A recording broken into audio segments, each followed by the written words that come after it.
wants 200, baby. You ready to get back to the trading action? You aim, you shoot, and make money. It's going to be a great day. You guys know where you're at. What's going on, traders? How we doing? It's good to be back with you guys. Another week right here on Trade the Pool, and we got a great week for you guys. It's a massive earnings week. We got a lot to talk about, weekend action, and of course the futures coming right back. Right? And if you guys haven't ever taken a look into our futures, definitely take a look into our parent, right? The fivers. And you guys can take a look into trading all types of hours, right? Whether it be 24 hours here on Trade the Pool or trading a little bit of the futures action. Let's take a look at the SPY to take a look at where we're trading right now. We were starting to trickle back and continuing to trickle back, now back towards 708. Will we just go back to an unchanged market as we do get a gap down based on the information out there from the war? We will see what happens here as more kind of action comes from the Strait of Hormuz. We'll talk about it and take a look to see if we can break this trend line approach. This is the area that I think is going to be vital. We get back to 709, 710s, we could very much get right back towards the 712s. We'll talk more about the action. Let's get now to the playbook, get you guys some trade ideas, and then we'll talk about what's moving in the market in why in the Sunrise Report.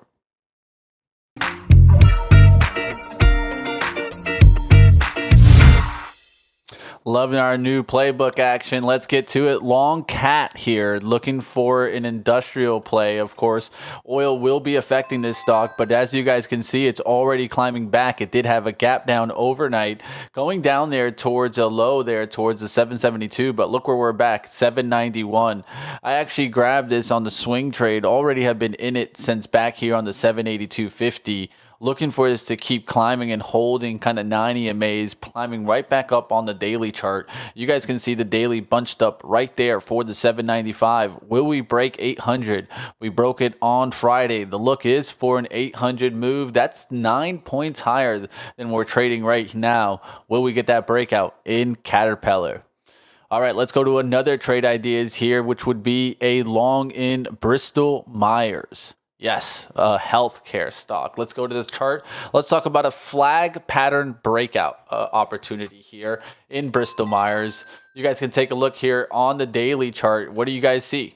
I see a nice clear flag action that has been up here towards the 62 a couple of times. I'll draw the flag out here so you guys can clearly see it. This is the resistance zone. Then you want to draw the trend line approach, right? It's not a clean trend line there, but what has it been? A couple of drives on the pullbacks, right? You can see this kind of bouncing area. Now just recently did some undercuts on the 58.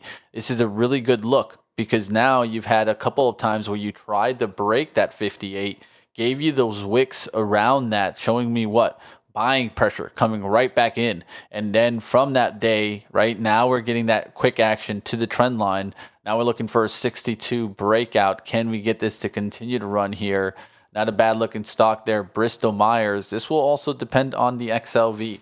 But one of the things that I've been thinking about is, will we get an everything rally where the rally kind of shifts towards also some of the weak sectors? Why is this happening? It's called the broadening out of the rally. We'll be talking about it all throughout the show, and I'll be bringing it up with Michael Noss coming up. Let's go to the next trade ideas as we take a look into another long here on USFD.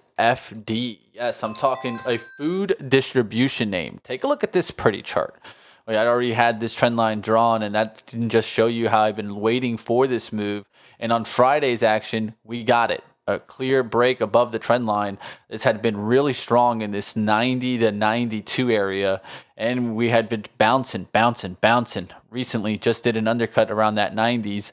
Now right back there towards 94s, trading around 93.70s this morning, looking for any dips back towards 92, 91.50 as opportunities for dip buys.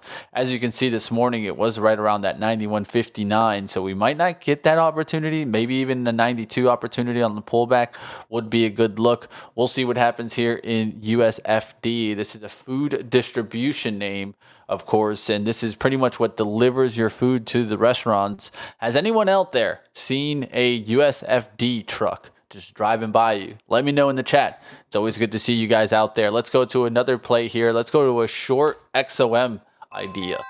As we take a look to see what happens here, oil is bouncing today up there back towards 148 there on Exxon. But if we can just get back, let's say towards 150 area, this could be another short opportunity here, as oil, of course, has been crushed lately. And we're getting a little bit of mixed noise, right? But one news of an actual deal, and this could really kind of start to crumble, right? I think this is really just depending on the war situation.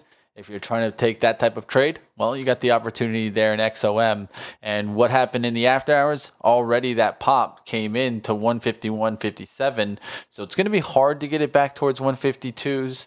At this point, I'd be looking for like maybe an opportunity back through that high and then a quick wash down. But you can see how it's already fading off there in oil. People ready to get short oil names, and it might be a trade that already got away from us. But every bounce in oil equities has been a fade as long as the structure unwind thesis still remains intact. Of course, this is what we'll see despite the weekend geopolitical shocks. The theme today, the market is, of course, clean close for the week in a massive everything rally, right? Last week, we just really got this real quick lift off in the Nasdaq. It posted a 13 win streak. Now we're going to look to see, do we get that pullback, or will we continue breaking out to new highs? A lot of action to talk about in the war situation. We'll talk more about it in the Sunrise Report coming up. But hey, let me know what you guys think about some of these plays, and do you guys have any on your watch, right? It's good to see you guys out there in the chat. Good to say good morning to you guys. Anybody out there getting after it? Short car. Oh boy, you guys are playing with fire. Shorting car out there, down there towards 479. It was up there towards 500 on Friday's hours. So if you got short there in the 490s, 500, you're not feeling too bad. The key, stay small. Stay small, my friends. We'll see what happens there in car. Will it get the takedown? We'll find out, man. This thing has been pretty wicked. Last week, a couple of days, I even thought I had it pegged, even like on this day of 400 where it went down to 360. Still was able to make some money shorting car last week, where I don't think too many made money last week shorting car. But that just goes to show you it's all about risk to return and how you come after the stock, right? If you can keep playing the game and not get your hand just completely cut off, well, that's the way to go after it. We'll see if the high flyer of car can actually make a down move. We'll wait and find out. Or will it maybe just break the high, right? There's nothing to say that it can't get back there to that 545. It could do it today. We'll see what happens there in car. Let's go to the Sunrise Report, talk more about the action here. So let's kick it off here with today's Sunrise Report.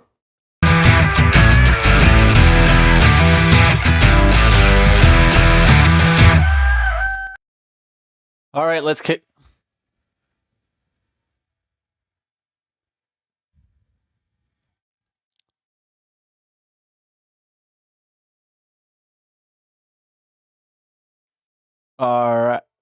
All right, guys. So we'll continue here. And sorry, I just don't see myself on the screen there. There he goes. It woke up. Sorry, EV Muck's a little slowed down there.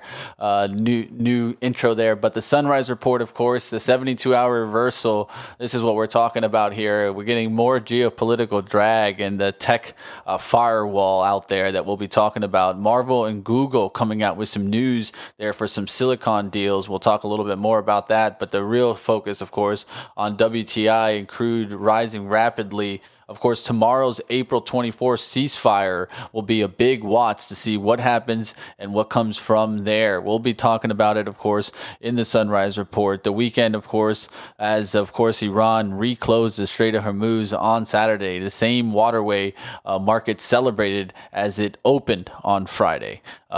When the S&P hit a new all-time high and the U.S. Navy did seize an Iranian cargo ship in the Gulf of Oman, futures are red, oil is rising, and the ceasefire expires tomorrow. Every point in the equity market gained over the last 2 weeks is on peace that's now back in the negotiation. We'll be talking about it here, of course. Friday's euphoria as we were seeing that nice lift there. Now, of course, Saturday's kind of reversal as we saw that kind of changing action there, leading to Sunday's deadlock as the ceasefire blame game really took place. And then today, a little bit of some Monday repricing, a little bit of a gap down, but you guys can see it quickly right back up. So here's the kind of the futures action that's showing in the market right now. We'll keep taking a look to see what's out there. But April's 21st deadline, right? What happens here? There's two paths that happen here, right? We'll see what happens. Will we get more delegation traveling to Pakistan? There was actually said by different people that they weren't going to actually go there, but Trump was saying that they were going to meet there on Monday.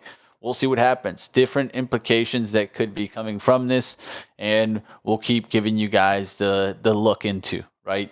WTI crude over a 10 period, right? The market, of course, has swung this full arc twice in 10 sessions from 84 to 115, back down to 84, and now we're at 90. What will happen? Will we cut that 84, or will we work our way back there towards the 115? All things to be talked about and things to look at. Of course, the Hormuz binary matrix is really the focus here of the market, but there is some more action out there in the markets. Let's talk about it.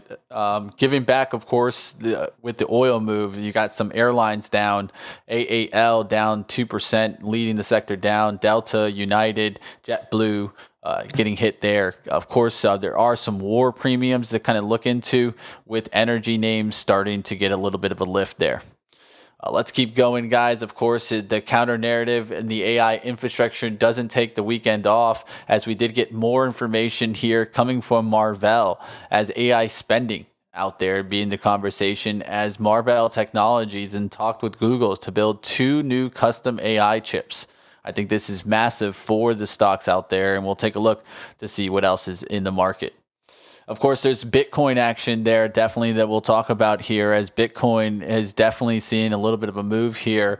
And we're wondering, will we see some continued push? Bitcoin fell 4% over the weekend. Of course, it gives us a little bit of a weekend look, right? And we did get this gap down, but things have been starting to come back to the upside.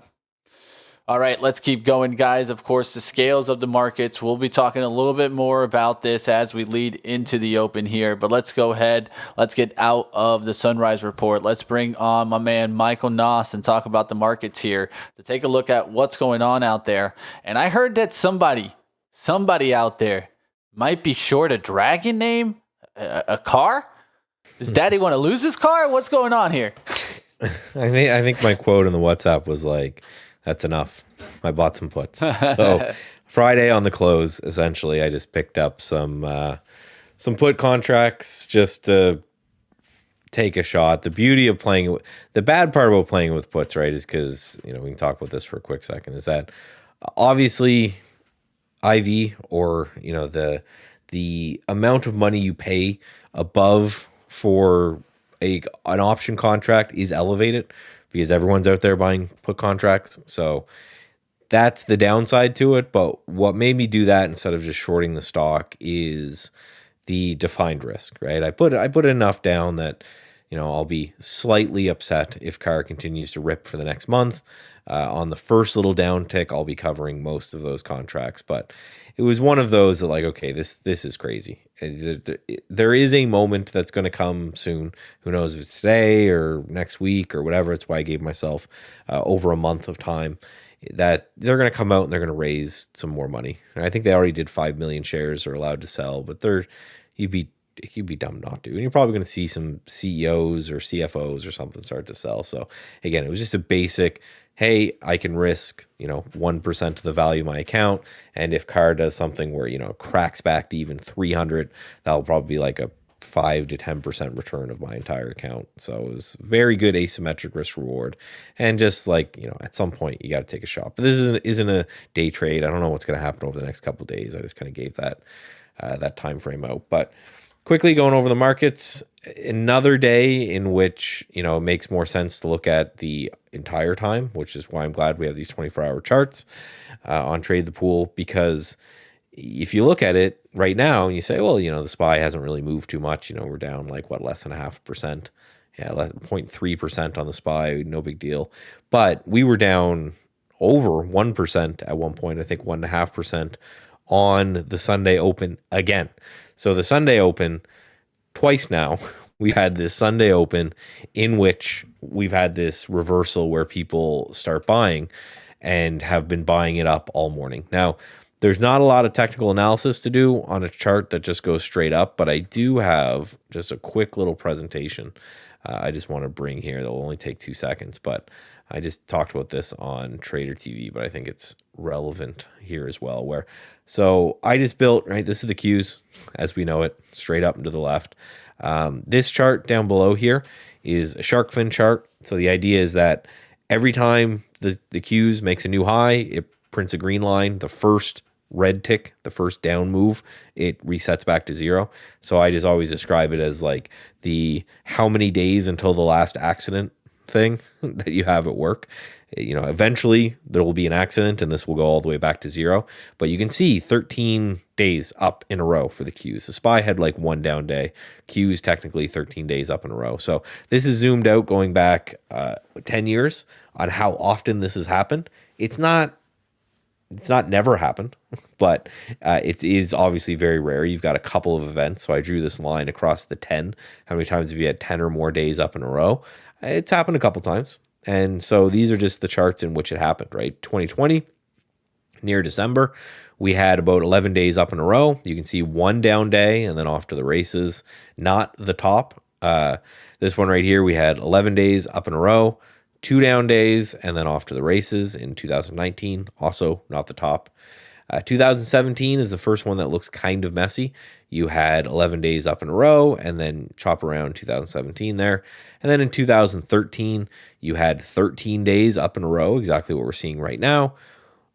1 or 2 down days, I mean, not much of a pullback at all, and then off to the races. So the main takeaway from that presentation is just that obviously what we're seeing means there's an overwhelming demand for stocks. And every time this has happened in the past, it has never been anywhere near a long-term top. When you have that first down day or two, usually it's met with buying just to frustrate everyone right up. So if you're planning on, shorting and saying, okay, we're going to crack at some point, and this thing's got to, after being up 13 days in a row, it has to have some sort of meaningful or significant pullback. Well, the data fully disagrees with you. So that's just the main reason I wanted to kind of bring that in, is just to show that it's not uncommon that this happens. It can happen where you have this monstrous, like unrelenting up day. And when it happens, generally speaking, a little bit of a good thing. So like Mitch mentioned, USO up just a little bit here, but I think it's range bound still, right? It's probably going to do the same thing that silver is doing, where people who are betting bullish or bearish on silver are both kind of having bad times. It's cracked, and then it's just been a trading vehicle. I think oil is the same way. You want to treat it as a trading vehicle. It's going to have high volatility, so you can play with that. But the only other thing that really stood out to me is Bitcoin, and we are trying desperately to break out of this base right here. It's had a nice little push higher, a nice little break from that base, and just has not been able to hold or stick the landing. Just hasn't been able to do it. So as long as that continues, I'm not too excited about buying Bitcoin. I'm not too excited about selling Bitcoin. I just remind myself that Bitcoin, and if we go to the actual, right, a lot of people remember Bitcoin because it's insane moves. But if you really study how Bitcoin moves, it does a whole lot of nothing. Like this is the 2022, 2023 bear market. It did nothing for ages before starting a trend, and then did nothing for months before starting a trend, and then did nothing for months before starting a trend. Okay, so now that I hear everybody talking about MindMed, first I'm going to say stop talking about MindMed. I didn't lead with it on purpose, but Mitch, the devil's got Mitch, so I'll just chat about it again. Let's not jinx it, but of course, I think everyone may have noticed what has happened there. If you didn't, it's a hilarious story. So like I wake up on the weekend and a buddy of mine who's also invested in this sends me the clip of I guess Joe Rogan texted Donald Trump and said, we need psychedelics to help with our mental crisis that we're having in the States. And then Donald Trump went to Dr. Oz to verify that psychedelics work for PTSD and depression and stuff. And then said, okay, yeah. And then signed a broad sweeping. So good outcome for people with mental health issues and the people who are invested in psychedelics, obviously.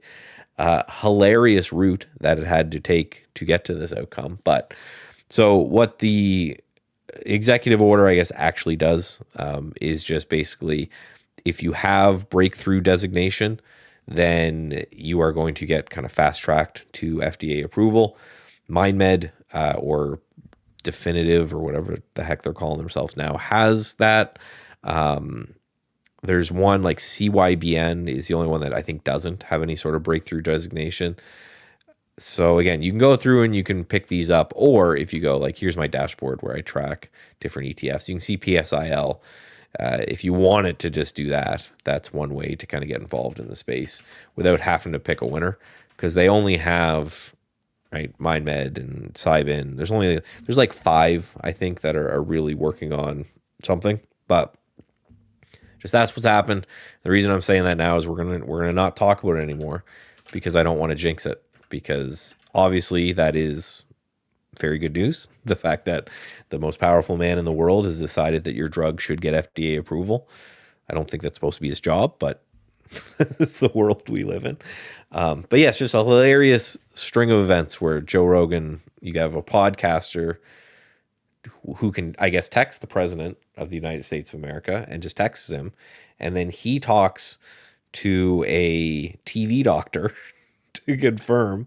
And then there we go. So didn't have that in my bingo card, but as a holder, I will take it. So that's what I'm looking at there. So yeah, the market, I'm not going to bet against it. Car, I am taking a little bit of bet against it.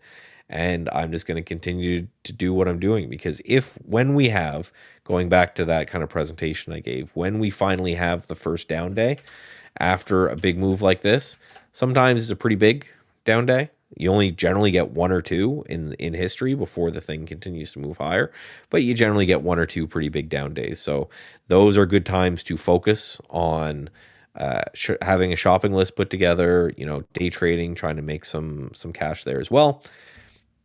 And then, but just note that when I went through these, none of these times that this has happened before was this any sort of top of the market, you got to short it, it goes all the way back down. So I think we're in that kind of lockout phase, that even if the war kicked right back up and there was boots on the ground and all that, I don't think we go back to those lows. I think we go a little bit shy of them, because people have just been burnt. Shorts have been burnt. People who don't buy enough has been burnt. And if you want to know why I think this is happening, it's exactly that.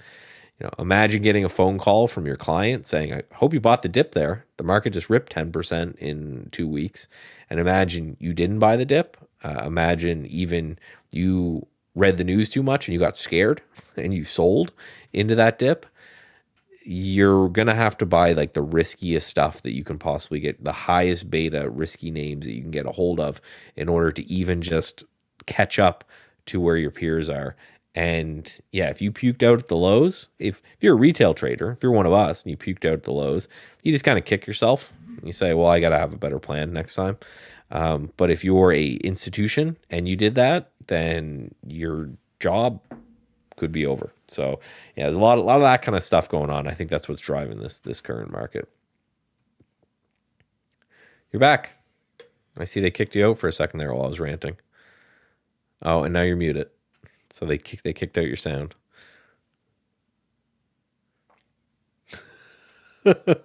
Oh man, the Gremlins have been after Mitch recently. They don't like him. They're going after him. But we can just take a look. When I go through kind of stock twits. Oh, I hear you backstage there now. So I think you're good again. Who knows, man? Who knows? EV Mux is Mux. definitely. If I could short the stock at this point, I'd short the stock. Let's just say that much. There you go. Uh, Yeah. what's up? What's up, man? Well, I How was you just saying, doing? doing good, man. Just to follow up on the psychedelic talks, right? Like, yes, Hey, there's hey. I want to correct something though. what? I think you're dead right on the psychedelics trade. Now, where you're Good. wrong is on Cybin. They do have special designation Do on they have one of their breakthrough? on one of their phase 3. Good for them. One of their main drugs, right? And I think that actually is an opportunity to pick that one up. I know you're talking the ETF, but I always like to find the laggard, right? Something that hasn't gone. Oh, This hasn't really gone. Their help. Their Is help. that their, yeah. Help. And I think Why do this they is suck? So, like, I just don't know why. Like, so I look at it and I say, well, do I want to buy the one that's been like objectively the worst? I can don't tell know. you they're the worst in the price appreciation. Not the worst. Right. Let's get it right. Nimbus and Compass are the worst. Nimbus and Compass are Like the that worst, one, right? ATAI looks amazing. That chart. What was it? Compass? Yeah, ATAI though works with Compass, right? And so these are the ones where you got to realize that they kind of do these kind of deals within themselves. Trust me, I've talked to these CEOs. And they all want to sell out. Trust me. Oh, yeah. But like, this is why I'm glad I'm in this. But because this has Cybin, the key with Cybin is that their clinical data is really good. So you sometimes you actually have to look into the clinical data. Is it good, right? Because sometimes it's going to be more of a matter that it's just not the appreciated stock. It's not the sexy one in the front, right? But as long as the data behind it is good and the clinical data is there, it'll get picked up, right? That's the one that let's say the big boys, they go into they don't care about where your stock price is. They care about what? The clinical data. And if they can get a cheaper one, wouldn't they go after the cheaper one with better clinical data? So that's the maybe, key but there. that just means that the market has been. I just don't really. In my ethos is that the market's not wrong, right? So that the market, they've been selling, they've been buying a couple, and they've been selling a couple. So in just the way I'll tell work you, is the market knows. So MindMed is the real key is that they focus on psilocybin, right? They MindMed focus is on more. no psilocybin at all. It's all LSD. Okay, don't have- so particular one molecule, right? So Cybin has 4 or 5 different molecules. That's right? probably why they've gotten hammered, because there's no way you can afford to run all those clinical trials back to back without raising money. That's the key. That's the key. I think that's probably affecting the names, right? Is that that molecule focus. But I'm with you on the idea that PSIL is a good idea on pullbacks, but we were already talking about this, and now it's kind of like too far gone. So for we had the guy on. We should dig that one up. That would be a good one to like post, because that was in the depths of hell for that one. But and then I just bring up this PBM, because this is a piece of junk. Like this, for long-term investments, like this is horrible. It's one of those that's like a pump and dump, but it's up right now, right? it's got some psychedelic. So for like a day trade only, we could buy the dip below 12, right? I think this is a good one to watch right now for a dip below 12, and then maybe a potential ride back towards 15, 16 today, and who knows what happens then, right?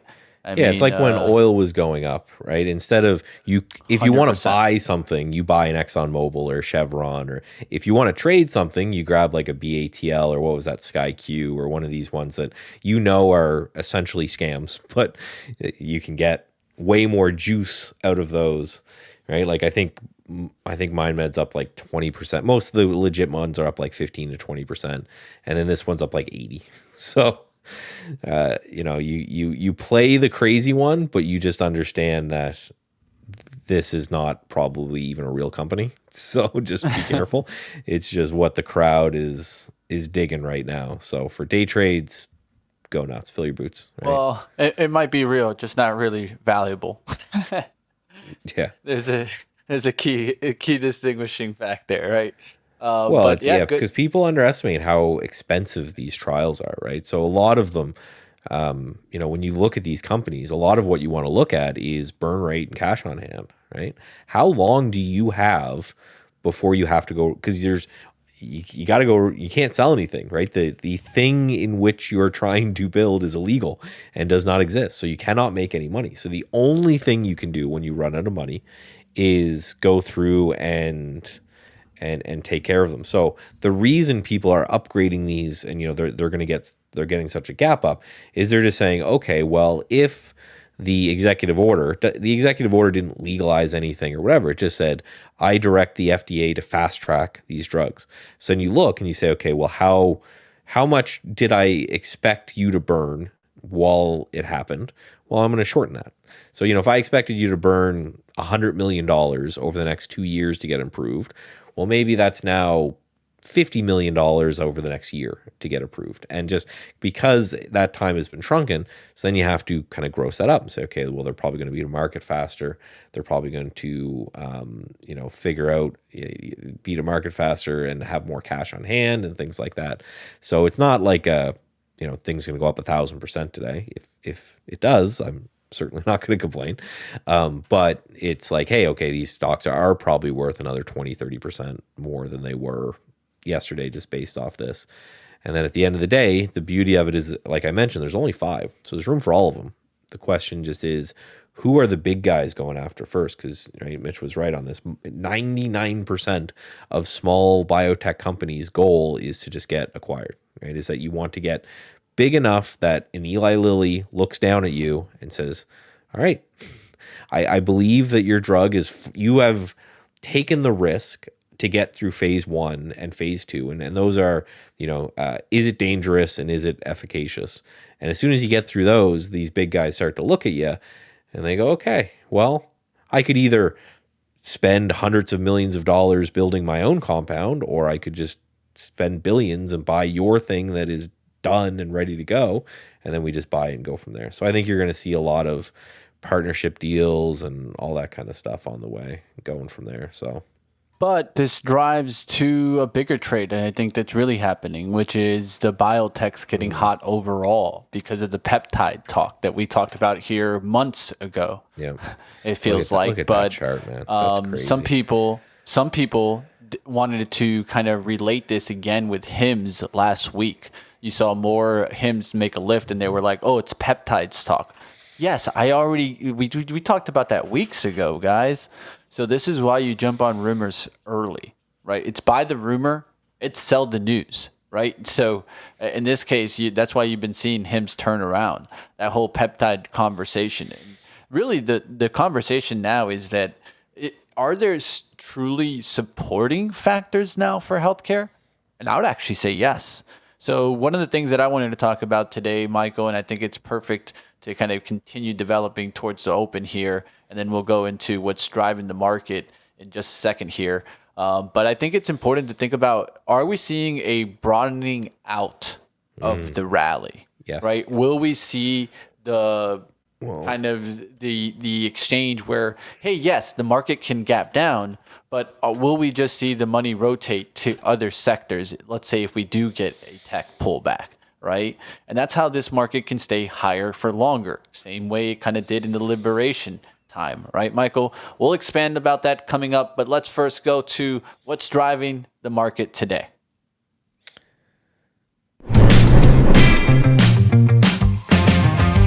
Going into Monday is the Iran trade operating as advertised, of course. We'll see what happens with here. Of course, the S&P 500 did print 2 all-time highs last week in the past 5 sessions, both driven, of course, by the Hormuz optimism.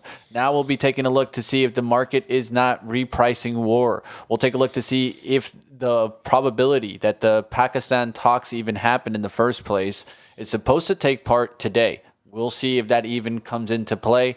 Right now, it doesn't look like it's going, and one side is traveling, but one side is absent, and the deadline is tomorrow. So keep your eyes to see what happens. Of course, lots of expected headline risks throughout the day. We'll see what happens there. There is some conversation out there, of course. If Alphabet and Meta and Microsoft report strong Q1 results and raise AI CapEx guidance, what will happen to these AI names? More conversation with Marvell, Google, Broadcom. Seems like these stocks are ripping higher. Semis have been one of the biggest lift in the markets as of late. Let's get to what's in the market today and talk about more of the broadening out of this rally. Yeah, All right.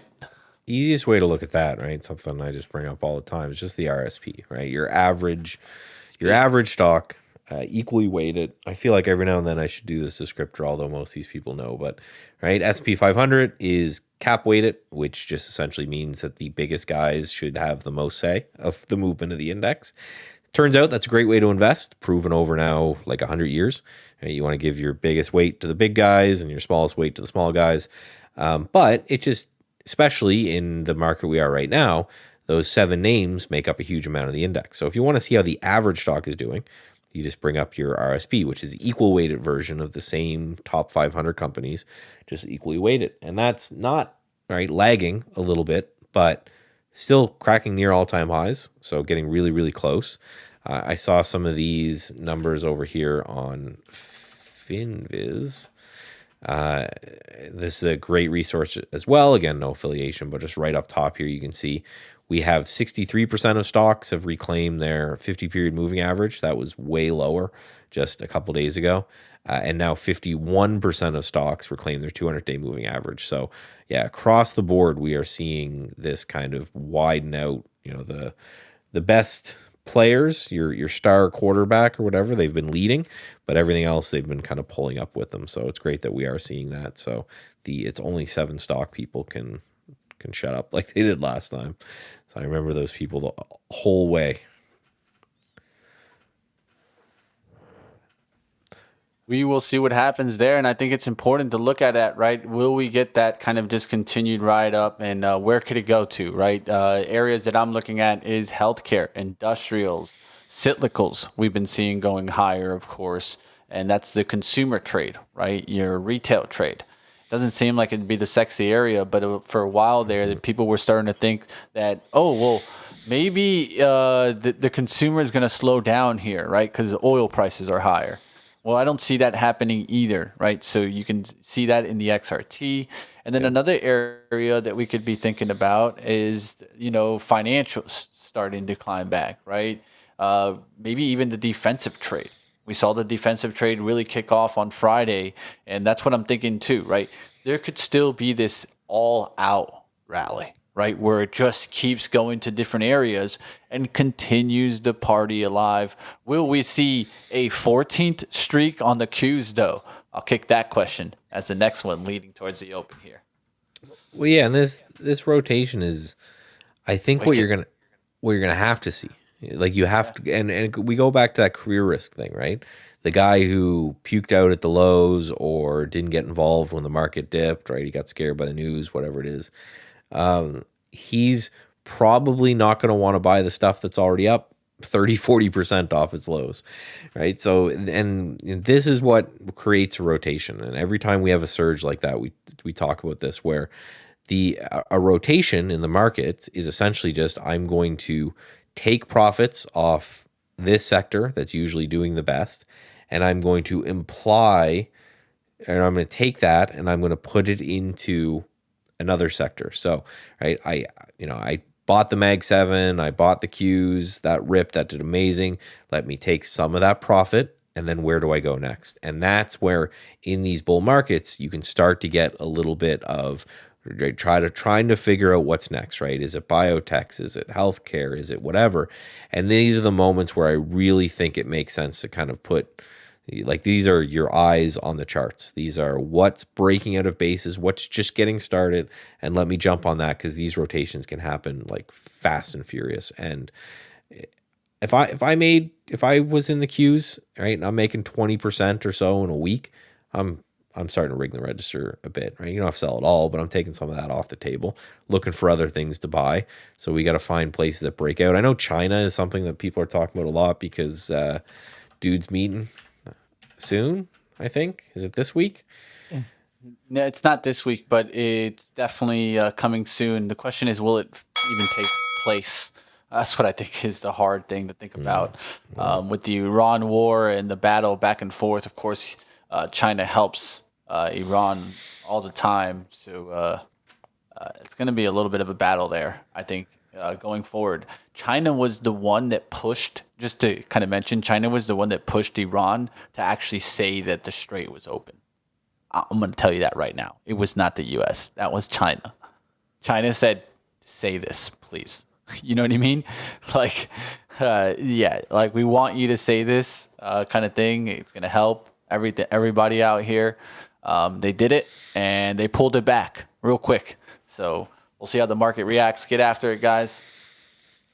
Yeah, the SPY just popping here off the open. We're getting, again, we were down 1.5% at one point when we opened up last night, and now we are roughly flat, give or take 0.1%.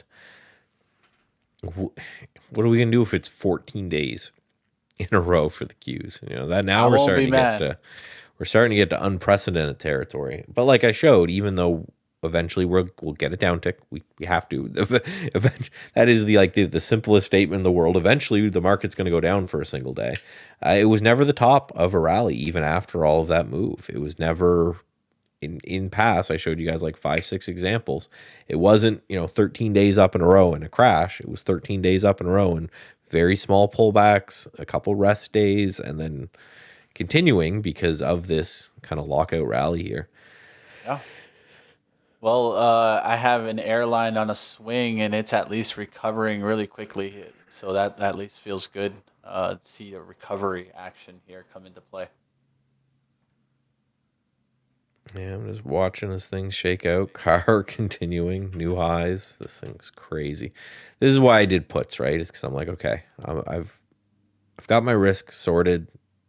It's gonna happen, but yeah, 510, 515, just no stop in this one at all. This is why this binary bet was amazing, because these things can just get, we've seen it, right? These things can just get dumb. So you want to take your high probability bet that at some point this thing's going to chill out, but then you want to understand that you need to know that if your high probability bet doesn't work, then this thing could get to 1,000, and you have some game plan to deal with that. I always feel bad for like the AMC, like the GME kind of nerds. Discount stores doing well. They probably Walmart, Costco. Probably still big into these things, but nothing's really happened from there. So Costco right back into the 1,000, guys. Walmart lifting. Defensive's doing really well at the gates there. Tobacco, farm products, grocery stores. Kroger is a name that I like here, off to 69. So that looks like a good trade there. And I'm watching USFD, so watching some defensive trade out the gates here. Things on the downside, healthcare and basic materials out the gates. Other than that, now technology going into the red here. So what's in the green? Green is energy, defensive, and financial services. Of course, I pay attention from the open, but those are also up overall. So that's the area that's holding. IVG breaking out to new highs here. So watch the software space. We're popping up there. Gap down just a little bit. We're up on the day on that one and well up from the open. So a little bit of breakout there in software. Keep an eye out of there. Just going through kind of market here. Bitcoin, same thing. A little bit of sell off the open. Trying to get back through highs there on Bitcoin. And then oil, we have to watch. We want, right? If you want a sustained rally at some point, we need this kind of thing to break down. But yeah, Steve's there talking about now. Service now, that's a good one to look at. Nice looking little base there. Yeah, you just got to pick your battle here, or you can just do IVG, which is going to be. Problem is, you're going to get a lot of the junk. Like a lot of these things that the market has priced to go to zero probably will go to zero. And like FIG. Yeah, IVG is going to have those. It's going to have the ones that survive as well. It's the beauty of ETFs, but it is going to have the ones that go to zero. Yeah, friggin', what's FIG and Adobe doing, man? After that, this is where, like, a lot of people wanted to blame Claude, but really look at that FIG chart. Yeah. Have they been performing right, Michael? Like, no. Like, it's like the market. You know what I mean? The market knows, right? The market. Yeah, the market knows already. They've been a crap stock that's losing even more edge, right? That's a telling sign, right? Yeah. This is what makes it maybe go to zero. but it didn't make it come down here, right? That's what I'm more along saying. No, I it's feel like some people more the nail in the coffin kind of talk, right? Where it's like, Exactly. okay, it was you were already going. They're just popping that final one in there. But and Adobe is just a 50% haircut. I think here it's it's probably perfectly priced. well, and I was actually going to say I think it might it's be up. perfectly priced. It's up on the day. It didn't really get killed nearly as bad on Friday as the rest. So I don't know. Am I talking myself into buying some Adobe here? Just to put a little bit of. I like the risk reward. You know, if you're wrong, it gets to 225. You're out. You're risking $25 a share. Question is, do you think you get $50 a share? Do you think it ever goes back to 300? Yeah, It's I think not a so. huge jump. So 2-to-1 No. risk reward on that. I think you could see Maybe. 300 between 200 for a while in Adobe. So I think it's losing a significant amount of its edge, but that doesn't mean that it's forgotten, right? Because there's still a lot of advanced graphic makers out there, and then there's the basic graphics maker, like let's say Michael and I, that we don't consider ourselves graphic designers, but now we Absolutely can. not. Now we can. Well, and just like I'm Now, not a coder, right? But now I can do a lot with but now I can code. I can do some coding, right? So it makes Yeah, I wouldn't consider myself an expert, but can I do the oh, got him again. There he goes. The AIs got him. Maybe he was talking a little bit too much about the AIs, and they got him. But yeah, maybe I'm talking myself into a little bit of Adobe here. Maybe I am. Taking a look there just to see, you know, if there's anything that's happening here from the IVG, from Adobe. It might be time to start just taking a couple shots, right? Low risk. You get your out. You know, if you make a new low, that's it. You're gone. SPY just continuing to chop around. We haven't just broke. I was about to say we haven't seen the opening range high break yet. It just happened right there. So that's actually a really good look on that one. So let's see see if we can hold it. We broke that opening range high and then immediately rejected there. I haven't even looked at Forex Factory so far this morning. And you're back. You're good. I hear you. Yeah. Let's see how long I last. Welcome back. Welcome back. I am running right now Gemini in a deep research. Not Gemini, I actually run Gemini in a deep research. And it's gonna battle. It's gonna battle here. Which stock is better on clinical data, Cybin or MindMed? Ha ha ha. Is that Pun what, intended. Get ready. Get ready, what- guys. took you out? Car is interesting here, where it's finally done like the big surge off the open and have failed hard and is starting to break down. So maybe, right, I know everybody in the world, which is one of the reasons why I took puts and I wanted to swing it, because I think everybody in the world is hoping this thing crashes during the day. And I just don't think it might not happen because everybody's looking for it. I think it's going to be one of those things that probably happens sometime overnight. We'll see what happens. We'll see what happens there. I'll actually do, he's fighting again. Well, let me do this is what's fun. Let me do the same thing with my Claude. Ask the same question, just to see if our AIs get different answers.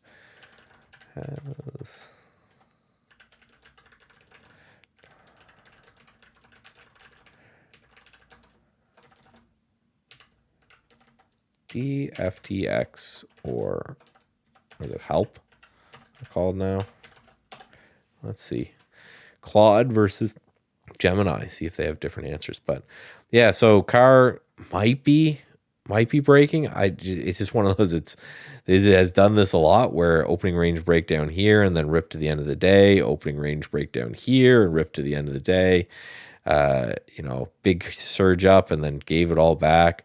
It's just opening range breakdown here and then rip to the end of the day, so on and so forth. So I don't, I'll believe this thing when I see it. I think it's probably burnt more shorts than anything I've seen in a very long time. But Right now, we are seeing a red candle. We are seeing down a little bit. I know people are going for this. What changed in Carr's business model? Nothing from what I've heard. It's a legit just short squeeze, just old school. Thing goes up because thing goes up, and people are shorting it, and then it's going up because they have to cover, and so on. I guess a lot of this float is locked up in just a couple different hedge funds. They have a lot of the free float locked up there. So whatever you're seeing for a market cap and a float is like way less than what's actually out there, because we are having these locked up these funds that are locking up what's in Carr. So that could be a lot of it is just this kind of lockout type of rally where if the hedge funds don't sell, and most of this is now retail just gets to mess with it as long as they want. Now their Carr has, looking at it on the weekend, they did apply to be able to sell, I think 5 million shares worth of stock. They can do that anytime they want, but they haven't. So they have like the whatever the form is that they can do it. They just haven't hit the button yet, which like 5 million's not that big of a deal for this thing. If they're hopefully they got a trader on staff, or they've employed a firm to do it, and they're not just going to like hit market on 5 million shares, because I think you could super easily kind of sneak that through with any sort of VWAP algorithm, probably get filled in a day or two pretty simply without moving the market. But yeah, so we'll see. Again, first little crack, but a lot to go. I can hear you, Mitch. All right. Mux. Even Mux is getting you. It definitely loves me. Let's just say that much. But yeah, man, I'm running the research here. We'll run the research. I saw that you're going to run your own. Because Claude's already done. It says. Well, I did the deep research report. I did too. I'm on one. Opus. Have you tried this Opus 4.7? Ooh wee. Right. Yeah. So now I have it. So what I want to do is, why not make it our education of our day?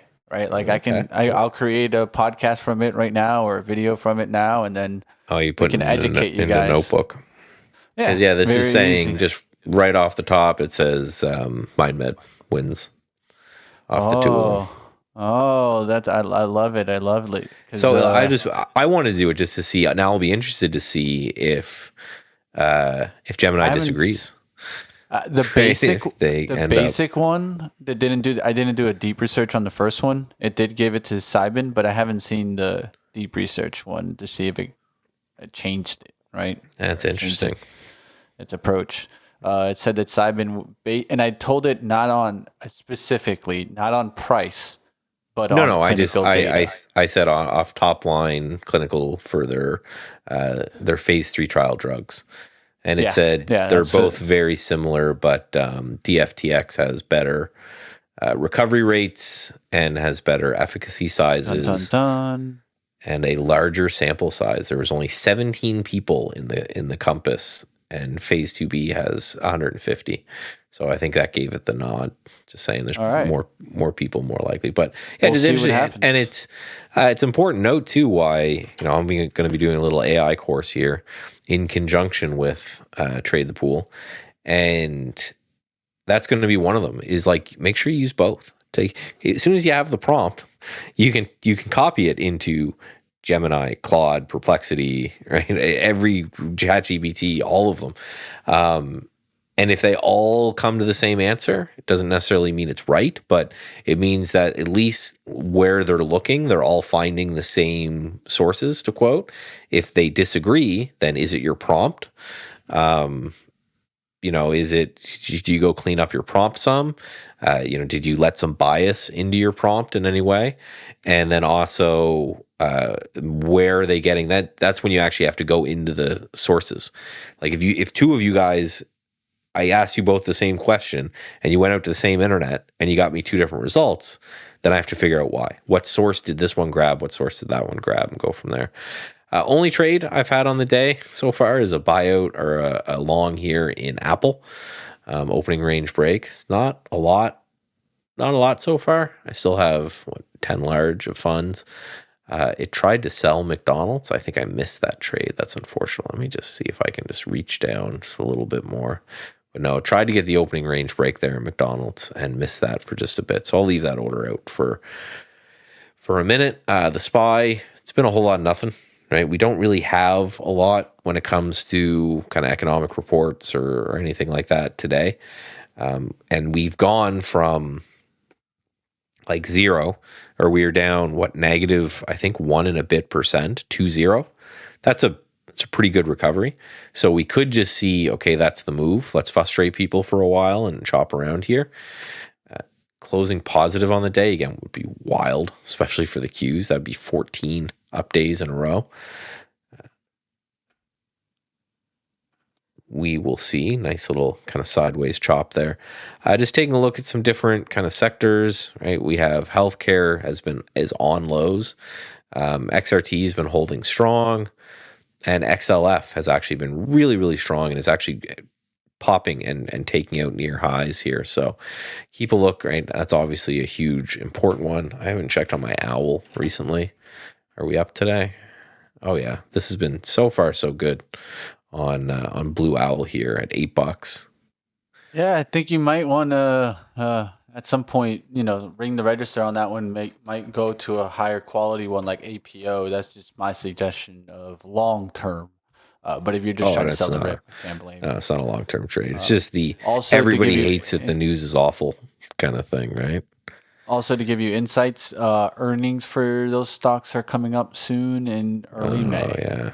So just to keep that on the back of your mindset as you run into the rip into the earnings. But you could ride it, right? Ride it into the rip into the earnings, and then maybe take your money before you find out that everyone wants their money and trying to run out of the stock.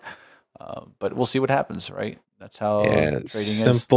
Simple play, right? I went over this one same as I did on a bunch of things. Is just find ones that everybody hates, and just find a moment in which they stop going down like this. Look at this high. It was this candle, right? This high volume kind of reversal candle. And it's defined my risk really tight. It's like I think I said if it was under $8, that was my plan. Got it written down somewhere. Under $8, time to go. Then you're done. Right? You found something that everyone in the world hates. You found a reason to fade them, knowing that most people lose money. So if everybody hates this thing and it's been going down for a year now, almost. What's this? All year we could say. Then it's probably time to buy. Same reason I bought some software names. Right? We had that reversal. I was here, I think with Steve, right on this candle right here. And I said, well, this thing's been a downtrend forever.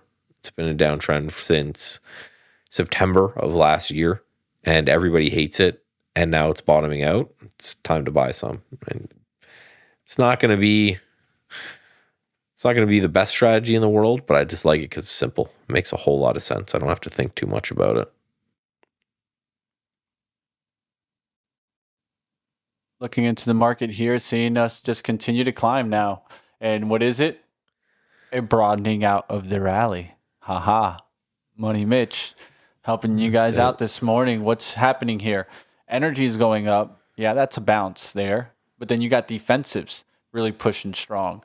You got financial services up 0.48 from the open. You got utilities at 0.25 from the open. What's doing well there? Regulated water bouncing back there. Regulated electric, name that I talk about, NextEra Energy, doing well today. XLU overall doing well.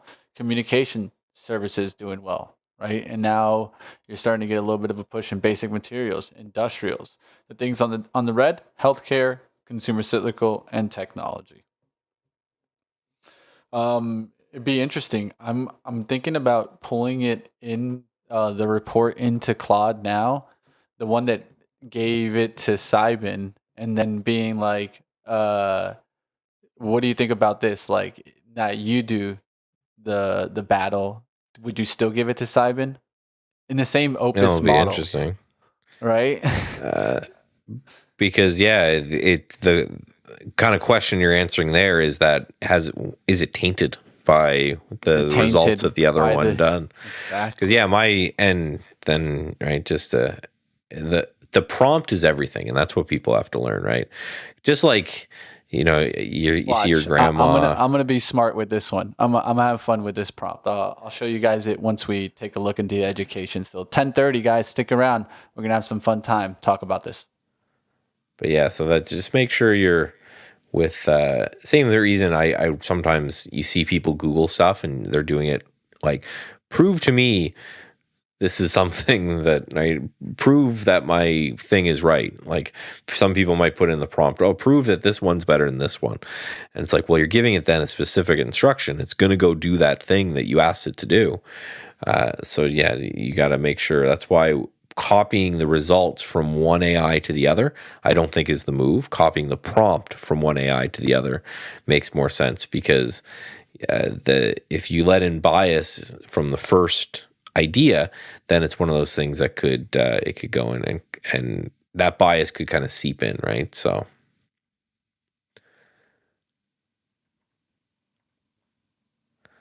right off the bat, it's funny. I was just reading that the thing that it wrote again. It says it's not they're going after different disorders, so no head-to-head comparison is going to be clean. So it'll even caveat itself. I find 4.7, which is the newest Claude model, just way better, right?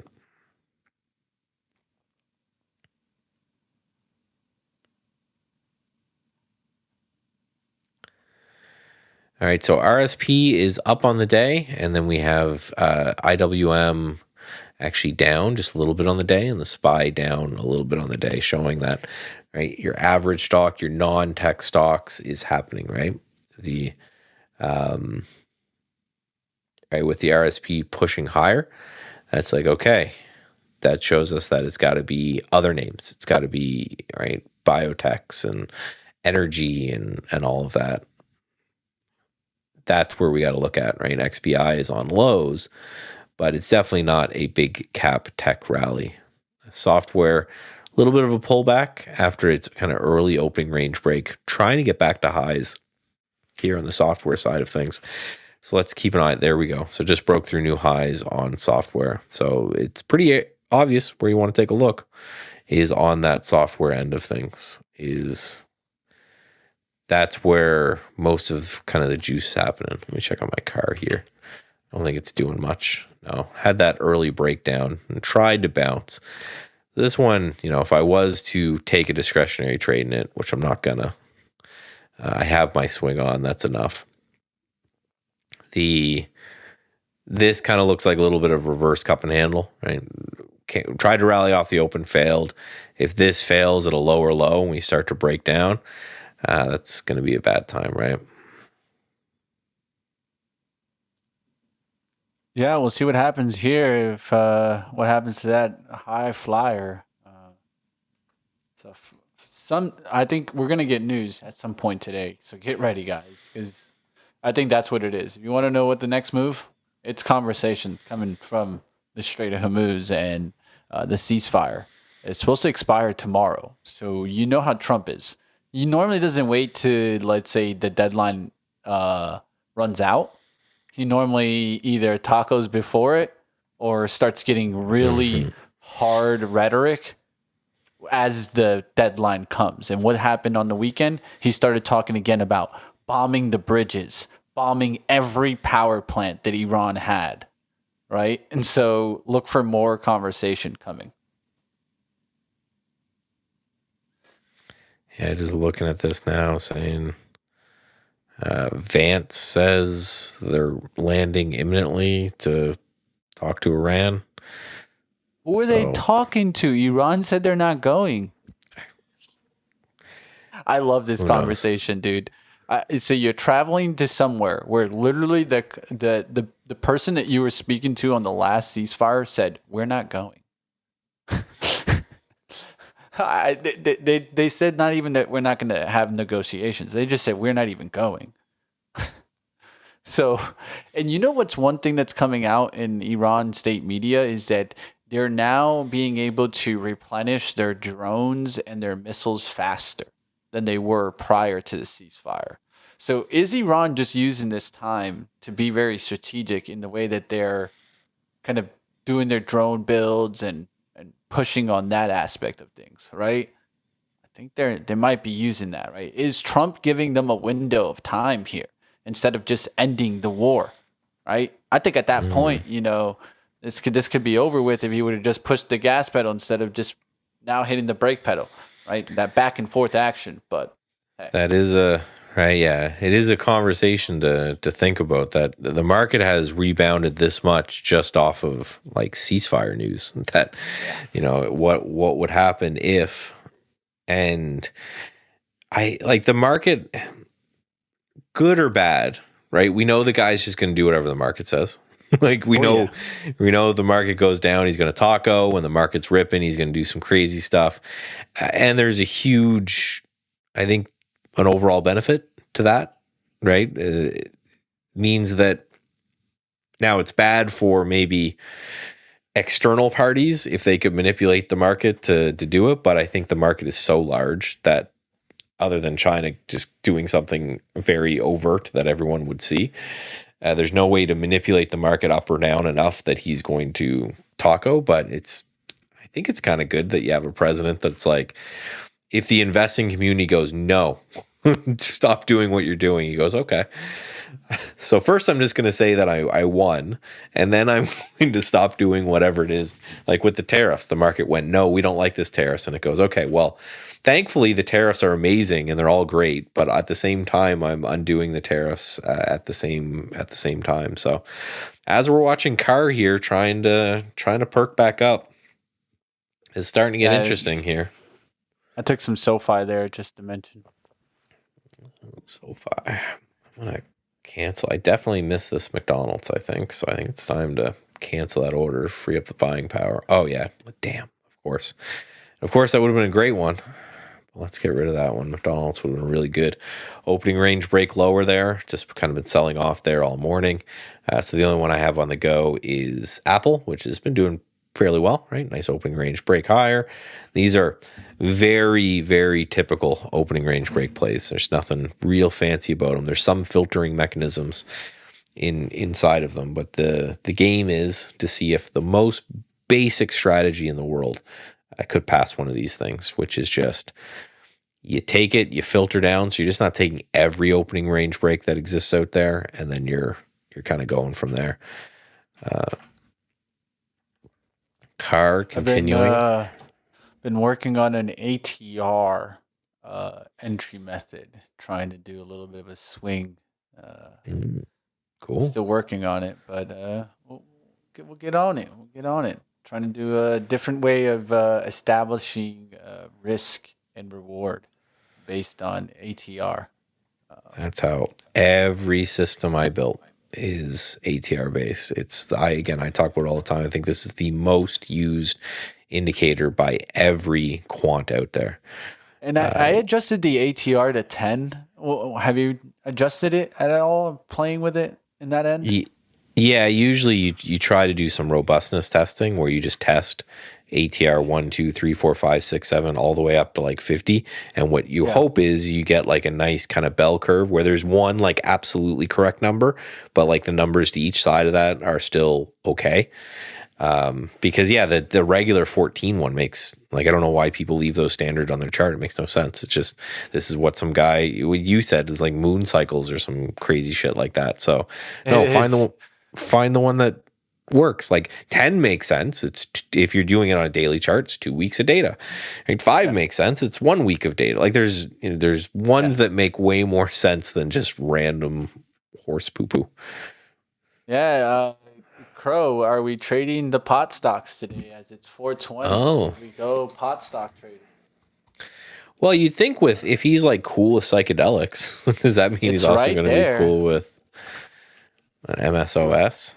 It was trickling up before this. It has an hourly breakout at 420s. It's tapped it this morning. Oh man, you're buying the wheat ETF on 420 at 420. Oh, I have to do this. I have to do this. Right? Like, I'm so ready for this. Let's set up a stop order here because it has to be a stop order. Yeah, you got to get at 420 on 420. Exactly. Yeah, makes faith, complete right? Sense. Complete sense. That's the numerology people. You're just saying, hey, I do my own numerology. It's all just about 420 at that point. But yeah, I'm surprised you're not seeing more of a move, because signaling, okay, we're going to push the research of psychedelics further along. Got it. You think it's like, okay, well, so you're also going to let CBD happen then? It seems to be something that makes sense. All right, there we go. It's getting an close. Interesting one. Yeah, I started hurrying. I had that feeling. It was starting to prop there. There's just to mention, I'm seeing on my Super Dom there. You can see some volume at 424 and 425. So I think it's going to go towards those orders. Sometimes when you have these big orders, it becomes like a magnet to the bigger order, right? You see it right here. You see this little block. So it wants to go to that block. It wants to like try to get some liquidity, Phil. Right? It wants to go where the supply is, right? Well, the supply right there is at the top, but it's also it's a little bit of an overhead supply, right? So it creates pretty much a little bit of a ceiling, but let's see when we get there, do we get some step up buyers, right? Because just because there's volume there doesn't necessarily mean that it's just going to be all kind of people just selling out right there, right? That's just volume that's sitting there. Watch how it starts pulling off, and we look to see that it's just like spoofing orders. And then all of a sudden you see that like kind of rocket ride. But something to take a look in. And if you haven't used a Super Dom before, I'd tell you guys to take a look into it. It combines kind of like a level 2 approach, and you get to see kind of like different areas. It helps you with buying also, I think, especially on this platform. Sometimes you want to be putting in limit orders fast, right? But at a certain level. And let's say if you're a slow typer, or you realize that like all the time you're like, man, if I would have just put in my order at 410 fast, I would have been able to get it 410 and not have to use a market. Well, this one's the easy way of doing it. You just scroll, you fill in your orders, your set defaults that you want. You put in the amount you want here, and when you click the limit on this box, it's actually just going to put a limit on that order, right? Like I could click 4, and it'll put the limit right there out at 4. And so this is just one way to get your entry in if you haven't used it in the past. Looking at car, no volume today on car, none. That's a good sign. That's a good sign. Low volume. I just wonder, do people just forget about it and it moves on? And just for reference, for my trade I've got on the go, I'm not shorting this thing heavy, like thinking that it's going to go back to crash to $100 tomorrow or something like that. It's just not. These things are slow grinds. I'm just looking for a little bit of a quick shot, right? If we get into the threes, like the low threes, I'm like a super happy camper on this one. Like 310, and it's an amazing trade. But yeah, it's one of those. I looked at it, and I'm like, it's just too much. That's the whole analysis for it. Like this is too much. This has got to go down at some point. That's there you go. There's the CMT grade technical analysis on. Look at that thing. That's crazy. I'm going to take, and doing so, I just going to reiterate all the time, in a defined risk way. I have bought the puts. I am either going to cover them for multiple times the price I bought the puts, or they're going to zero. And I have sized them, so if they go to zero, I go, that sucks. I just move on with my day. Like, but yeah, this chart is just insanity. Just one downtick day, just enough to get people nervous. That's what I think we need, right? 5% down day, and then all of a sudden everyone goes, uh-oh. Now we got to start covering. Now we got to start going. All right, guys, we'll see what happens out there. Financials leading the market today and continuing to hold up there. What's holding up there? Capital markets, Morgan Stanley on a nice little run, Goldman Sachs on a nice little run. So the banks that got hit last week because of earnings now getting the lift. That's what you want to see, right? Essentially saying that their earnings were good. They just got hit. There it is. There's the fill in the 420s for MSOS. Oh, you did it. We'll see what happens in 420, getting filled on 420, pun intended. You guys see it. Let's see what happens now. 425,000 shares there on the eval. We're going for it. I should have done like 4,000 200 shares just to keep the puns going. Yes, you should have. That was a missed opportunity right there. That's for sure. We'll see what happens there, guys. Having some fun here with this trade and seeing if we get a quick spike. That's the idea. It's not to, keep it till 6. It's to just ride a quick momentum. What will be telling me that? Volume here on the breakout, right? How much volume can we get here? Can we get, let's say, total max right now in a 1 minute? The top is 128,000. So what do I want to see? Maybe 2 or 3 times that. Show me that volume is really pounding into here. 300,000 shares in 1 minute. Go. So that's that. What is that move there? That's your I want to go towards that block move, right? Remember that block? Now the block's at 428 to 432. Tons of size waiting there. What is that? Those are all those cannabis heads trying to sell out. We'll see what happens there. No, those guys still think it's rocketing, right? No, I mean Schedule 3 is coming into play. At some point, Trump's gonna wake up and do something with it. No, I gave up on Trump. I gave up on Trump trying to help out the pot guys. Speaking of, right? So he's out there on PBS right now. PBS? That guy doesn't go on PBS. Come on. Saying, Trump says bombs will go off if ceasefire expires, and he's okay if Iran doesn't show up to the talks. So he started the whole. What did I tell you? The talk started about they might not show up, but even if they don't show up, to hell with them. Yeah. No, it'll be great. We'll have the greatest talks ever, and if we don't have the talks, it's also fine, and also the greatest ever if we don't have the chat. But yeah, so he's yelling, I guess, a lot on PBS News. So just be careful. He's going. Well, can we make a quick $1,000 on pot, and then the stock is right around the corner. True Leave. There you go. Medical license. You gotta make money on the stock so you can go buy your stock on 420, right?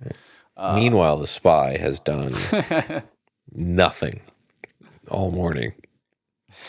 Oh, remember what I told you guys? The 1 minute would tell us on the volume. Well, look where the volume's at now. 295,000. Oh, we're getting that 300,000 share pop that we talked about. What is that? That's shares trading. That's what you want to see. Now you want to see levels hold on the pullbacks. Now in this next pullback, we just want to see low volume and then the push back through the high. Why low volume on the pullback? Low volume tells you that the buyers that just got in don't want out, right? That the shorts that are coming in don't add to their position. So you want to see low volume now on the pullback. Car going. We'll walk you through it. Well, there we go. Car is a hard one to tackle, man. That's a hard name to tackle, man. I think this is trying to do all-time highs and then come down. So, like kind of how the oil move was, we could see this go to maybe even 600 before it comes down. Who knows? This is going to be a wild ride there in car. And I think what's going to happen, and I think that you are probably, and the reason why you played it maybe on Friday is that you're thinking the same way in my eyes, where it closes somewhat green, somewhat pushing, and then the next day it's just a huge gap down day. Yeah. Yeah, I think it's going to be, because what's happening is this perpetual short squeeze. People are shorting it intraday. Yep. They're getting blown out. They have to cover, and it's just this. So what happens is overnight they go, okay, guys, we couldn't take it anymore. We have like $50 billion in debt. We have to do something here. And they raise a whole bunch of money, and the stock gaps down 20%. And no one who gets to day trade it gets any fun.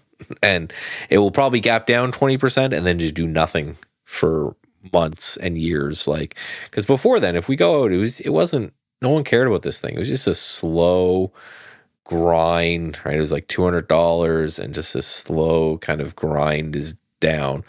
And then out of the blue, for no reason that makes any sense to anyone out there, off she goes. Right? It starts with a small bit of news and then just up and up and off to the races after that, and that's how it happens.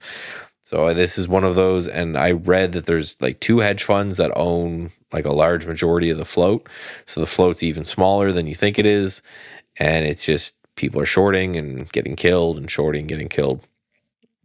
Which, again, not a big options guy, but that's just why I chose that vehicle that I did. Just put my foot down and said, okay, if 2 months goes by and it's still above 400 or 500, then I lose money. Right? If we crash down under it, then it'll be a good trade, and I've sized it accordingly. So if we go to 0, it's fine. Right? Those options are fine. That's the way it needs to be. We will see what happens there, and we'll take a look to see if car can keep moving, or is it a turnaround story? Oh, it is working. This one keeps coming back. I've seen this thing a lot as one of these ones that, it does a lot of these crazy spikes. Just seeing it pop up. Oil spiking off of that conversation coming from Donald Trump there, and now continuing to go. So that's going to start weighing in on the market here, guys. Be careful for a little bit of some downside coming in here now, as you see the SPY just break now towards the 709. Right, this is what could start. Now you're getting more conversation that there is no chance of ceasefire. Mm-hmm. Could spook us. Could spook us, right? At this point, I'm going to be protective on long side because I don't mind getting stopped out. I think this is where a lot of traders sometimes, we get very quickly stuck to our trades, especially subjective traders, right? You get to a point where you're like, oh no, but I've been in the trade for this long, I can't get out. Oh yeah, you can always get out, dude. That's the name of the game, right? So that's your specialty as a trader that's at home and not in an office where the guy down the corner is looking at your screen. You just don't even know. Mm-hmm. You lean over and you're like, yeah, you asshole. Yeah, I see you closing that right now. Yeah, pulling down just a little bit. We'll see what happens here, guys. I think that's USO pop. Just look at the USO, right? Look to see how much the oil wants to pop, right? USO is going to tell you a lot here. Better than even the market, because the market can give you that conflicting broadening out, right? There's no broadening out in USO. It's just oil, baby. So it's kind of like a cleaner bellwether. Right it's now. Funny watching RSP, right? It's just been bumping its head against this high, the average stock, over and over and over again, and then just a little bit ago, just kind of gave up the ghost there. So, yeah, and this is I didn't know the ceasefire was that going to be over that quickly. That definitely increases the amount of rhetoric that we're going to see, kind of back and forth. I think maybe he's all day done long now. I think all day long. Expect the rhetoric. He's going to go from probably media station to media station. So get ready. I'm watching the space stocks. What do you think about that ASTS disaster move? It did bounce back here. It was a nice little stock in the dirt to go after. I don't know if you caught that, Michael. That play was all up your alley.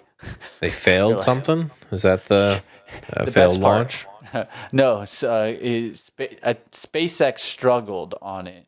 SpaceX struggled, which is causing ASTS to kind of get the hit, right? Sure. Yeah, that's how it goes. But it's causing Rocket Lab to rip higher. I thought it would give it the lift. You guys know I was talking about Rocket Lab when it was at 75. It's now 88, 89. And there it goes, right back to the upside, continuing to push to the upside. Rocket Lab's big push today towards the 90.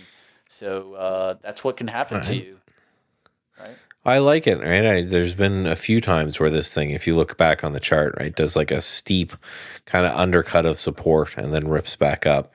Now, huge move from $2 to 100. This thing's been crazy, but it seems to have this history. Even did it, I guess, 2 weeks ago here, where undercut at that resistance and then rip back through. So it has a history of doing the same thing over and over again, where people are looking for these harsh pullbacks to get liquidity and buy it. I'm holding it. I don't know if I'm losing you or who's getting the rug pull? Is it you? Is it me? I don't know. Who knows? All right, feel good here, back. But yeah, this it's a solid intraday chart too. Just like lower, higher low, lower high, just over and over and over again, just higher high. So that's an interesting one, considering if you take that and you look at what's happened in like something like Mag 7 or big cap tech, it's been down most of the day. To see this kind of sector perk up is an interesting one. Tom Lee, everyone's tweeting about, just bought a boat ton of Ethereum. So there we go. Bought 100,000 Ethereum tokens. Doesn't seem to matter. Looking at iBit. Yeah, iBit's just holding on here with the market. Just seeing if that was some kind of crypto news to perk us up.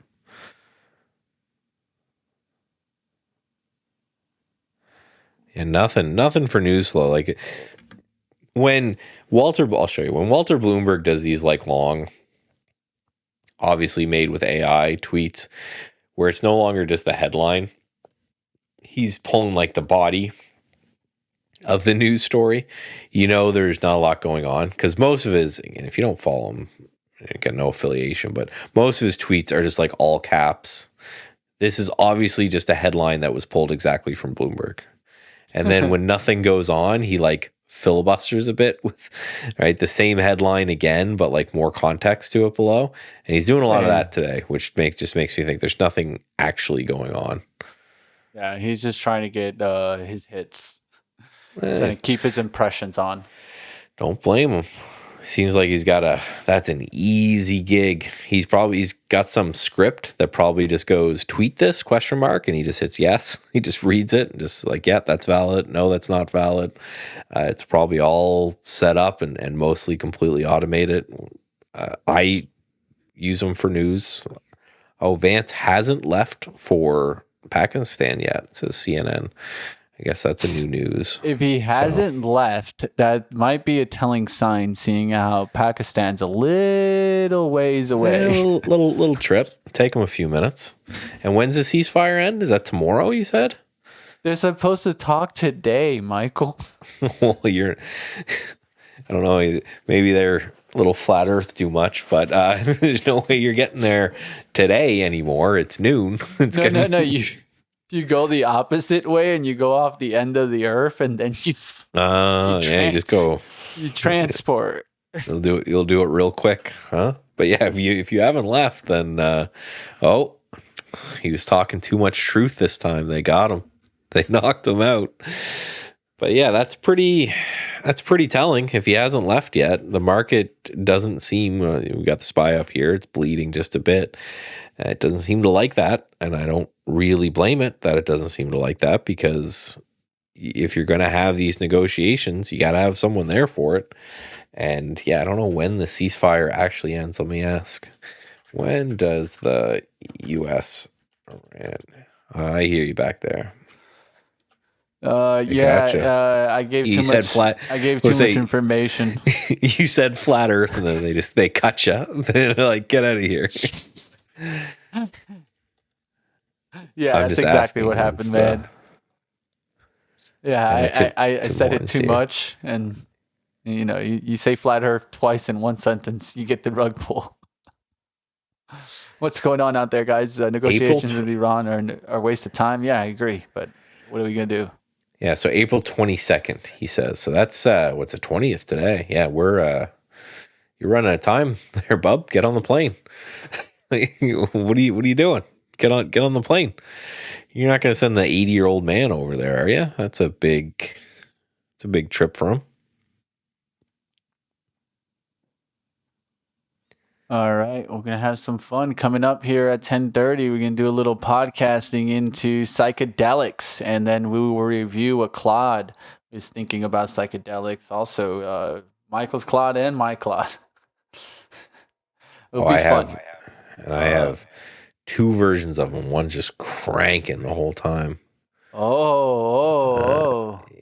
What I've been is checking on him here. He's been working for 2 hours and 57 minutes straight. That's got to chew up some credits. Oh, I love it.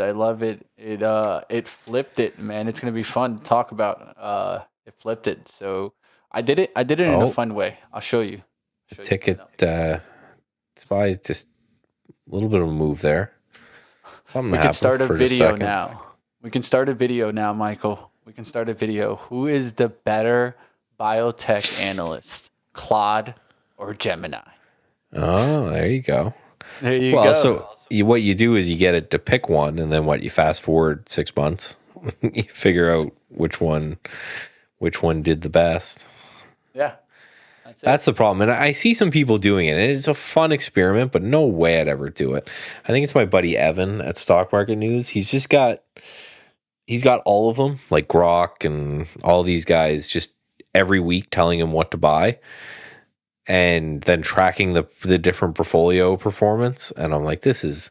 But the key is, and you know, you're a quant, man. You're a quant. You know, you need to feed it something, right? You need to feed it some data to make a strategy on. You can't just tell it to just do it based on generalized information. You kind of have to pull it into a place. That's why I like let's say Notebook in the first place for Google, because Notebook, of course, does certain things, right? It helps you pull sources and signify that you're only going to pull from that source, right? So you're only sourcing from that kind of action there.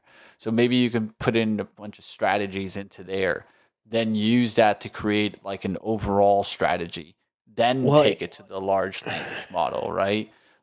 That's the only way it's going to work. You have to give it the strategy. You can't just generalize, like pick, here's money, go buy. It can't be like that. You got to give it a strategy. It's not that smart. It's inference, right? It's not going to be able to make those types of decisions unless you're giving it some type of strategy to go off of. Maybe you're saying trade like Warren Buffett, right? Pull everything from Warren Buffett, know how he trades, pull strategy, do deep research, and then maybe you get to something. I don't think it's out of the realms, but you have to really work at it. Well, yeah, and I don't. For me, what I do is I have it. I just have it work my back testers. So what it's doing now is because I have the data and I have a back tester with the ability to crunch the data, instead of me coding up everything and testing a bunch of variations, I just do it for me. So, for example, what I'm doing now is I've got two very interesting mean reversion kind of pullback swing strategies that are testing amazingly. They're talking 40% year over year growth with a 20% max drawdown, which is so insane. I don't believe it.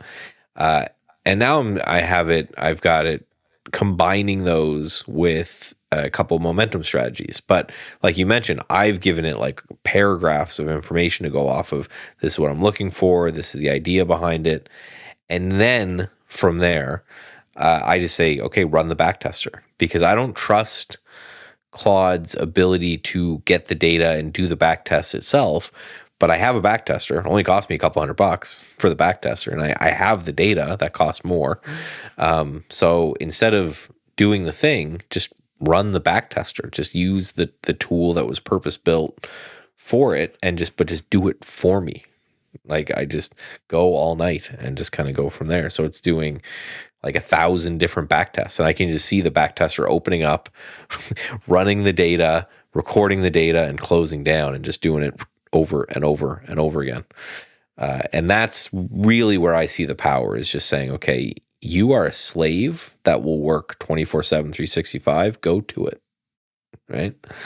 Nope. And I think that's the way to do it, man. I think you're not doing it wrong, but I also think that, it's about working with it, right? It's about playing with it. It's about doing the hard work. It's not just sit there and be like, yeah, one simple 5-letter prompt and then you become a trading expert. That, unfortunately, guys, and trust me, Michael and I wouldn't be mad. We would just hit the button and we would walk away and make millions of dollars if we could. But well, and the thing is, it can never work like that, because all of the bots are looking at the same piece of information. If everyone goes that same piece of information and says, make me a trading strategy that works, it's just going to, over time, over and over again, everyone's going to be trading this same strategy, and then people are going to see people are trading the same strategy, and they're going to exploit. It's just the same. It's the same as like if a simple moving average crossover worked in the market, made a ton of money. Well, that's going to get arbitraged away by other people doing the same thing. So it will never be that simplistic. It will never be that easy, because as soon as everybody starts doing it, then everybody starts doing it, and it gets arbitraged out of the market, which is the pain and also the beauty of markets, is that they're self-correcting mechanisms, right? They are systems in which as soon as everybody does the same thing, then it will stop working. I always just think about it like I describe it like in our area, and I'm sure it happened everywhere, like those frozen yogurt places where you could pour on your own toppings was like the biggest thing in the world for just like 10 minutes. And then there's like 1,000 of them that opened up in my town, and then they all went bankrupt because that's how markets work, right? Once everybody sees exactly what everyone else is doing, then the edge just disappears and you have to find a new one, which is where I think AI can make you a lot better, because you should be able to have an idea, from that idea be able to test it in a very robust way, and then bring it out into your trading like very quickly. That's where the AI shines, is not coming up with the idea so much, but it is you develop the idea and then it speeds you along so much further. And just like we talked about, anyone can be a graphic designer now. Well, anyone can be a quant, because you don't need to be able to code. I haven't opened up my backtester myself in weeks, because it can just all run in the background there. Unlike Mitch's connection to EV-MUX, which just cannot run. So whatever he's doing is killing it there. SPY looks like it's trying to perk back up. You know, we're waffling on a lot today, and we're chatting because there's not a huge amount that's happening, right? Even I was looking at some of these the psychedelic names, right, down from the open. I gave back most of the gain there in help. CMPS has been the only one that's doing better, but that gave a bunch back. So I blame Crow for making me talk about it this morning. The FTX, right? It's same thing, down off the open, trying to make it up now. But that was like the main story we were talking about this morning. And that was it. So nothing really happened. U.S.-Iran talks planned for Wednesday in Pakistan. Pure CNN just came out. Isn't Wednesday past the ceasefire dead? What? Yeah, Wednesday is the 23rd. No, Wednesday is the 22nd. So that is the ceasefire deadline on the 22nd. So we have that amount of time to not do the whole civilization is going to get wiped out tonight. Song and dance again, I guess. Oil not really surging here. So if everyone was worried, that would be the huge idea. Ganji's take a profit. Let's take a look at MSOS. See, I don't even know. I don't know when Mitch goes away like that, if his whole computer does, but oh yeah, so broke through that 420 where he bought at, short right to 430 and then right back down. It's a nice kind of looking chart. You know, a lot of them look like this though, with the scare down and back up, but I don't know. I like this little, right, you buy it here, you risk against what, 330. I don't want to. I've taken a bunch of shots at MSOS, and I think if I go back and I look at my entire trading, it's probably break even. It's not my birthday. What does my coffee say? Happy birthday. Yeah, so oh my God, stop listening. You think I'm listening to CNN? I'm just reading news feeds and what they're saying. But yes, if that upsets you that we're pulling news feeds into a stock market show about what's going on in the stock market, then yes, that is absolutely the correct reaction. But yeah, so if they're not talking until later, then it means we're still in this limbo. And it means the market may even be more consolidation here in nature, where if the talks are now not until Wednesday, that means we have to get through today and we have to get through tomorrow. of just sideways action. And we have no economic numbers. You can see nothing we care about here today at all. Tomorrow we got retail sales. Yeah. And Fed Chairman Warsh. Ooh. So he's always chairman designate. So this is where he pleads for his job, I guess, right? So that's interesting. And then pending home sale. So we got some, I'd say not a crap ton, but we got some news tomorrow. And then we just wait. So if we're going to wait for these talks to happen, then if they're not happening till Wednesday, then we could probably expect more of this, which is important to know, just to kind of curb, if you are discretionary traders, to curb expectations. If the market's waiting for a resolution to the conflict, and we know they're not even going to chat now until a couple days from now, then great. We just know that we're in a choppy market, and you have to be okay with a choppy market. Look for the strength that's happening under the hood. We talked about RSP holding up, actually broke out there again. So your average stock is doing great today, where Mag 7, MAGS, is down 1%. Your average Mag 7 stock is down.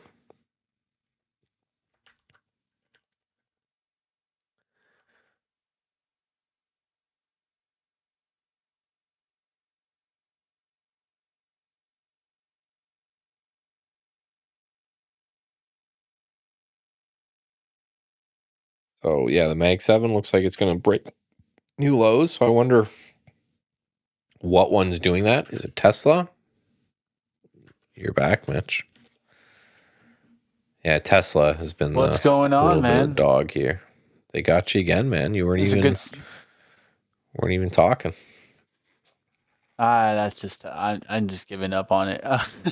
BitX also going on a nice little ramp up today. So if you're looking at that, that's holding well. Bitcoin holding well. But it's time to get towards our education segment today, guys. We're going to talk a little bit about some psychedelics. We asked here, at least I did, I went into Gemini and asked it to do a comparative based on clinical data, not price, compare two of the psychedelics that's in a duo. We'll talk a little bit about this. Definium Therapeutics versus Helios Pharma. So we'll get towards that action. And let's kick it off, guys. I have an audio that we're going to be playing on top of this. So you guys will hear the audio, and then we'll go from there. We have some audio that we'll play. It will be a podcast about this. And then I also have some slides that I'm making right now from Claude's version. And I think it's an interesting, because what I do in different ones is I tell them to make like a board of experts. But we'll talk a little bit about that after the podcast as we get to the Claude side of things. All right, let's kick it off. We'll kick off the podcast here. You guys should hear the audio in just a second. Let me know if you guys are getting the audio, and we should have it started in just a second here. Imagine holding a small, There we go. seemingly ordinary tablet on your I'll show some slides throughout. It dissolves in seconds. And within 2 then hours, we'll talk more about it after these deeply the podcast is entrenched over. neural pathways. If you don't of agree or severe disagree, crippling throw it up in the chat. Sounds totally Feel sci-fi. free. Right. If you were paying attention to the psychedelic space in the early 2020s, that scenario was pitched as this utopian, almost magical dream. It felt like a gold rush back then. Oh, absolutely. I mean, every week there was a new headline. You had a new venture capital firm throwing hundreds of millions at highly speculative science, and just a lot of wild promises about revolutionizing mental health. Right, but here we are. Yeah, here we are. It's early 2026, and the dust has completely settled. The narrative-driven hype days are definitively over.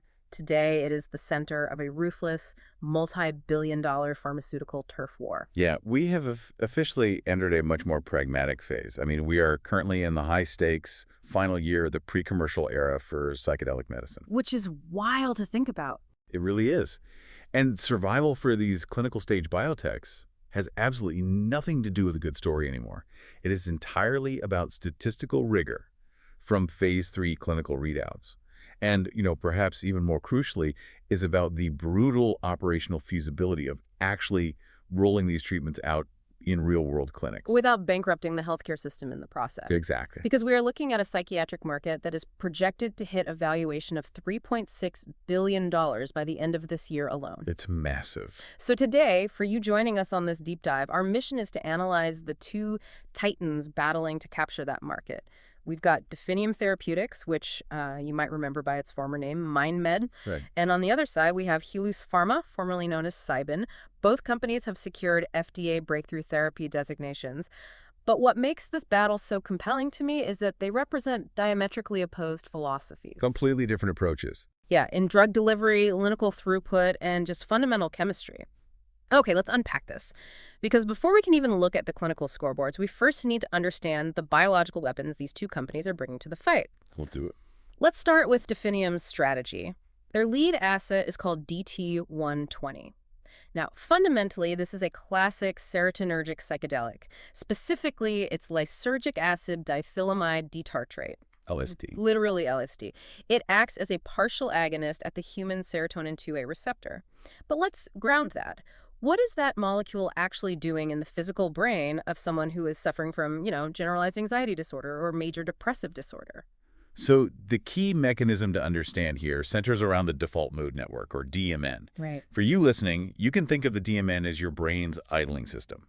It's highly active when we're ruminating, when we're daydreaming, or when we are just intensely focused on our own internal narrative. Like when you find yourself agonizing over some embarrassing conversation you had 5 years ago? Exactly, yes. That is your DMN at work.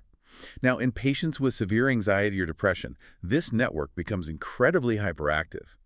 These patients are trapped in rigid, looping patterns of negative thought. They just can't break out of it. Right.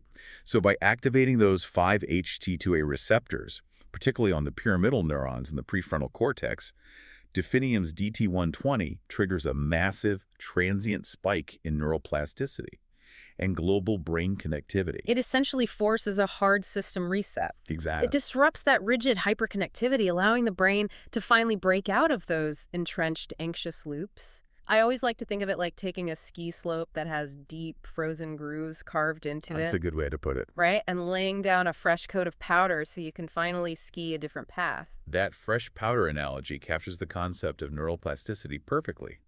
But what's vital to understand about Definium's strategy is that the core molecule, the LSD backbone, isn't their actual innovation. Because we've known about that for decades. Exactly. We've studied that specific mechanism for a very long time. The real proprietary leap they are bringing to the table in 2026 is their delivery mechanism. Right. They are using Catalent's Zydis orally disintegrating tablet, or ODT, technology, which I like to think of as a biological express lane. Yeah, that's fair. Normally, when you swallow a traditional pill, it goes into the traffic jam of your gastrointestinal tract, right? It gets processed and metabolized by the liver, and eventually, hours later, a fraction of it actually makes its way to the brain. It's inefficient. Highly inefficient. But the Zydis ODT bypasses all of that traffic. It dissolves on the tongue and absorbs rapidly right through the oral mucosa. You don't even need water. And the clinical benefits of that are huge. Yeah. You get a much faster onset, significantly better bioavailability, and for the patient, you avoid a massive amount of the nausea that is famously associated with traditional encapsulated psychedelics. Yeah, nausea is a huge barrier for a lot of people. It really is. So it's a highly refined, Huge barrier. pharmaceutically optimized approach to a classic molecule. Helus Pharma, however, is taking a completely different route. Right. They are relying on tryptamine-based compounds, specifically psilocin and DMT, but they are structurally modifying them through Couldn't heavy even pronounce isotope substitution, psilocybin. a process called deuteration. Stop right there because I need to push back on this. Sure. Phrases like heavy isotope substitution and deuteration, they sound incredibly Deuteration, sci-fi. I like that For one. those of us who haven't taken a high-level chemistry class in a decade, what does deuteration actually mean in plain English? And why would a pharmaceutical company go through the extreme trouble and expense to do it? What's fascinating here is that it's actually an incredibly elegant structural tweak. At a microscopic level, Helus is simply taking specific hydrogen atoms on the tryptamine molecule and replacing them with deuterium. Okay, and deuterium is? Deuterium is nothing more than a heavier isotope of hydrogen. But because it's heavier, the carbon-deuterium bonds it forms are significantly stronger than normal carbon-hydrogen bonds. Oh, I see. So they are essentially putting molecular armor on the drug to protect it once it enters the human body. That is exactly what it does. Because when you ingest traditional psilocybin or DMT, Your body recognizes a foreign substance and immediately deploys specific enzymes. Right, Yeah, like it starts monoamine fighting oxidase itself. or MAOA. Starts fighting the drug back. MAOA. And those enzymes act like molecular scissors. They chop the drug down and clear it from your system. Which ruins the therapeutic effect, or at least shortens it unpredictably. Exactly. So by equipping their compounds with this molecular armor, Helis's drugs, which are HLP-003 and HLP-004, become highly resistant to those enzymatic scissors. That's brilliant. It is. It allows Helus to engineer a highly predictable, incredibly targeted response in the patient. They can shorten a traditional, exhausting 6 to 8 hour psilocybin experience down to a very manageable 2 to 4 hours for HLP-003. Wow. Or they can engineer It's a a little rapid bit better. 90-minute profile for their DMT analog HLP-004. That is wild. But, you know, a clever molecular design on a whiteboard is really only as good as its real-world results in human beings. Let's look at the raw statistics from the Phase 2 trials that have institutional investors holding their breath. Let's do it. We'll examine Definium's generalized anxiety disorder data first. Their Phase 2b trial tested 198 adults, and it's important for you listening to realize these aren't people with mild everyday stress. These are adults with moderate to severe, often completely debilitating anxiety. A very difficult population to treat. Yeah. Now, Definium tested several doses, but the 100 microgram dose was the clear standout. At week 4, it achieved a 7.6-point placebo-adjusted reduction in HAM-A scores. And we really need to anchor what that scale actually measures. Yeah. The HAM-A, or Hamilton Anxiety Rating Scale, is the gold standard for measuring anxiety severity. Right. A minimal, clinically important difference, meaning the threshold where a patient actually feels a tiny, noticeable improvement in their daily life, is generally considered to be just a 2.5-point drop. Just 2 point. Exactly. So Definium isn't just barely crossing the efficacy line here. They are clearing it by a massive margin with that 7.6-point reduction. Yeah. The speed of that relief is also really notable. Patients were reporting an onset of improvement by day 2. Day 2, that's unheard of for traditional meds. It is. And by week 12, they maintained a 65% clinical response rate and a 48% full remission rate. To put that in human terms, nearly half the people who took this one-time dose no longer met the clinical criteria for anxiety 3 months later. Half of them. And the side effects were mostly mild to moderate, things like visual, perceptual changes or some slight nausea, but they were strictly confined to the dosing day itself. It's incredibly strong data. Visible, It really is. perceptual But here's where it gets changes. really interesting. Nice way of saying Because they got then you look across wrecked. the aisle at Helis's HLP-003 data for major depressive disorder. In their Hey, Phase 2 you trial, never know. patients received might be 2 seeing things that 16 milligram we're oral all doses meant to spaced see. 3 weeks apart. Right. They At the got primary shot endpoint, into a the center of the staggering universe. 100% of participants on that 16 milligram cohort were Hey, classified as maybe, clinical maybe you responders. need to see 100%. the flip It is a side. frankly the unprecedented universe. number in the history of behavioral health trials. I mean, you never see 100% in biology. Never. But the specific No. metric that truly shook the psychiatric establishment was the long-term durability. 12 months, a full 52 weeks post-treatment, 71% of those participants remained in full clinical remission. That is staggering. It is. To give you a sense of the trajectory that got them there, at 4 months, the cohort saw an average 22-point drop in their Madeir depression scores. And just like we anchored the anxiety scale, let's anchor the Amity-Rest scale. The Montgomery-Asberg Depression Rating Scale measures sadness, tension, sleep, suicidal thoughts. Heavy stuff. Exactly. A 22-point drop isn't just feeling a little brighter in the morning. A 22-point drop is often the literal difference between a patient being entirely bedridden, unable to shower or eat, and that same patient returning to work, engaging Spy with their dropping family, and here. resuming normal social function. Yeah, Exactly. I'm just And seeing to a little hold bit of a shake in 71% of that oil. specific remission back out and to forth a full right now. year after just 2 doses. Spy that just is considered slowly the holy tickling grail down. of interventional psychiatry. Because the alternatives are so bleak. Right.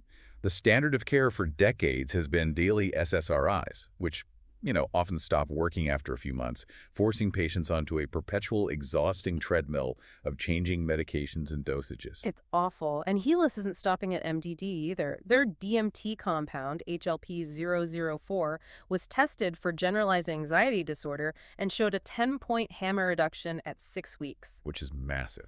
But the kicker here, the thing that makes this an absolute game changer, is that it was tested as an adjunctive treatment, meaning these trial patients didn't even have to taper off their existing daily standard of care antidepressants to participate. And that design reflects a highly pragmatic understanding of real-world patient behavior. Many patients with severe anxiety are partially responsive to their current medications. Right, they're getting some benefit. Yeah. Exactly.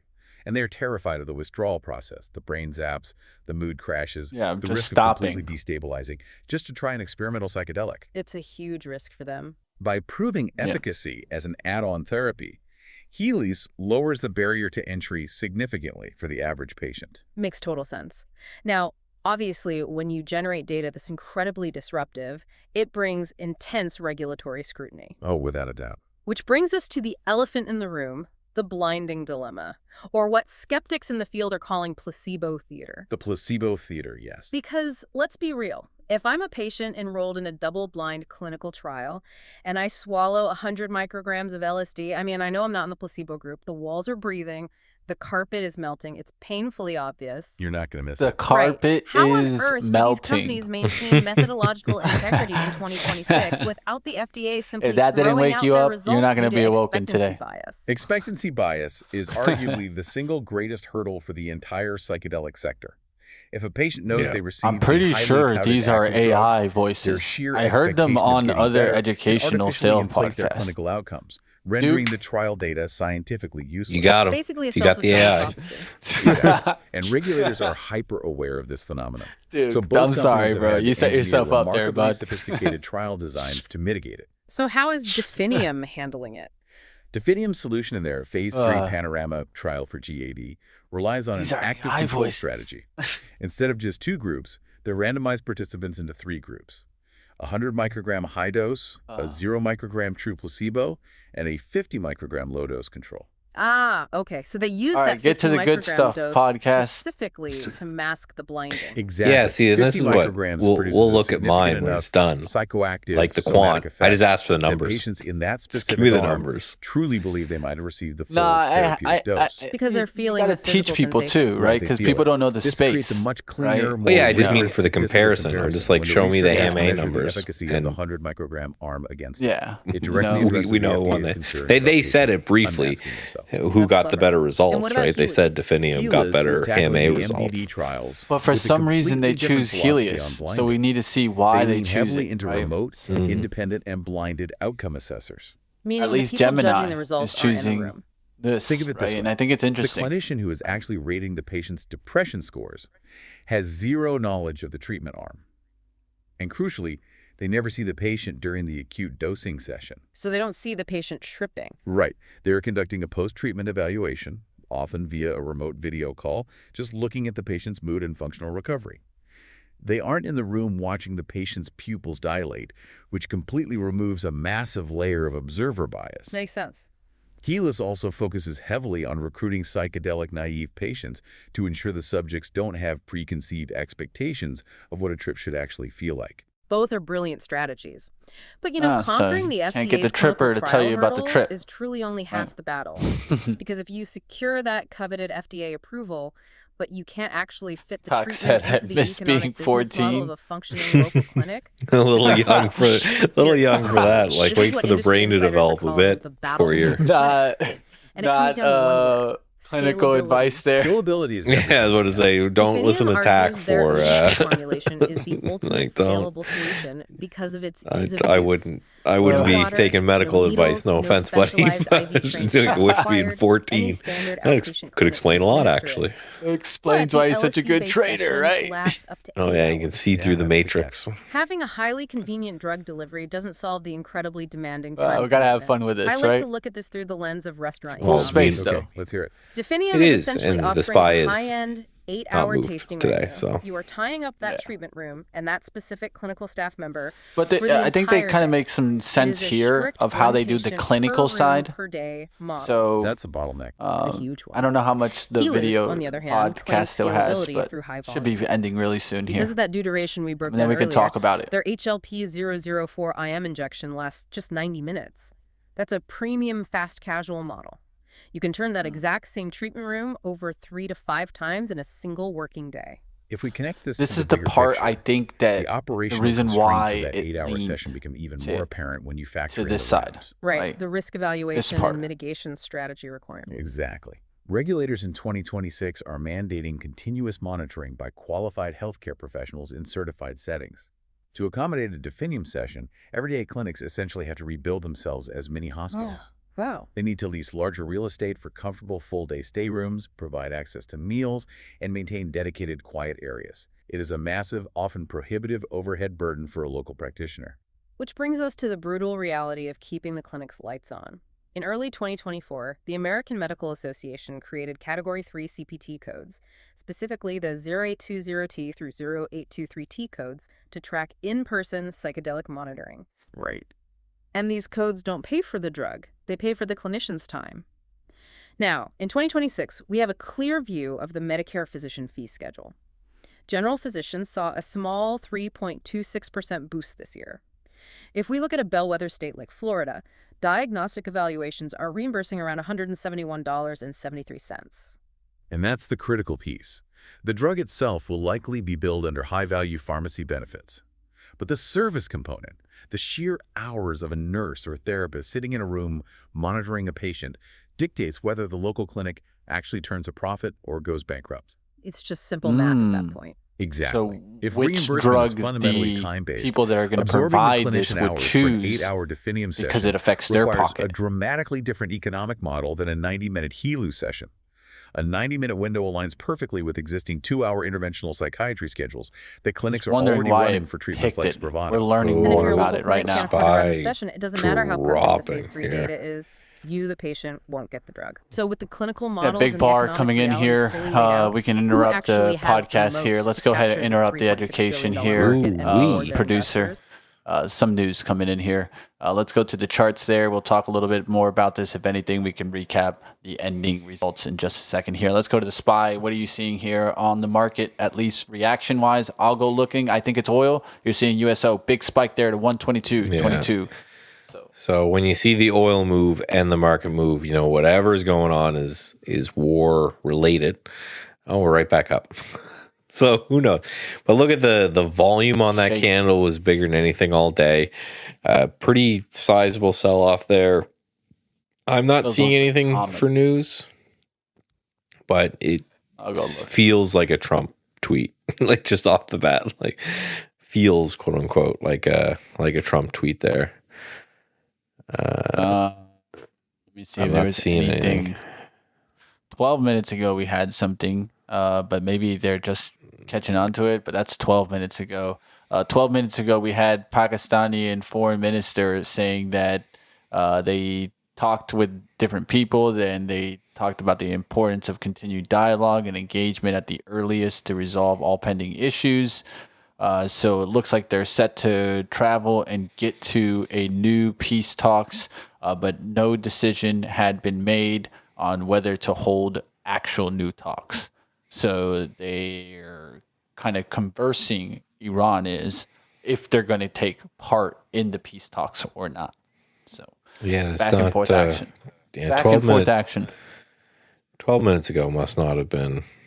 That must not. I'm seeing. That's the only thing I can see in the last minutes. Right?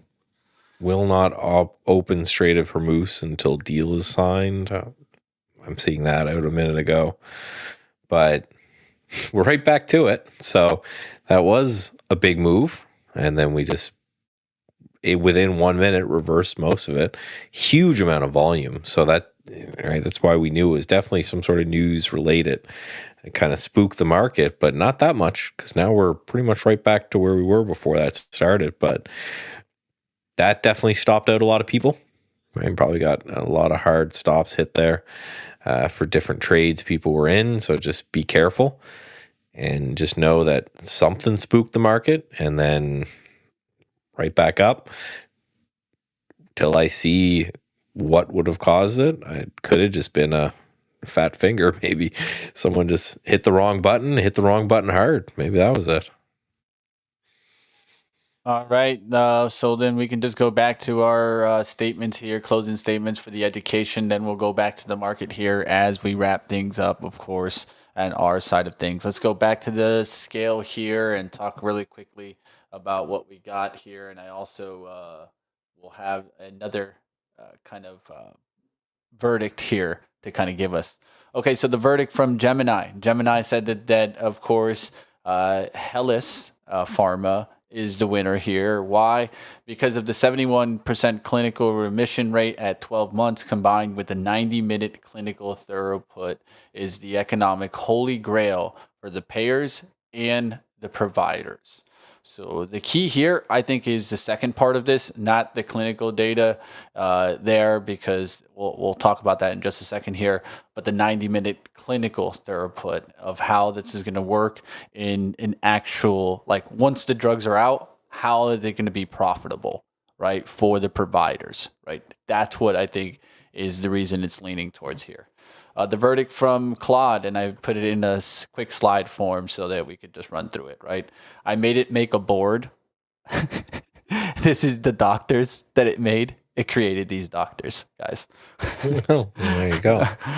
This is how I like to do it. So I made a 6-member expert board of independently reviewing the data of the clinical data. So see, it's funny though. So just your 71% remission rate, I just looked that up. And I said, well, why didn't you include that and we'll go over my Claude in your original quote. So it says because it was 5 people. Yeah, so here it is. It's essentially it's random. Coming up right here. Yeah, random noise. So here you see the data side by side. So good, nice slide for us here, right? Side by side, you're seeing here Definium's MM120, Helios CB, and then different ones, right? So there's different kind of actions here that you can kind of go off of course. 48% remission sustained in 12 weeks, 71% remission, but 7 patients, right? Yeah. And this one, 5 patients, right? So this is a smaller amount of patients, but the better data on number wise, right? But of course, it's all dependent on how you want to go about it. There's no right or wrong answer, I think, here.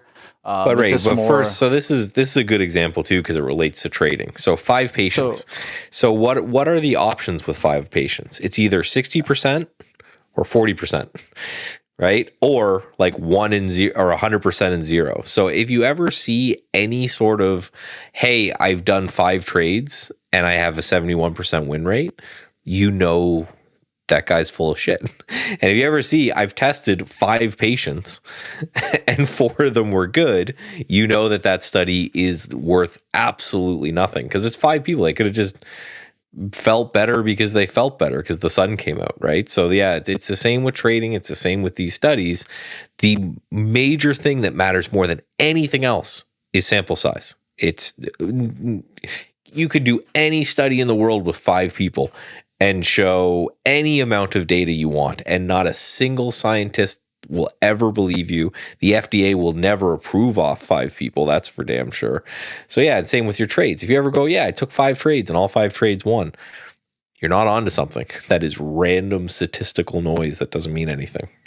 Now, they can't approve it. It is in phase 3, so I won't say that they can't be approved here based on that thinking. But I will just say and stick to what the report glossed over, right? The 4 things right here, right? These are the 4 things that it's glossing over, and the reason why Claude would say and give it to the other one, right? Because of the data being more consistent. But I think there's a big question here. It's about the other side of the business, and the reason why Gemini wanted to give it to the other one, right? Which is also the feasibility side, right? And I think that this is the one thing that isn't being talked about often.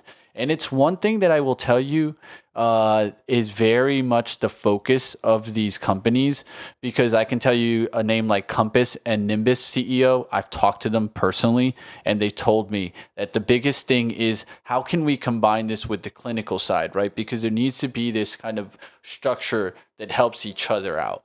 Because if one of them is going to be, that 8-hour trip, that's very hard to pay a clinical psychologist, like somebody that is, very expensive hourly, 8 hours for one patient, right? Like, let's just be honest. That's a lot of money, right? You guys know how you go to the doctor, you see him for 20 minutes, you pay him thousands of dollars. Imagine if we're going to that doctor for 8 hours.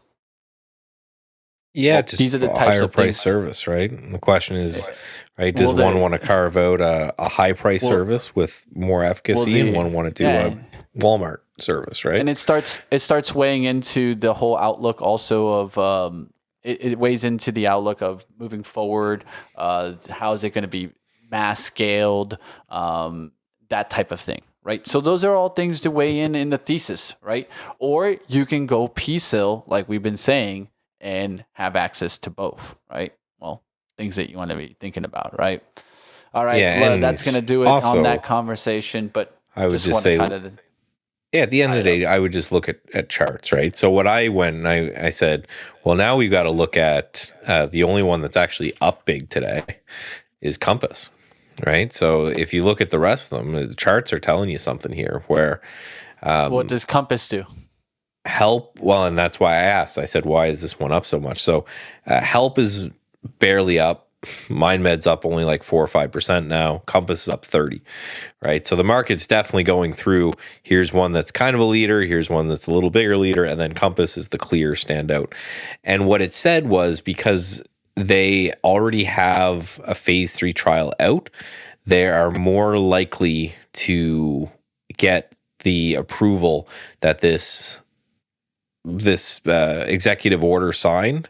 It's because they have a phase 3 instead of the other ones that only have phase 2. They're more likely to get that kind of push out the door. So that's why the market's treating it way better. That it's got nothing to do with the drugs. It's just how far along. So then I said, okay, rank them by how far along they are. And Compass was obviously number 1. It could be approved as early as Q4 2026, end of this year. MindMed could be as early as beginning of next year, and then Help is 2028 because of that small sample size. I guess the FDA told them to go redo it with more people, so they're just a little bit behind. So it says end of 2027 to early 2028.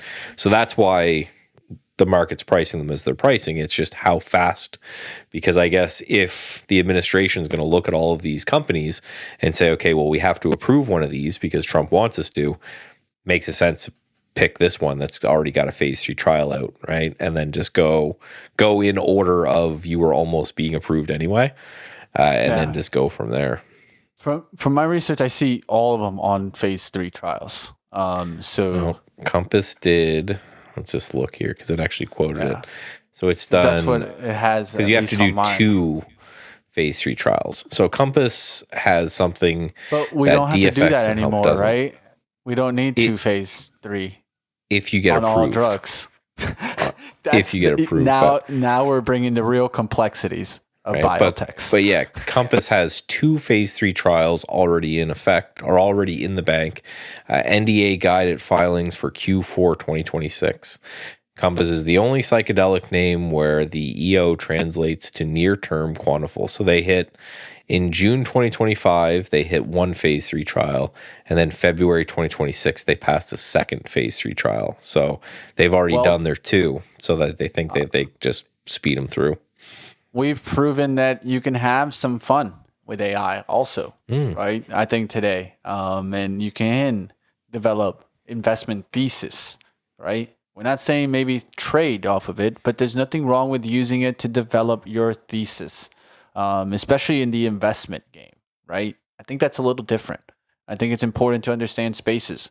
It's important to understand themes. That's why we bring them here, right? Because if you understand the theme and you actually do a little bit of digging, right? You don't need to be, knowing everything in this space, but don't be the person that just relies off of other people's information.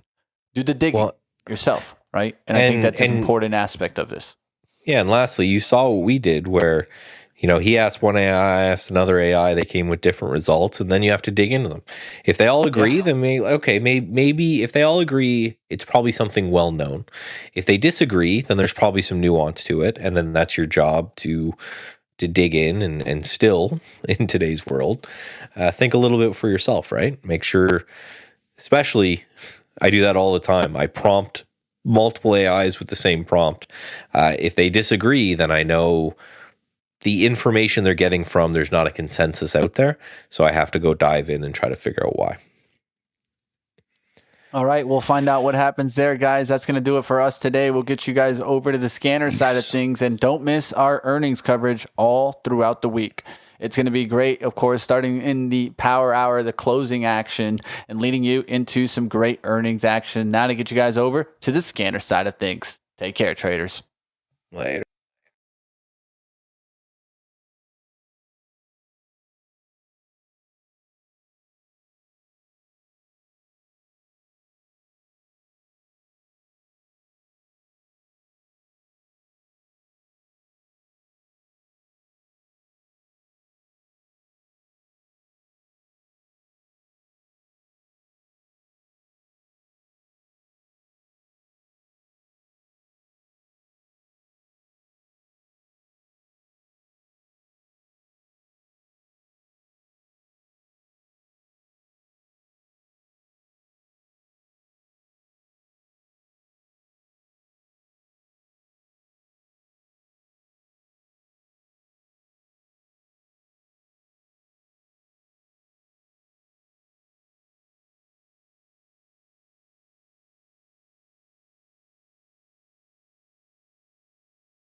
What is up, everybody? It is Steve Tileman here. I am with Trade the Pool. It is not power hour, but lunchtime.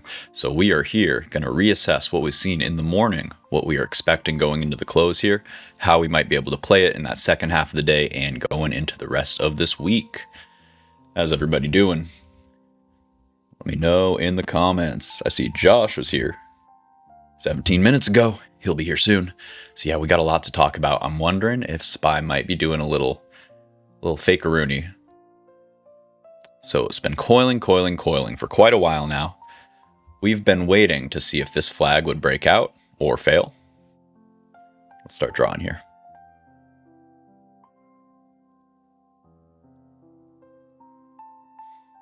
So we had this flag. Why aren't my lines staying? We had this flag structure that I will draw out eventually here. I think we're seeing a breakdown right now.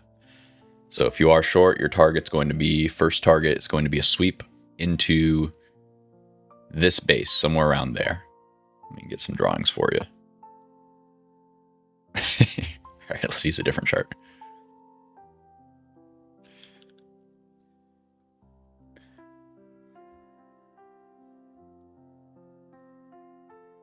Yeah, we're getting the flush, getting a little bit of a flush here. So the first level of interest is going to be this zone where the bottom wicks are of this flag and the top wicks are from the morning flush out. So that's the level of interest. I want to see this transact. You can see the high volume node right at 707. And we want to see what price does when it hits 707, sweeps out the liquidity from these wicks. And the idea is, if you were long in this flag structure, this is where you'd put your stops, under there. So if price cannot break up, it has an incentive to reach on down and retest this level. I think that's where we're heading. We do see the buyers there. Man, they are relentless today. So this is the game that we're playing. Are we going to squeeze the shorts? Are we going to continue this momentum up and long, or are the longs getting a little bit tired here? I'm not sure.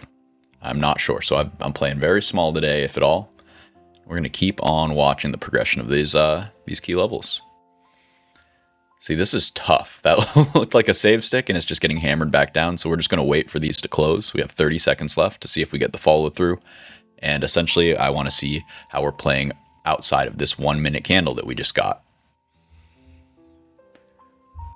Slow day for you, Mike. Yeah, same here. I've been kind of waiting for a bigger setup to play out. We have the gap below on SPY.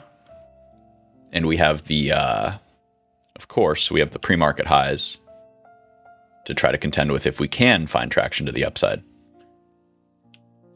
So the gap below is going to be down to right there, 701. So pretty decent gap down there. There's a smaller one to the, what is it? I want to say 703. We'll look at that in just a sec. I see somebody in the back rooms. Give me a holler. You good? Yeah. All right. I'll throw you some kisses. Give me a what now, Josh? You're live. Throw you some of them kisses, some sweet kisses, baby. So or sugars, back in the day, Mama like, give me some sugar. I'm here for it. I could use a little Josh sugar every now and then. Josh, how you doing today? What's going on? Good, man. Good. Just living the dog life when no one creeps in the door here. But yeah, doing good. A little slower day in the small cap market. Not doing as, not getting crazy big moves. A lot of movement in pre-market that then settles down and then really we don't get a lot of follow through in market, so to speak. So it's been a little slower today. A little bit slower. What's up, Michael? Anyone else still sticking around? It's from earlier, D Rider. But yeah, it's been a little slower. It's just been that's kind of been the key over the last few weeks in the small cap space. We're starting to move into that big movement in pre-market. A lot of you don't know who it's going to be, and then about an hour after the bell, you're going, okay, I guess it's going to be nobody today. It's really you don't get follow through. You're getting some decent moves here and there, but nothing where you're getting that staircasing up to where like, hey, look at this play today. Hey, look at this play today. We're getting more and more into this. What we're seeing today in the small cap sector, where you're just not getting a lot of good follow through into the after the opening bell, essentially. Yeah. Is there a good example of one of those tickers today I can pull up real quick just to show? PBM. Yeah, PBM is a great example of the last 2 days. Right. Yeah, go back to PBM was a great mover Thursday out of nowhere at lunch, and then look what it did Friday in pre-market. Look what it did today in pre-market, and then after the bell, you don't really get as much solid movement. just EVBM, I should say ENVB, NVB. So ENVB is another great example, actually, where you get a really good movement pre-market into the opening bell. And then opening bell onward, we're just not getting a lot of follow through. And so you're getting some spikes in pre-market. I can name others as well, but this is kind of what you're getting once the opening bell rings. You're not getting the continuation. It kind of then halfway through the day, like right now, volume really starts to die out. And you're not left with a lot of good setups for trades to be had, really. So you kind of then have to sit back and wait for some new tickers to start forming. Then you get plays like WLDS, former runner, looking at it again today, Wilds, WLDS. And it's giving you good movement in market, but then out of nowhere just has a huge sell-off and halts down. Is that a offering? No, it's just a random, nasty, crazy sell-off, as you can see right there midway through the day. Someone was in on long. Yeah, I had a trader in on long. I think a couple of traders that were in long, and then boom, halts down out of nowhere on them. That's tough. So I got to ask, whenever I see something like this, make a big move pre-market on lower volume, I mean, still high volume, relatively speaking, but you can see in cash session, it fails to make that new high, and you get even more volume, especially on those sells. Now you get, like you're saying, that sudden halt down. How do you feel? Is this setup a long that is just dead and off your table, off your screen, or is this a potential engulfing bearish and look even lower? Or is it because we're at this? Is there that much meat on the bone for you? This much over $1, 50 cents over $1? Right, no? Yeah, I'll leave it alone. Okay, gotcha.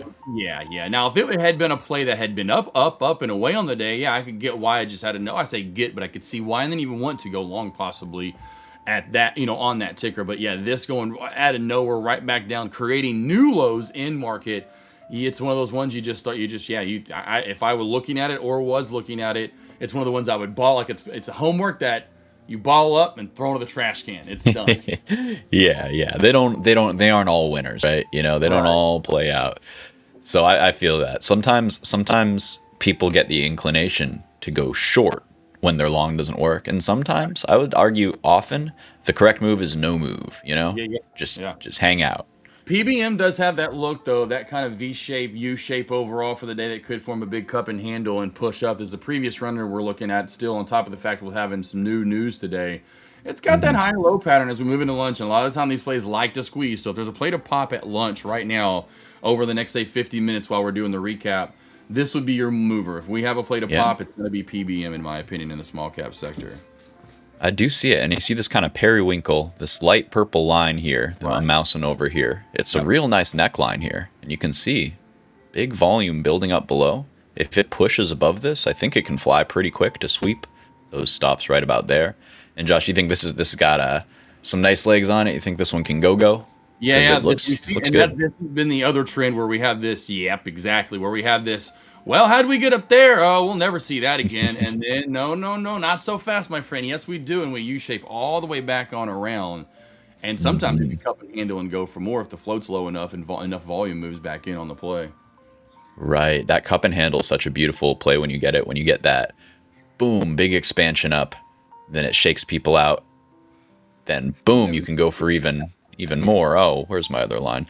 You know what I'm looking for, I know. Come on, give it to it. There it is.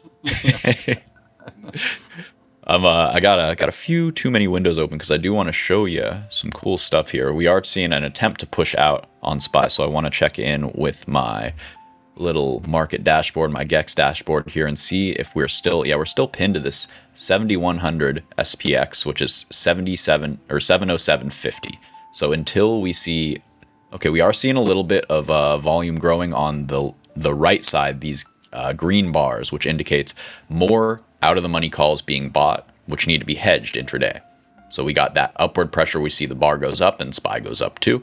We want to see if that's going to stick, if we can get some actual traction pushing up and out of this flag there we go, that we are testing this downtrend line of, there it is. Oh, come on. It's pump faking me. There's the downtrend line.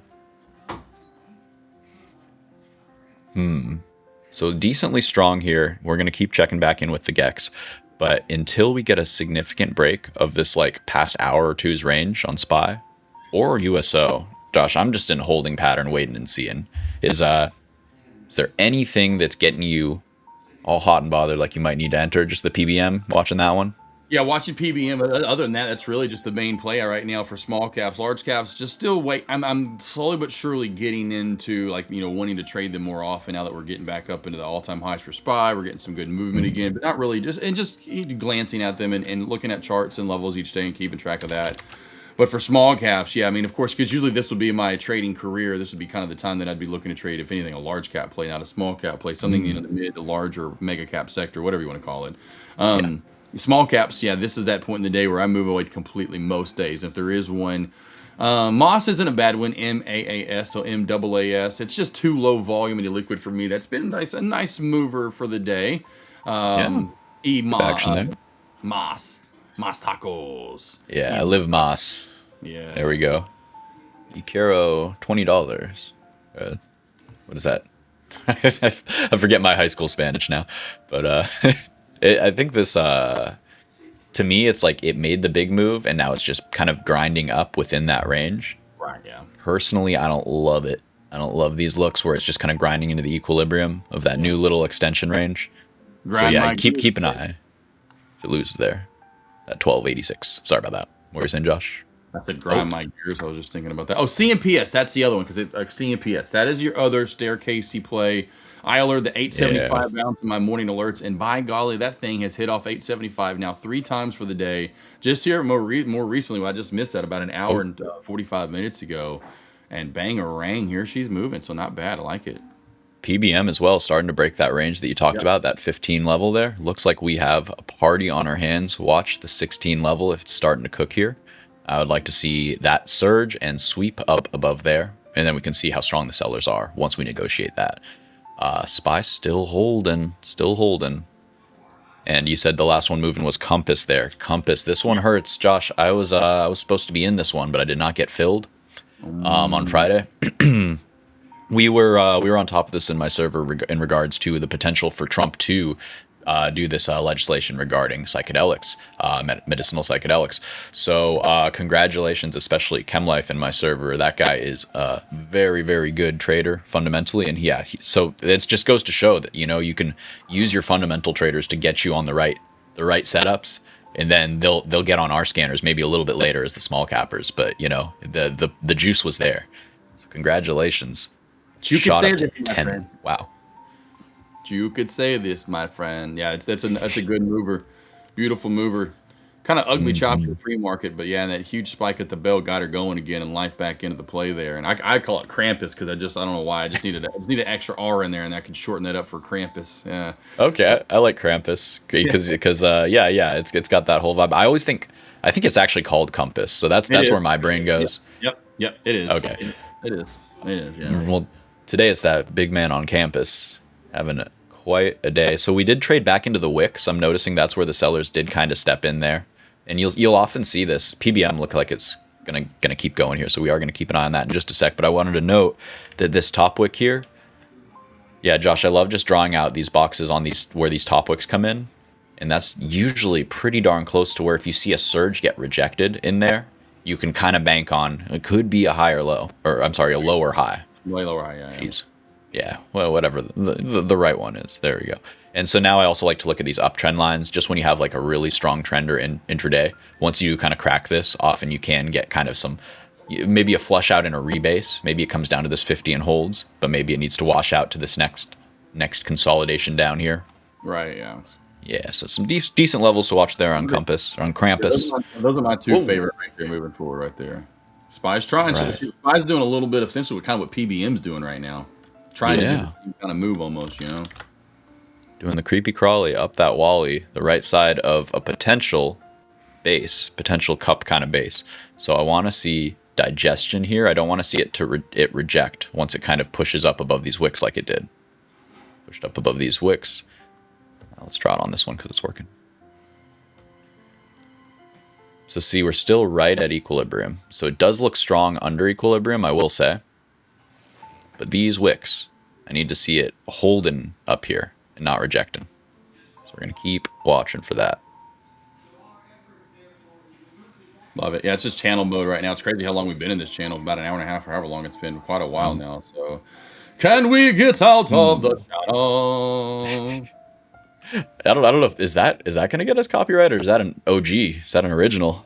That's another G right there, baby. I like it. You never know what's going to come out of mine. Is it like, I listen, you never know. It might get some OG stuff, or you might get some. Hey, usually it's crazy how my brain will be like, why am I randomly singing this song? You know, but yeah, that's. But I love it because Avery, my wife's the same way. Avery's the same way, and she's like, she was saying the other day, do you realize it will just be, we just kind of randomly will just like, yeah, that's why we're married. But yeah, we'll just be random. We'll just all of a sudden randomly just start singing a song, whether it's a made up one or about our dogs or something, just being goofy, or whatever. Yeah, I'm like, why are we doing this? Why are we so weird like this? That's how you know you found your person. That's me and my girl. We just make terrible puns, and it just bothers everybody but us. But we have a blast, and that's what matters, you know. That's because you got to make yourself laugh, and if you make yourself laugh, you'll bring yourself joy. You'll be joyful. You'll find somebody who likes that.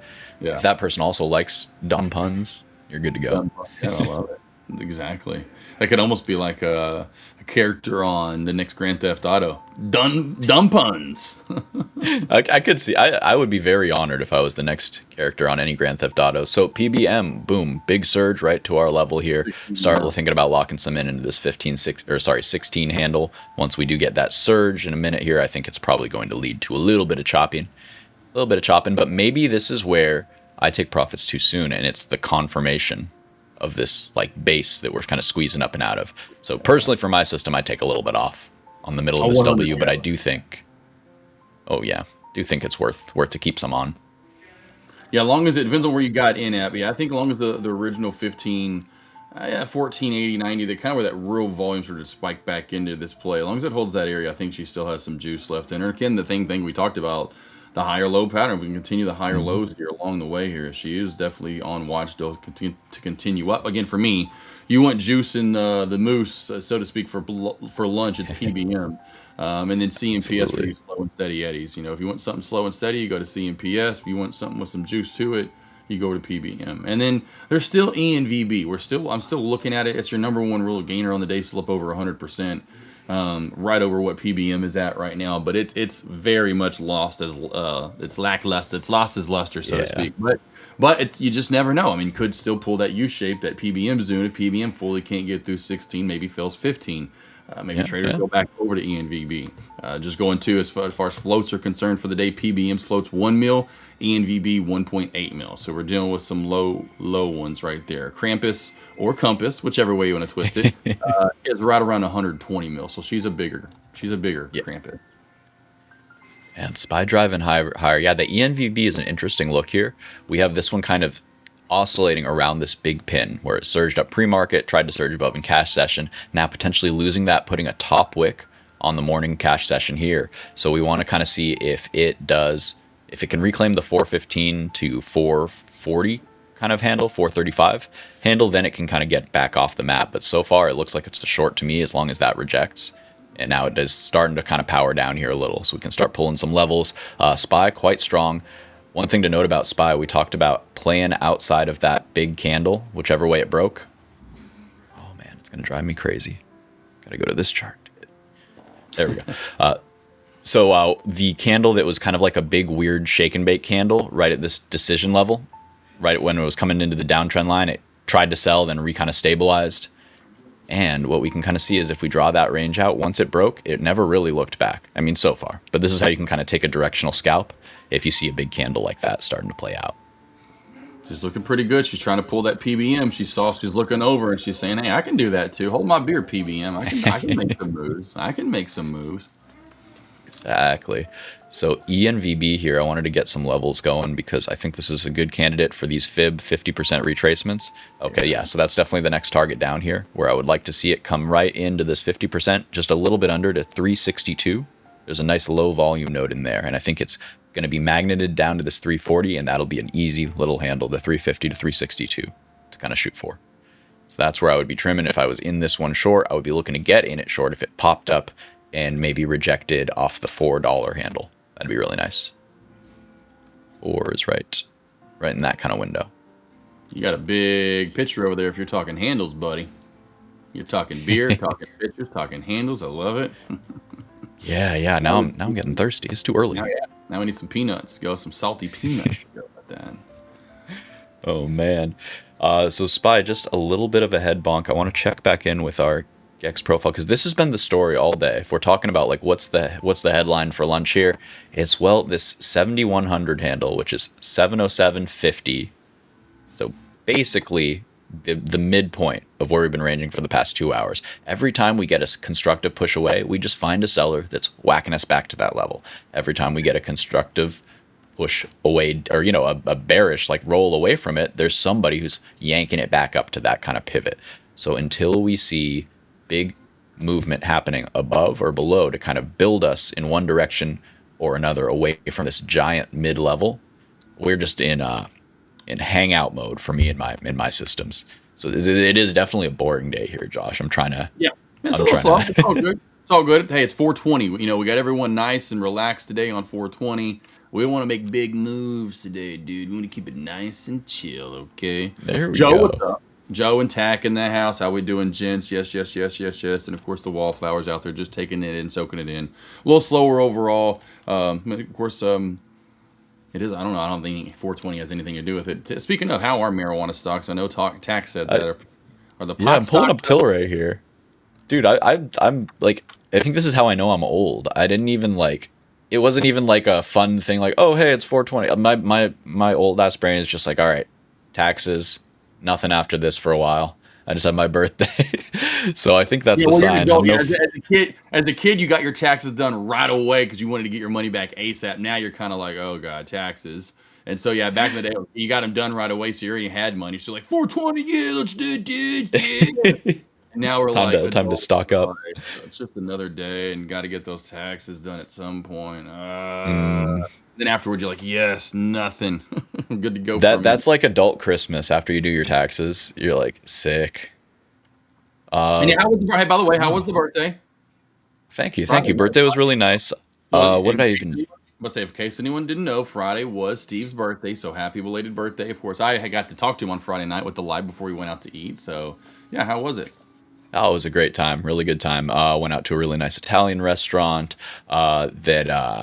It's nice. I have like, I'm not technically gluten intolerant, but I have like a lot of sensitivities. Basically, I love bread and I still eat it, but it punishes me for it. So it was nice going to like a really nice restaurant that actually was gluten free, so I could just eat as much bread as I want, as much pasta as I wanted. It was delightful. So it was a good time, and then spent the weekend, just out a little bit up north along the coast there. So got some air, feeling good and refreshed. And Josh, I'm sitting here looking at Tilray thinking, does it want to do a thing for 420 here? I don't know. It's got this big base. Yeah. Is this a failed breakdown? And maybe it runs off of we have the psychedelic news, right? So if that's getting reclassified, weed should be right around the corner, right? Well, it should. Yeah, I don't know. Definitely. Wow. Yeah. It could. In terms of speculative narratives. Yes, it could. I mean, but yeah, definitely for the rebrand. I mean, that was just the dumbest thing for the longest time with putting it in, in the category of all the other drugs is obviously pretty stupid at this point. So finally doing something about that is pretty darn good. Another good mover for that sector that I look at for large cap, mid cap, whatever. Bloom Energy, another good strong day from Bloom. Yeah, BE I'm trying to go through the tickers that I look at every morning. That's one of them that actually had a pretty darn strong day today. Was BE back up there, that all-time high or close to it anyway. Kind of building a nice, good channel up top. Mm-hmm. No, I love this. I love when you get a clean level break, and now it's hanging out, it's not rejecting, and it's putting in a new support here at 200 to 205, let's call it. So, I think this one is just kind of waiting for its 9-day to catch up here. So let's see. Yesterday it was 188. Today it is 193. It's moving about $5 up a day. So in 2 days, I think that we'll be able to buy with a nice high confluence off of this 200 to 205 kind of area. Maybe tomorrow, maybe the day after that. So I really like this one for a swing. I think it still is got a lot of room. PBM, new high of day. PBM, new high of day. She's so squeezing. We were all over right at the start there for new high of day in market, that is. Finally pushing through 16. I held that low 15 area we were talking about. Now she's pushing. Got more volume coming in stronger now than we had earlier. She's a moving. Yeah, this is already, I mean, if you just did this at that last dump out in terms of marking your risk. From where we mentioned this is already a 1-to-1 winner. We swept over this level, seeing a few little bit of sellers here. So hopefully you locked a little bit in over the 16 handle. That's already a slam dunk trade there. And I think we do try to creepy crawly stair step up the Wally here to this 20 handle. I think it's very, very possible on this name. So I'm liking this one. Free alpha here from the Trade the Pool team, baby.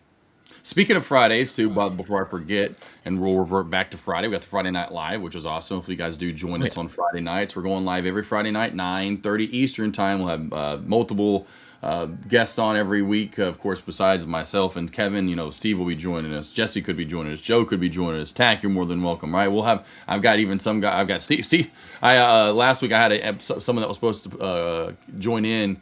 He's like, man, I thought I was waiting for the invite the whole time. I didn't realize you emailed it to me. And I was waiting for the text. I was like, oh, no, I had right, like on EV Mux, it gives you the option to share. And it doesn't, so I could have emailed to myself, then text you, but I just was on the show already. So I just figured I'd go ahead and it's like, oh, good, I'll be ready for that next time. But got the go ahead from Gil. So this Friday, it's me and you for lunch recap, my friend. Awesome. I'm in. Looking forward to that. So yeah, we just couldn't stay away. We needed to expand to Friday because, the goal is just great content for you every single day of the week. If the market's open, we want to be there helping you out, helping you navigate it. So looking forward to this Friday, getting that started, getting that cooking. SPY still is just, I'm trying to be patient. I'm just trying to be patient. Is this going to give me a potential short if we sweep this and show some weakness? So far, I just have to say I'm not seeing a single darn trade that I'm really liking to take. So hey, if that's where we're at, that's where we're at, and I think it's time for me to zoom out just a little bit, because Josh, I think that I need to re-temper my expectations for the market because we have gone so far so fast. Yeah, that almost it's 100 like points since the bottom. It's really crazy, right? I mean, holy moly. We were trading not too long ago at the beginning of the month at 628. We're currently almost, it's a 728. We're a 708. And we are not looking like we're really slowing down all that much. What I will say is that I would like to see us slow down. It might not feel good intraday just because we've been getting a momentum move just every single day, just about either momentum move day or consolidation day. Momentum move day, consolidation day, momentum move day. So now we're having a consolidation day. Nothing too crazy. We're consolidating over previous all-time highs. To me, we're looking for a buyable dip once we do kind of get it, but I can't just expect just straight up every single consolidation here. That's kind of where my head's at. I just can't be that bullish when we're this high short term. Long term, like a year from now, I think we're definitely higher. But just I think we need a pullback, and I don't think that they're going to make it easy, to just buy the new high and not look for a couple months and be green, nice and easy, Yeah, no, 100%. Yeah, I think it's one of those things, though. Give me 780, though, baby. Give me 490, whatever. 780, yeah. I would love 680 into 780. Yeah, so we got to get a big old flush. That would be That'd nice. be fun. Little dip and rip. I'm down for it. I just asked. It's just. You look back on all those tickers we've looked at over the past month, already how fast we're up. It reminds me so much of last year going like, you got to be kidding me. We did this almost same exact thing now again that we did last year at this time. It's rigged. Yeah, exactly. Imagine if it did that every year, how rich we would be. If we just, March to April by the dip, man. Yeah, you just get that dip in there and you go, man, I couldn't imagine, gee golly, just loading up every March to April. That would be awesome. But yeah, I think like you said, I mean, we've talked about this for a while over, the last 2 or 3, recap weeks that we've been doing. I guess we started those this month, essentially end of last month. But yeah, bottoms were found and now we're ripping. I still don't know that we found the top yet before we had the consolidation pullback. I think we'd all like that. It could go a little higher. But at least today, to me, I feel like we're finally getting that woof, kind of slow down at the top of the roller coaster, so to speak, of going like, okay, are we about to take another hill up, or should it's another up, or are we going to finally take one of those little quick nosedives that does go right back on up? I feel like we're kind of we're sitting up top. You don't see the track fully in front of you, but it's at a slow down, choppier day, in my opinion, where we could get out of the range of high and low, but it does feel like one of those, hey, high from earlier, low from earlier has been set in, and now we'll kind of chop around within that. Granted, we don't get something from Trump or Middle East coming out of the nowheres. Totally. No, absolutely with you. We are getting some lift off here on PBM. PBM, new high of day. PBM, new high. I'll be like the scanners. PBM, new high of day. PBM, high volume. Watch the spread. PBM. I didn't know Stephen Hawking did small caps, but I'm here for it. I'm here for it. Oh, God bless you. That's hilarious. Sorry. What I meant to say was something more politically correct. That's a nice wick up to 1696, and now we're seeing some sellers stepping in. So if you haven't locked in some profit, I think this is the time to just make sure that this trade does not whip down on you. But for me personally, I like a little shake and bake, and I like that we reached up, and I think that we swept this wick as well. Let me check on that. Not quite. So that might be a little tiny sign of weakness, but let's see how we negotiate. I'm never smarter than my moving averages, and for now they are holding. So we'll keep an eye on this one for sure. Meanwhile, SPY, a little bit of a head bonk. Ooh, yep. Remember, we said it's just kind of pinned. So to 707.50. We got too high. I think we go maybe just a little bit lower and end up right at 707.50, to be honest. Oh, yeah. And again, you got to think about when we're doing this lunch, it's that real super slow down time. A lot of the time across the market, regardless. PBM getting some volume, relatively stronger, which you don't get too often, but is. ENVB is at a very strong support for me at 385. It's bear flagging right now into it. So ENVB, if this cracks, it's going straight down to that level that Steve mentioned earlier, and could find its way all the way down to. Talk about these forever orders I leave in. Bounce play 320, 315 for ENVB. I love it. I give it to me. I don't know if it will today, but I do like that for bounce up. I know some traders go, what? There, you want it there? I love it off that pre-market consolidation area low. 9 times almost out of 10 here recently we've been getting bounce plays there. This is what's we've been getting in small caps technically. Pop of the bell, get the high created, and then we just channel and chop around, eventually coming back down to that that 320 area, bouncing and heading back up into the 4s. Sky Q is a great example. I know we've gone over that at lunch a few weeks ago when I got that 6 bounce that you remember. There was a couple days that we talked about it, and it was a play like this where it was down low, and it came. I forget. It's been probably 2 weeks now. Yeah, it's been a couple of weeks now, and it hit 6 during I'd say noon, 1, middle of the day it hit it, and it came right back on up and never saw lower than that until after hours. And so I like that 320 area. So if you are looking at, hey, I want to leave an order in or something that's I can trust a little bit, I like that. If you want a slower play, that's my favorite play so far moving forward the rest of the day. I still have orders in actually that I left in from earlier this morning there at that 320 down to 307. Yeah, no, I really like that. And you're saying some traders might be like, why there? Well, to me, I mean, that's the money zone here. So there's a few things to note. First off, this high volume node up here looks very dominated, like very definitive. So a small move away from this, I look at this as a buy opportunity. Basically, it ran too hot, but it built the majority of its volume up here. This is a nice P-shaped volume profile. So Josh, what you're reaching for down here, like you said, the pre-market kind of bottom of that consolidation range, you also have this low volume, the lowest volume node, where if it was going to do what very often these P-shapes do, they run a little hot, they build out the volume on top, then they come in to the low volume node and then get magnetized back to the high volume node here, and then you get a close somewhere around here. And essentially, this is going to be a continuation day where it came up, formed a higher low, reconfirmed this was a buy spot, reclaimed the big level of interest where all the volume came in, and now it finds price acceptance and keeps on its journey. And Josh, the last thing here is it also is in this golden pocket, right? So this is like the high probability zone for market makers or just smart money in general to essentially say, okay, we just formed this range and we think that the incentive is to pull it higher. If it's going higher and we pull back from this initial range, where's the optimal place to buy? Well, it's below the 50%, so we're buying on sale, and we're buying at this point on sale because if it gets down here, our probabilities go way down. But this is a great probability place to dip and rip. That's how I understand it.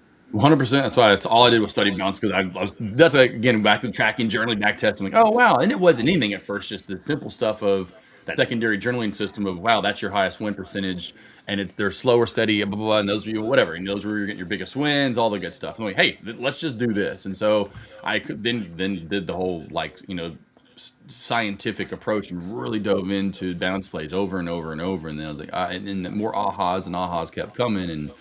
those are it. Those, because then if you're wrong, you don't have your stop loss can be very small at that area, you know, because again, like you said, if it cracks through that, it's really going to start to get more bearish and really flush away. And so it's not like you have to give it a lot of room there. You know, you give it 20, 15, 15, 20, 30 cents, whatever you want to give it. And then, but your reward to the top side is so huge compared to that risk that you're putting onto it. It just makes it much easier for me at first too. Like we all stress and freak out. You're sweating or whatever it might be throughout the day or taking any trade. But these were the ones where I'm like, oh wow, I can trade these without a lot of mental stress going on, or your body starts to get hot and you're freaking out and you're, why am I sweating and so like, wow, let's just do this more often, and then if I get it, and then that helped the whole, hey, I'm gonna miss trades because the breakouts are gonna happen. I'm gonna miss a lot of moves, but I'm going to get my own majority of trades. And so this is what also built in that patience and discipline early on, where I don't have to trade throughout the day because I'm just sitting back waiting on that A+ setup. And if it comes, then I'm like, I know I'm going to win. I'm like, these are the ones where, like I've talked about it, like where I was at my, in New Orleans, I've talked about it a few times where I'm, literally we take the lunch break, I had my AKNR, I go get in the pool. I had low orders filled, or they were filled eventually. When I'm in the pool, I didn't even think about it. And I get back in like, I've been filled. And I was filled for like 15, 20 minutes. In the green. It literally went to that area, like the area we're talking about, maybe consolidated for 3 to 5 minutes at most, and went right back off of it and did exactly what you showed, went right back in that high volume node area, saw a little bit of a pullback, and then went up right into the closing bell and made its high overall in the run, for when I was in it, right, and then closed the bell back in that high volume area that we built up, essentially right to that main target. And you're building such great reward ratios. I always bring the 1 to 3, 3 to 1, however you want to word it. But 3 to 4 times, the risk is what usually my trades end up being, just because of just finding these simple areas that you can sit back and wait. I understand the traders that want to trade more. I totally get it. Then trade more, but this is the ones where I have that. I feel like, in my opinion, the pocket aces, A+ setup. I always call the risk reward, the profitability zone is there. These are just no brainers. It'd be like if I was in the MLB and someone was like, hey, I'm going to throw you a 70-mile-an-hour pitch right down the middle, 75. That way it's easy velocity. You can eye it down. I'm going to throw it right down the middle. All right, cool. And he winds up and just throws you a nice simple 70. And for us, 70 is fast, but for the pro, because you don't. Probably underhanded, he still maybe could knock it out, but you need a little velocity. That's why they hit those home runs. A 90-mile-an-hour, 100-mile-an-hour fastball, when those get hit out, those are the ones that go sayonara because they were so much velocity heading into the bat speed. Anyway, it's almost like judo, right? When you're using the opponent's body weight against them, or in your favor. Speaking of which, I see a potential little judo flip here on SPY, where we used the bull's strength against them here to wick up but fail to make a new high. We did sweep liquidity from here, and now I'm just wondering, is this the kind of yeehaw we need to come on down and flush out? Or alternatively, is this the little pullback that bulls need? We broke the downtrend, now we're retesting with a higher low. Is this what they needed to carve out and push up into a bigger W, pushing up to the highs of the day and beyond through that 710 neckline? That's the kind of setup I'm looking for clarity on in the next hour here. Josh, by the way, have we talked about ONDS yet? We have not. We have not talked about that sweet little ticker. I've seen that play probably 450 times throughout my small cap journey, I swear. Oh, yeah. And you've seen it from everywhere from 50 cents to $15, So currently, I think it's reclaimed the 10 with nice conviction, nice volume here. We'll start with the intraday price action because it's been an absolute surge. Yesterday's Friday's session, we tried to break out, then it needed to wash back under this very, very key $10 support level. So the $10 support level, we were watching it this morning. We saw it reclaim and we played that. Well, I mentioned it at least. The 11 strikes for next week went 300%, I think. So yeah, we got some nice wins booked in the server there. But I want to show this daily chart because I think this is just getting started. And I think right now may be actually a time to start a little position there if you don't have any. Because man, oh man, if this thing is doing what I think it's doing, it is just getting started. Big consolidation range that we got the peekaboo, we back tested moving averages into that 10 handle, and now we're surging. So I think this one has room to run up to 1250 and potentially much further. One more thing I want to note. I see. That's a 50% surge and reclaim after it dipped into Josh's golden pocket here. So if this was a 1 minute chart, this would be where Josh might be looking to buy.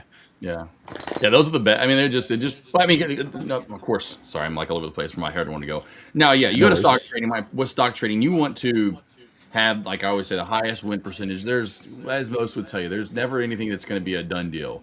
If you want, as everything that I've seen, at least that I've studied, and I'm on the simpler to, maybe medium range or mediocre area of how expertise wise my trades are. There's some traders that, they've been maybe doing this for 20, 30 years, and they have there's a lot of things that they may be using that go into their trade, a lot of confluences, whatever it might be.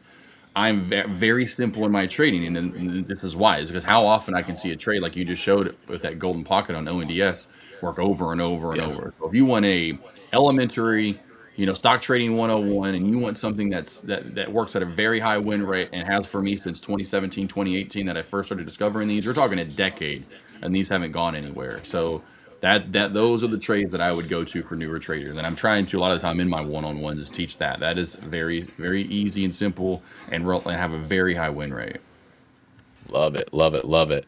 I'm looking for a headline here, Josh, because this is a spicy candle that seems to me to be rejecting a push off of this shelf, and then I just see the potential to slide all the way down if we can't hold this high volume part. Yeah. So I'm definitely keeping a look on my feed. I'm not seeing anything, I don't think, that would account for that little jolt.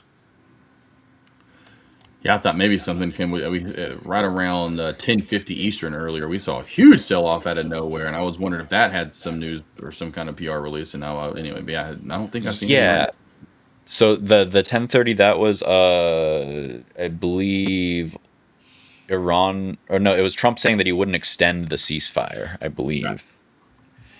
So we do have some landmines, no pun intended, coming around the corner here in terms of what is it, on the 23rd or 22nd? I believe 22nd is the official end of the ceasefire, and we could very well see a scenario where market could reprice in some of the risk that it was very blasé about last week when it knew that it still had a few days before the ceasefire and everything. Because right now this is looking like it might fall off the edge of a cliff. I would take the short if it wasn't for this. I'm still not seeing enough development to the downside at the 7050 node. What I can do is look for tomorrow, and maybe it happens tomorrow. Yeah, I mean, yeah. I like I said, yeah. If anything, it looks a little bit more that weak downside. If I had to put a bet on, okay, we're gonna make new highs today or make new lows. It looks like I'd rather say we'd crack through 706 and make new lows, but Yeah. as long as that 707.50 to 707 holds, we're still good to push back through. It's But yeah, such a hard pivot. Yeah, Look at it. Yeah, won't give it up. she's tight. She's tight right now. Going back to the late 90s when I said, man, that's tight. Man, that's a tight ride right there. Man, those wheels are tight, bro. We need to bring back tight, and what else? I'm bringing back rad either way. Oh yeah, Rad's a great one. Rad. That's rad. Yeah, rad's a good one. That one's here to stay. PMB, Lit. I'm overlit. That one's Oh yeah, done with it. Yeah, that's definitely done. A PB and big pullback. That's 17. Now we're coming back to retracing. Really, it looks like right about 50% area. Yeah, somewhere right at it or close to it. And yeah, bouncing on. I think that area off that VWAP is going to be key for me in PBM. It's still bullish in play for the rest of the day, unless we crack that kind of uptrend. I'm noticing at that VWAP area too as well. We kind of have a higher low pattern still forming, even after this huge reversal thanks to the push. So this one's still in play for your bullish move for the day. ENVB still in play, CMPS, and ONDS. For your two slower trades, you got Ns and S, ONDS, CMPS, and your plays that have some validity to them, that would be PBM and ENVB. Those would be the two. Love it, love it. Those are my four for the rest of the day if you're looking for some movement for small cap sector. And we may get a random mover to end the day possibly here toward power hour potentially. Of course, be back here for another about a little over an hour from now when we are done with this lunch recap or lunch briefing, however you'd like to word it. Steve back in power hour today, but he's also back for what is it? After hours. We got earnings today. Oh yeah, and I'm excited. It's going to be a good little stretch. So Josh, let me pull the lineup up here. Yeah, what do we got to look not only today, but tease us for the rest of this week? Tease us, baby. Not too much though. Not too much. Not too much, just the right amount. All right, so today we have, oh, whoops, this is yesterday's calendar here. Tuesday is the day. So we have ISRG, that's going to be Intuitive Surgical. They are going to be reporting, oh wait, did they report this morning? No, yeah, this is after the close. Okay, yes, ISRG after the close. United Airlines is going to be coming in after the close as well. So we'll get kind of a nice feel for how the airlines are working through all of this extra pressure with the additional, cost and fuel, of course. We have IBKR. This will be really interesting on market dynamics and kind of getting a gauge on how profitable being a broker and trading this volatility has been. I would assume that they're probably going to do pretty well. We can pull up a chart there and take a look at their price action on a daily chart. So yeah, definitely interested in what is it? IKBR, IBKR. IBKR. I'm painfully dyslexic. So they are. There's like a lot of things too that does not help. All these letters we have to look at every day. I know, right? And they always like doing the thing, Josh. It's always similar enough to get me confused. So IBKR on the daily here, that's a clean range break. I mean, a little bit of a top wick action into earnings. So is it going to reject the range, or is this going to squeeze out of this megaphone with insane velocity? That's a crazy chart.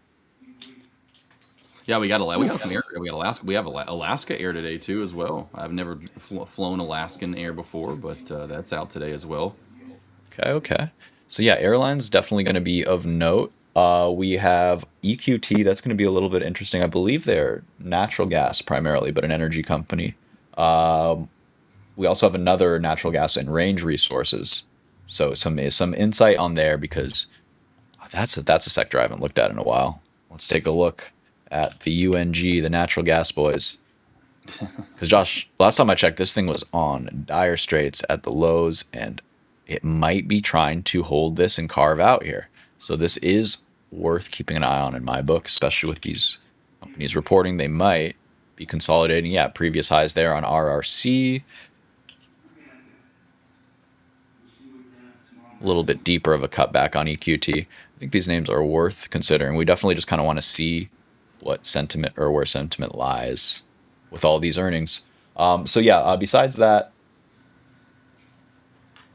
I think the biggest one we didn't talk about, Capital One as well. So a little bit of financials insights there as well. How about the big one for the week though? What's the big one? What's the one you're looking forward to the most this week? Let's be honest. Oh, let's see. All right, let me pull back to the weekly and see what I'm looking at. The big ones are coming a little bit later. We have one big one this week. We've got a Big Daddy coming up this week on Wednesday. Yeah, Wednesday I think is probably going to be the biggest one. I'm assuming you're talking Tesla. Is there anything else cooking? Yeah, nothing else really cooking on. So Tesla, obviously the biggest excitement coming in tomorrow. I'm just wondering, am I missing something on Thursday? Let me check on Thursday real quick. Intel. Okay. Intel. Yeah, so that's going to give some insight. What was that last one there? American Express on that'll be during the morning though for Thursday. For you in the afternoon, the big one will be 100% will be Intel. Absolutely. I'm also seeing Newmont there. They're one of the biggest gold miners, so that'll be good for kind of insight into how they are doing and navigating this volatility. I'm assuming the better miners are going to be the ones that hedged better. I don't really know, to be honest, but I would assume that this would be a good kind of barometer for that industry as well. Those are the top ones coming up on my watch list this week. But next week is going to be crazy, crazy, crazy. I didn't know that Keurig. It says Keurig Dr Pepper Inc. They're on Thursday during the day, but I just never knew that. Like, I guess Keurig Dr Pepper, that's their stock. That's their owned by the same. Mm-hmm. I don't know. Did not know that. Yeah. My value investor buddies, they were all over that one there. I could not be more bored by a setup. But hey, they made some good money, and I'm really happy for them. Looking at the chart, but I just was like, I love going through these sometimes, and it just being kind of like, what? I had no idea. All right, because like we talked about, I just trade a chart half the time, and I'm not even looking at what the ticker is and what company is, and sometimes I finally realize what I'm trading. I'm like, oh wow, had no idea. It's always funny when it's something so different than what you thought. Like this one time, I thought I was trading a bank. And I was trading all right, it wasn't a donut company, but it might as well have been, it was like that level of difference from where I thought I was. But hey, trade went green. I sold, That's all that matters. Just bringing up next week some other big ones to keep on your watch list. Definitely tune in to Trade the Pool for these guys too, because we're going to need to gauge the strength of retail, the strength of crypto in these markets with Hood. I think that's going to be the best one to kind of gauge that strength. Also, like Coin and SoFi, but those aren't coming up quite yet. Teradyne, another very big one. This has been a very long-term pick for me. I called this one out in the 90s. I think it's about 300 now, and it's a great representation for how this kind of bottleneck of the supply chain of the AI trade is going. How these kind of these chip packagers and testers and that kind of stuff seem to be drastically outperforming just about everything, including memory this year. So that's been pretty wild to see. We want to see if that continues. And of course, speaking of memory, there's STX coming up next, I believe, next Tuesday there. So lots of good stuff around the horn there, as well as BE. So another strong energy contender. These are all going to be, like, a lot of these are leading the way up. Hood, BE, memory, Teradyne, all of these reporting on the same day. It's going to be a pivotal day for the market. If all of these do well, or for most of them do well, and the market's feeling forgiving that day, then we can see that continuation move. And I think those are the big ones. I forgot what ticker it was. Sorry to cut you off there. I'm trying to find it now. Type it in. I thought I was trading Omaha Steaks, but I can't remember what ticker it was now. And I'm trying to find what ticker that was, but it was something close to OMHA, like Omaha. I forgot. I mean, I can't even figure out what it is anymore. But it was, and What it did it wasn't. end up being? I can't remember now because that's what I was like. Oh, it was something else, and I can't remember. I'm trying to put it in, and I can't remember. And I'm trying to find it right now. But that happened to me where I wasn't. I was like, oh, I thought I was trading Omaha Steaks. Oh, I can't remember what the ticker was that was very similar to it. And I thought I was trading Omaha Steaks the whole damn time. I was like, Oh, oh, that's too funny. Yeah. Yeah. Oh, yeah, exactly. That's funny. Hey, what my dad always said, if you're not going to be smart, you better be fast. So, I got in and out. As soon as I realized I was wrong, I booked a little bit of profit.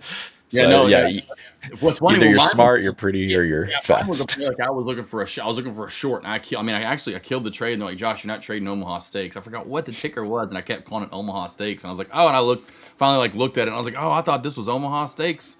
I can't remember what the ticker was, but I thought it was. It's so funny. Yeah, I was like, oh wow, okay. Well, I'm sorry. This is a different company. I want to say it wasn't Overstock.com because that's Bed Bath and Beyond, or that's BBYD, whatever. I said Bed Bath and Beyond or whatever. Yeah, that one did have a weird ticker though. That was like BYON or something. Yeah, but I forgot what it was. It looked just like, and I kept calling it Omaha Steaks. I'm like, Josh, this isn't Omaha Steaks, brother. I'm like, oh, sorry, just trading the chart. You guys were talking about it, and I pulled it up, and it looked great for a short, and it was. Sorry.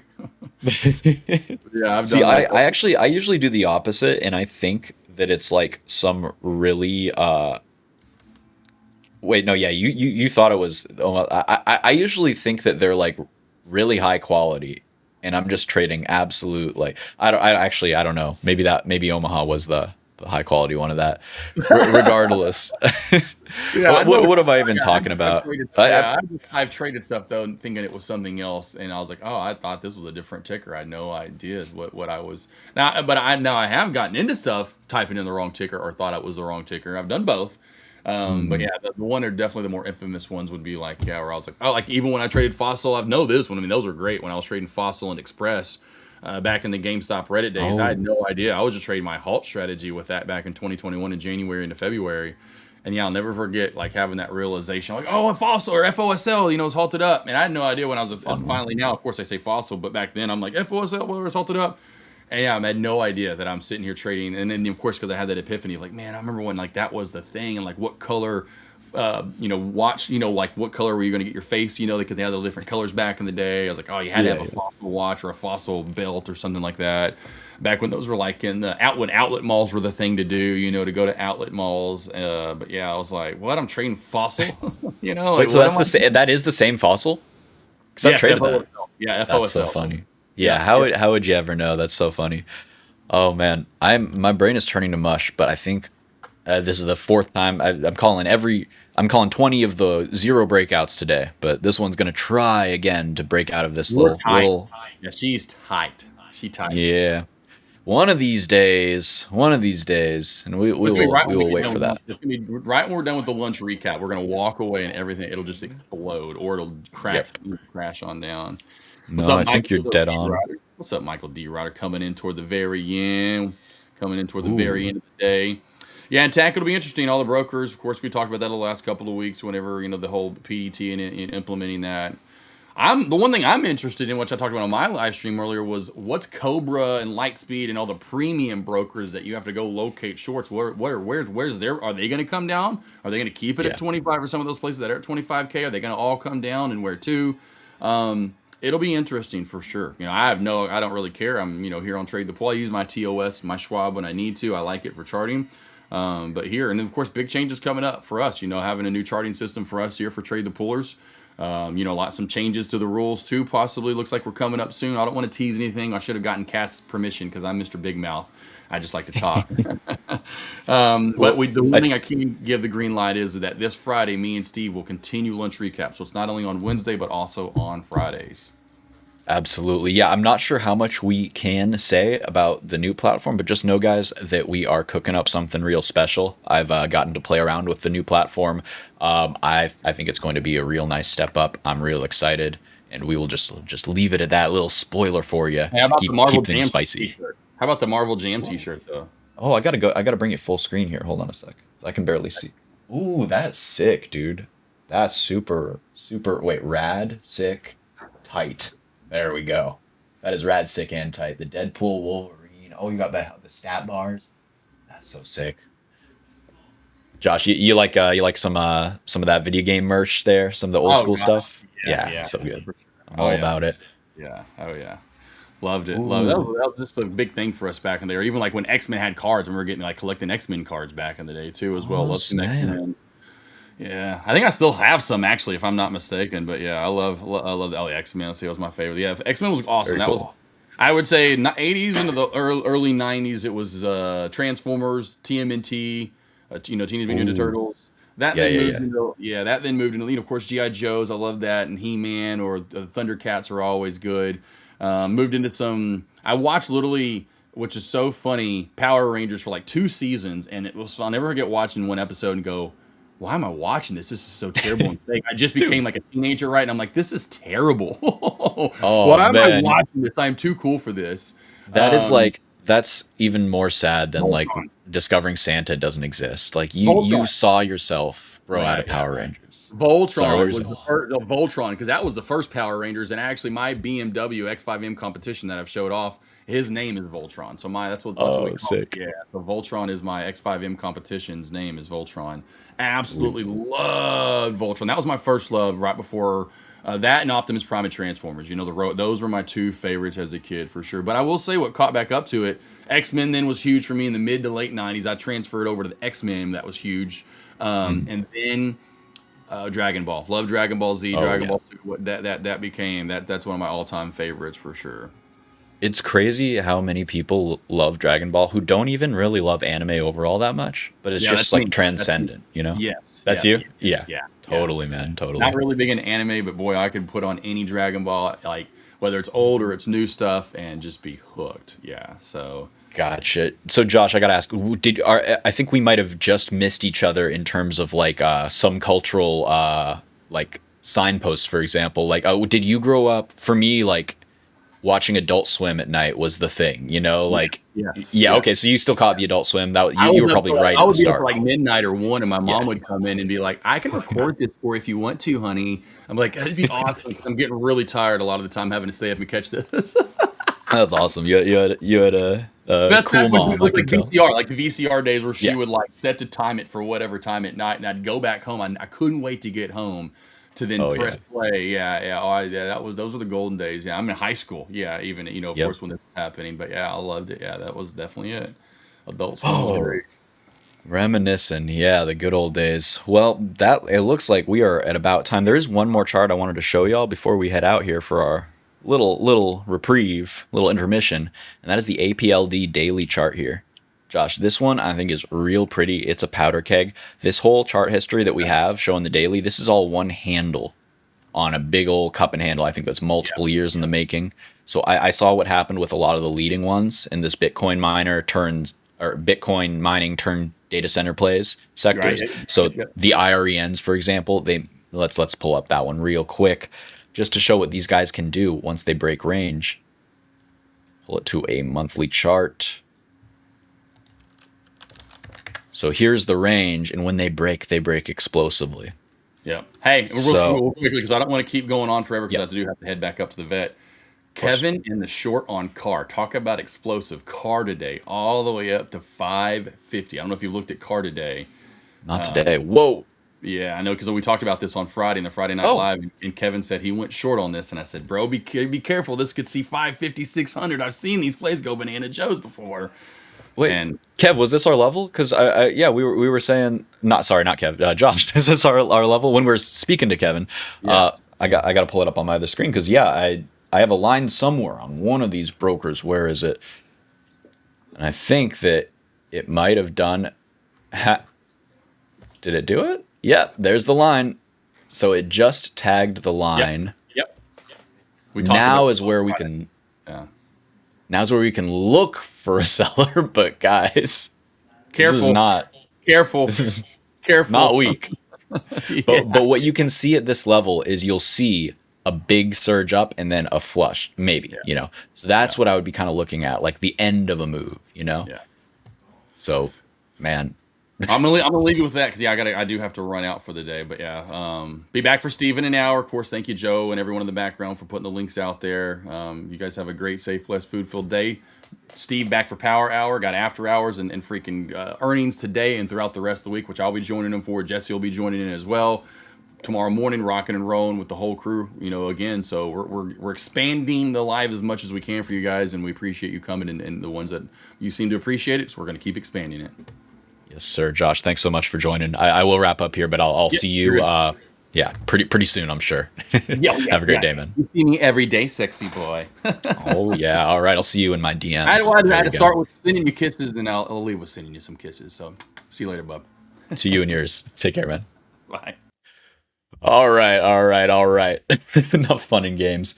So I just wanted to leave you guys really quickly with one little word of warning, advice. I don't know. I just like the setup and I want to put it on your guys' radar. So I took this one. It was like down 2% in the morning. I just scalped it. I was just up a few percent. I was looking for a sell once we broke this range at 32.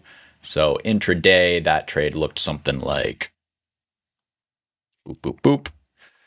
We started watching it when it flushed out in the morning and reclaimed. Then I don't know if it was this one or this one, but we got in somewhere there.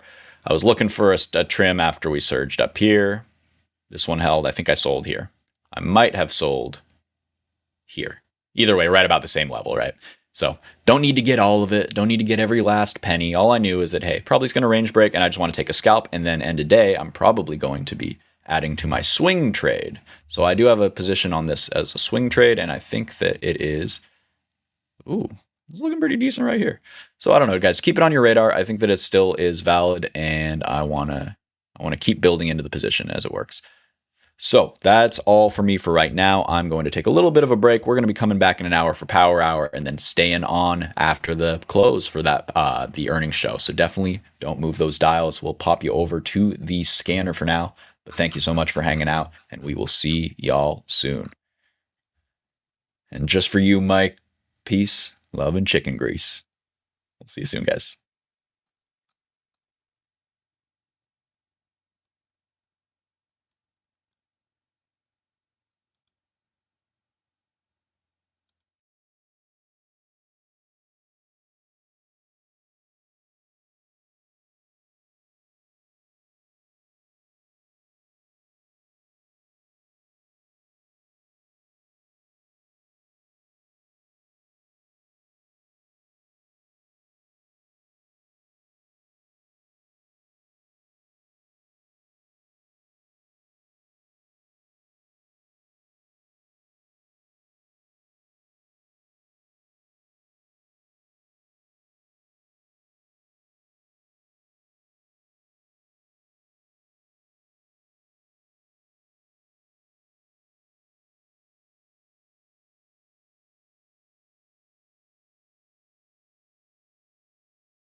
All right, guys and gals. It is Steve Tileman back here with Trade the Pool. It is now Power Hour.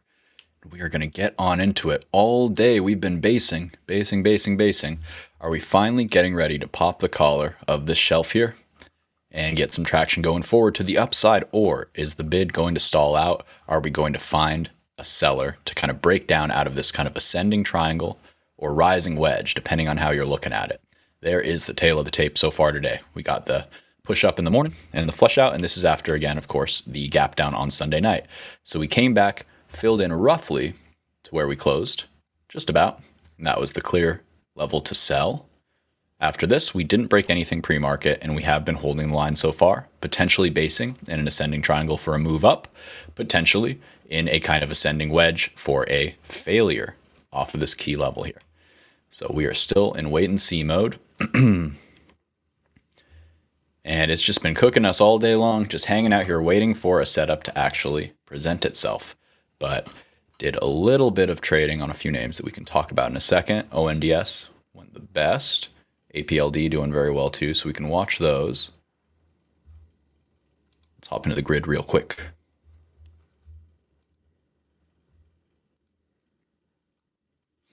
Howdy talk. Joe cooking that car long. We'll definitely talk about that. So APLD pushed in nicely since we talked about it an hour ago at 31.55. Let's look at a 5-minute there. Nice bid, nice bid. Still very bullish on these names here. I think they're just about ready to start making their move. All right, so getting into the grid, let's take a look at some of these small cappers. ONDS, we were watching this one closely. We took the morning trade, big win there, and sold into 1070, 1080, and 11 were my sell levels. So I'm looking to get back into that one. I am seeing ENVB, the hottest runner of the day, starting to show a little life, pop into these moving averages. Is this the chance to get long? Is it breaking the space, or is this the chance to get short off of this moving average retest on its way down? So it's hard to say, guys. What I will say, it did find buyers right off our level here. This is where we were looking to see if the sellers would step in, or buyers would step in. Apologies for that alarm. And so they did step in at the 50% there at 368. Now the next move is to check these moving averages. I wouldn't want to short it quite yet. I would want to wait to see it pop in a really strong rejection first. Just me, myself personally, because the short for me was shorting this low. You get this nice move down here. Now we got to kind of wait and see. There's a potential for a higher low here to be playing out. See that? Into a major level. So it's hard for me, even though I do think that it kind of wants to fade off of this, since it broke down, popped back up, wants to fade a little more down to this optimal level that Josh was looking for, talking about looking for into the afternoon. So that I still think is the optimal way to play this. I'm hesitant to just tap in long here. If so, you got to run a stop right under here, and it just could be a little bit sloppy. We could end up going down here really quick, where we kind of think we're end up going, and then end up going where we're expecting. But if you got long here, you'd have to put your stop here. You might get stopped out and not get a chance to get in again. Just keep that in mind. Meanwhile, SPY showing just a hint of weakness. Sorry, I got some sound going on. Let me close that.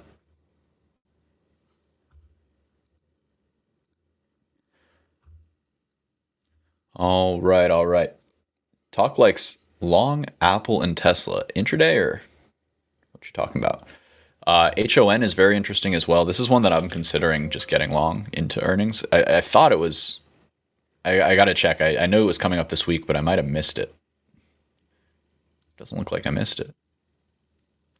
So Honeywell, super strong name. I think this is a very good place to have some money and to take a little bit of a speculative play on an earnings play, because, hey man, if there's anything I want to bank on doing well at this point, it's infrastructure and building and this construction. And I think that even though I'm seeing a lot of bearishness in regards to, a lot of data center projects are getting quietly closed down, I think that there's still a whole lot that need to get built. These guys are going to be involved in that process.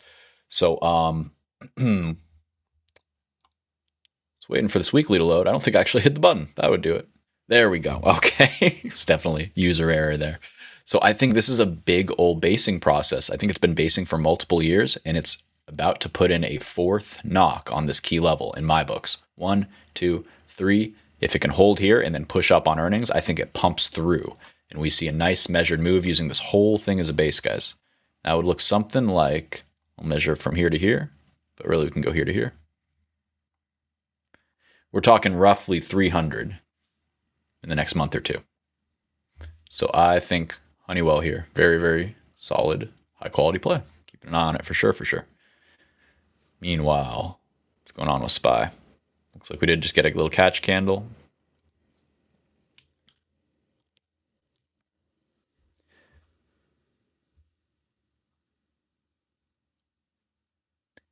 SPY just will not drop off these moving averages. Keep wanting to short it, but it's not giving it. And I think the play is probably just to keep buying the dip. It's a little bit boring. It's a little bit, it's hard for me to trust it, but it does seem to be the appropriate strategy so far. So 6 minutes into power hour, we got a little bit of a push down into a strong push up here so far. There you can see the 1 minute on SPY.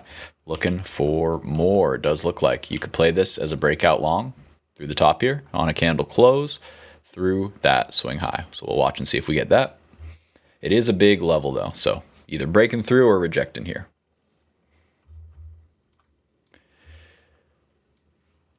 All right, APLD. This one's been working really nicely for us. This is a swing. Do want to keep an eye on it, but I want to keep bouncing around to some other stuff because we got to check out CAR. We got to see what's up with that. Oh, 590. So it is not done. I think 1 hour ago we were looking at this. Yeah, 1 hour ago. And every hour on the hour, just about, it surges up and then powers up more.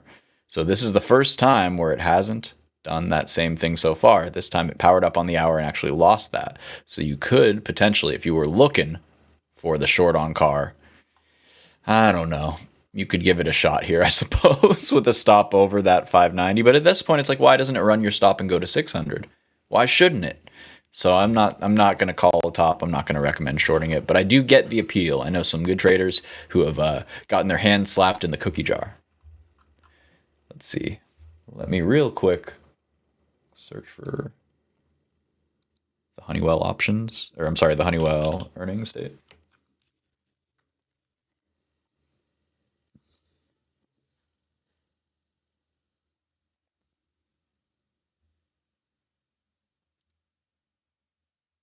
April 23rd, so we got a couple days. I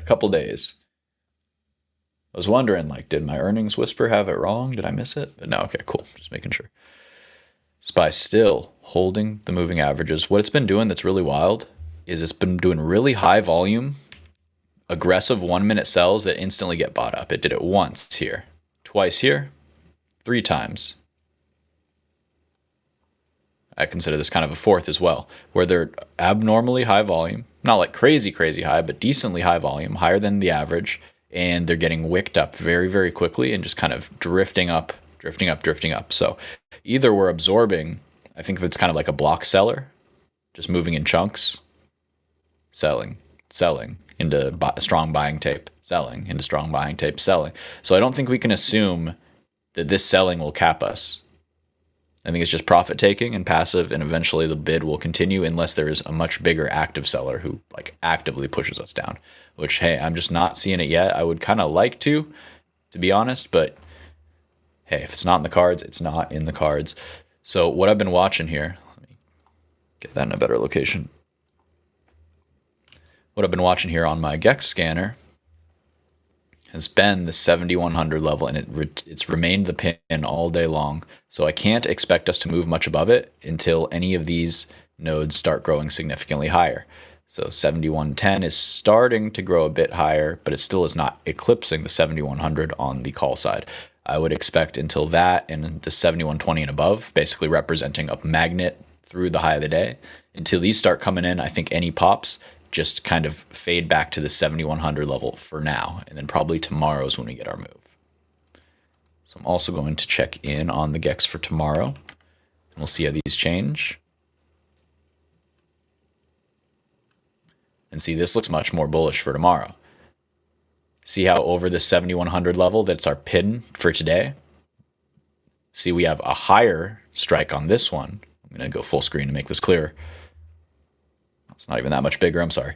But essentially this bigger green bar at 7150. This is going to be our magnet for tomorrow, as long as we are above the 7100. So this is our zero gamma, and then we should run up to this side and potentially this 7175. So to me, this is looking like a really bullish for tomorrow. And the only thing that would make it bearish is if we get stuck under 7100, and then we see a higher 7050 kind of node growing here, and potentially even down to 7K even. So that's kind of what I'm thinking in terms of just what to watch for. As in terms of what we're actually doing today, it's just, I think it's pin city here. Pin city, and maybe we get that pin fading in the next 20 minutes or so, and we start to see a little bit of directionality in the last half an hour. But I don't think there's much of a trade happening today, and if it is, just probably a quick one. So we can see if maybe there's a little bit of a sell pressure if we lose these moving averages, but again, we would just be looking for down to 7100 SPX, which is just about 707.50 on SPY. That's the only setup I see here. ENVB, we were wondering whether it was a short off this moving average. Seems like it's starting to play out so far, but it still hasn't engulfed. So going to keep an eye on this one. It does seem overall like it still is not ready to reclaim our big point of control up here. Because of that, I think the drive is down here. At this point, though, since you didn't get a nice ad on the short off this moving average personally, you could do like a one candle close through this engulfing candle. So a one candle close under 375 with a stop right over there at 397 for the ad. And your target would be that 325, 320-ish kind of area, potentially down to 310. So you could do that to kind of juice this trade and get a little more exposure. But I think that it's a little bit, not extended, but just, I think that it comes down here and then wants to go higher. So if you're not optimally kind of entering these counter trend trades, you can get kind of cornered in them pretty quick. So you got to be sure to define your risk and respect that, because, hey, if you're expecting the trade to go up and just come down a little bit first, maybe it's better to just wait for it to come down instead of potentially lock yourself out of it. So SPY buyers still here off these moving averages. Very impressive, consistent buyers. And could be a valid long if we get a candle close over the 708.61, the previous swing high. But yeah, not a whole lot to do for me here. CAR is doing better than small caps today. Well, CAR, yeah, I mean, heck, it was a small cap a week or two ago, wasn't it? How low was this thing? Got to do some some big scrolling. There it is. Oh, I can't on a 5-minute. I'm dumb. When was this thing under $50? Okay, I was basing it 100. I see. Okay. It's never a small cap, but what an insane move. So we were talking about that 550 level, and it got smashed through today, and now I wonder if it's in the process of starting to distribute. Very early to say that, right? But this is an ugly little topping pattern here, and you got to like that if you're a bear. So I think that we have these lows. Those look relevant as kind of the neckline of this potential head and shoulders that we're seeing play out. You could argue something like this is the neckline too. It's kind of testing it now. Maybe it's here. That looks fair. In general, I think it looks a little bit long in the tooth, at least for today. But we can always see these names get ahead of themselves, come back to the previous level of consolidation, and just hold on. What we got to watch for here is how it digests these moving average ribbons. So on the 1 minute, this is the 9, the 21, and the 50 here. And to me, it looks like it tried to hold, but the short-term moving averages are still hard capping it here. And now it's testing a potential flush here as it potentially closes under this 50-minute. We will keep an eye on that one. PBM, big flush candle there. So that one we watched the trade long. It hit our levels nicely and then faded. That was the high of the day so far. Now it's flushed out, and it looks like it is sweeping on down, clearing out the stops here. So this is what happens, guys, when you have one of these kind of rising wedge patterns that fails to break out of the consolidation up top, fails to do this green path. What you'll get is a big flush a big break once it breaks this uptrend line. And then it starts collecting the stops of people here. People here. You saw that was where my stop would have been, where we had framed the trade earlier before it went up. So see, it just is taking turns flushing each one of these stops now, going down, down, down, ripping it on down. And I would expect it to be able to flush down here into this low volume node right at about $12 here. Adrian saying Galaxy is squeezing. We'll take a look at that in just a sec. That's probably bodes well for our APLD. GLXC is a data center play, Bitcoin data center play. Whoa, all right. Well, there's some precision transacting coming screaming back up to yesterday's highs and stalling out there, at least for the moment. So watch and see if this move is done for the day. It did what I would consider a mitigation block and likely needs to come to a smaller pullback to 2650 or so before pushing up on and higher. Maybe a pullback to the 26 handle. That's what I'd like. But either way, very, very constructive. It could just keep on squeezing, like Adrian's saying. So good luck, my friend. Get that money. SPY, on the other hand, starting to look just a little bit heavy and losing these moving averages potentially. So we have 9 seconds. We want to watch, pardon me, this close into the 50 minute moving average. This is our kind of general trend, indicator for the day. One of them, the 50 I use and the 200 I use, the 200 minute. And essentially, I think that intraday, as long as you can hold and find a buyer off of this 50, you should eventually base out and kind of push on up. And so what we're seeing here is throughout the day, it can undercut significantly, but in general, just that's the kind of rough area where you want to find buyers in an uptrend, especially when you're trying to push on out of a base. This is the area that needs to kind of catch you. Otherwise, you can just chop back and forth, back and forth, back and forth around that ribbon until it's ready. So we are testing. See those buyers knowing that they have to hold this. Otherwise, they flush it down probably to this 707.84, potentially down further. Remember how we talked about if a crawling basing setup like this can't have the juice, to just squeeze up on and out of the base, it will essentially be able to rapidly run the series of stops below. So we have some stops there, some stops there, stops under here. Here. See how it can be kind of a waterfall? Once it gets some, it can just sweep them on down. And then once you get all the way down to where it caught the first time, somewhere right around there, then you can start looking for potential buyers who can either hold it for a higher low, or if it looks really weak down here too, eventually it can break on down. So we'll keep an eye on it.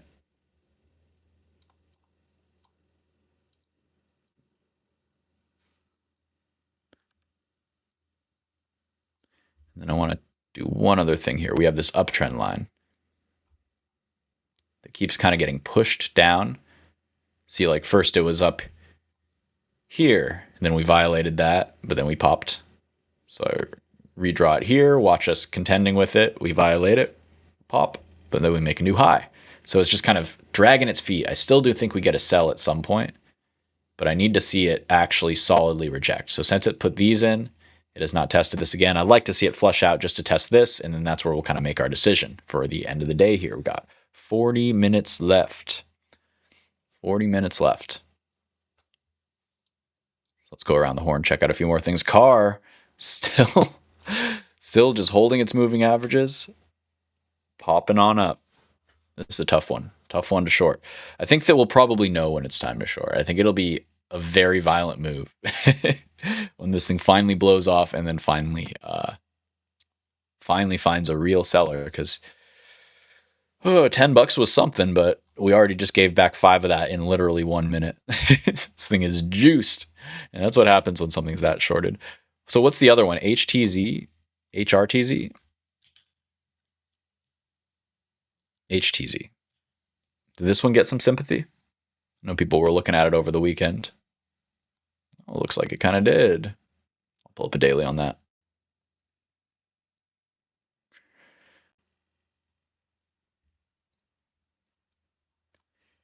So, Hertz here, doing the thing. Smashed its base here, and I believe on a weekly chart, This is like this move is maybe 1/3 of the way off the bottom of its larger range. So it still has a lot of room.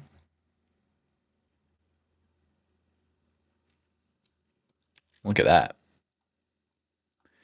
So this thing is basically putting in a high or low base. I think that on the weekly here, it's got a clean kind of break of the river, so to speak. And now pushing up, swept these stops and these stops. See how it eats those stops here, here, and here, just like the setups we were talking about to the downside.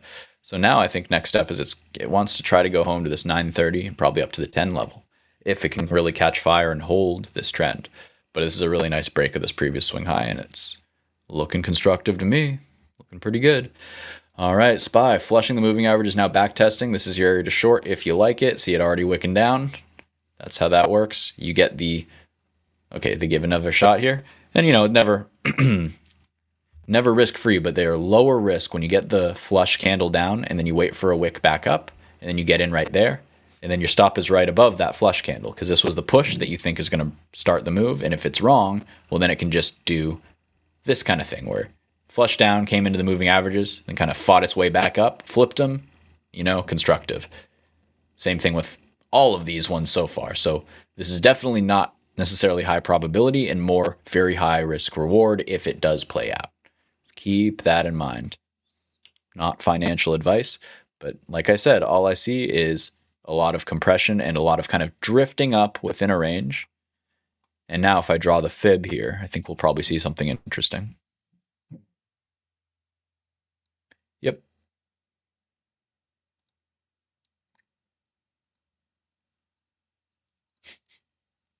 Let me redraw it on this one. All right, guys, so when I put this fib on, you'll notice something about the golden levels, and this is something I talk about a lot, these golden arches. We were talking about it earlier with Josh, so if anybody remembers, feel free to shout it out. Oh, Mike, you just came up with the best strategy? All right, we got to talk about that after. I'm curious now.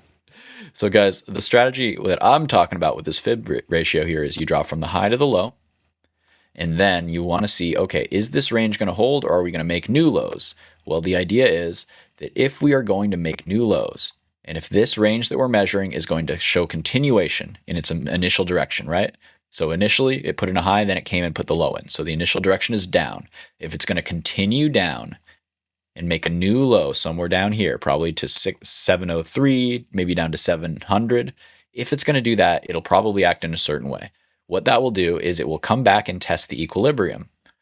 So at the equilibrium, we would expect sellers to be stepping in above. Every time it's at the equilibrium, we would expect sellers to step in. So the idea here, guys, is that this is kind of the line in the sand, or not the line in the sand, but the level that we want to watch, strength over it versus under it. But this is kind of more like the really optimal level in between these two yellow levels.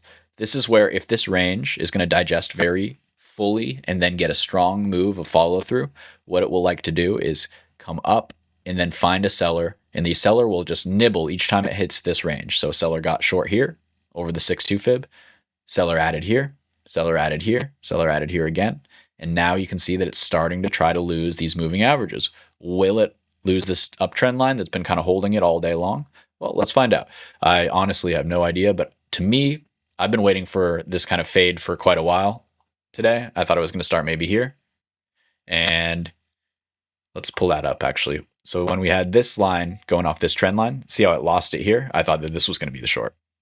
Thought it was looking good, but nope. Surged, reclaimed. This was a crazy candle. It ended up digesting up. So now this is the next chance that sellers have. And we want to watch how it interacts with this level right here. To me, looking a little bit bearish. All right, we are almost halfway through our little power hour here. But don't forget, we are going to be talking earnings after the bell. I believe we got some fun ones. Nothing too crazy, but we got some stuff.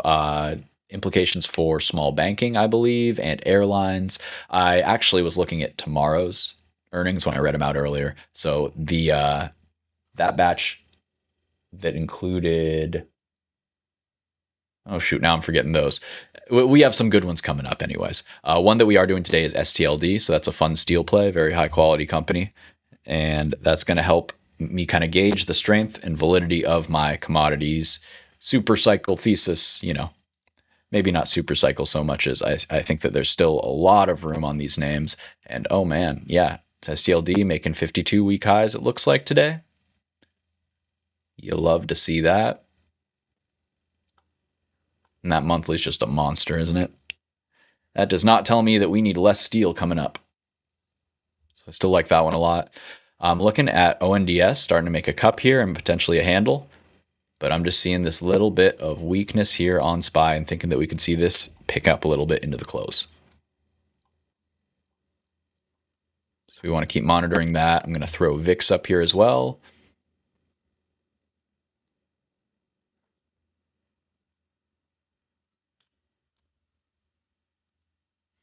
Okay, so the short's starting to play out. Been getting cooked a little bit in my very small short since I entered about here. Now I'm back to green on it, just waiting and watching.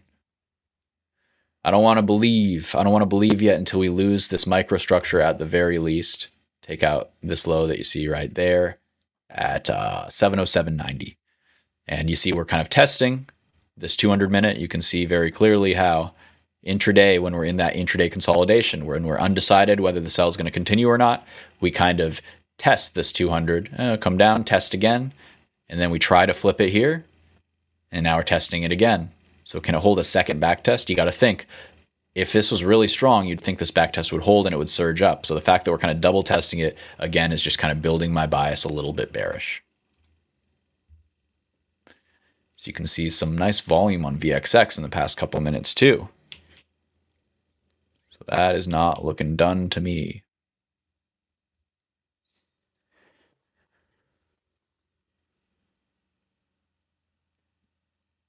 Oh man, yeah. The next kind of batch of earnings is going to be fun though. I'm really looking forward to Hood coming up and to all of those mega caps that are all going to be on the same day. I think it's the 30th. I got to double check on that. So it's going to be a crazy, wild couple weeks here going on, guys. Lots to keep up on. I think there's going to be a lot of big moves that get digested very fast, and you'll be kind of shocked to see what levels hit, perhaps in both directions in the next 10 days. Just saying, we've gotten really high up here on SPY. I do think we're going higher. I also think that statistically, we're probably due for a pretty gnarly pullback at some point. I don't know when it's going to happen. Could be this week, could be next week, could be next month. But I do expect a pullback to be able to kind of get in and get more positioned if you're underexposed right now. They're not going to make it easy. And I also think they're going to punish people who chase and FOMO in up at the top here. That being said, SPY 1 minute candle still trying to hold this 200 minute like we're watching. So now this is a game of hot potato between those moving averages. The short term ones should be in control.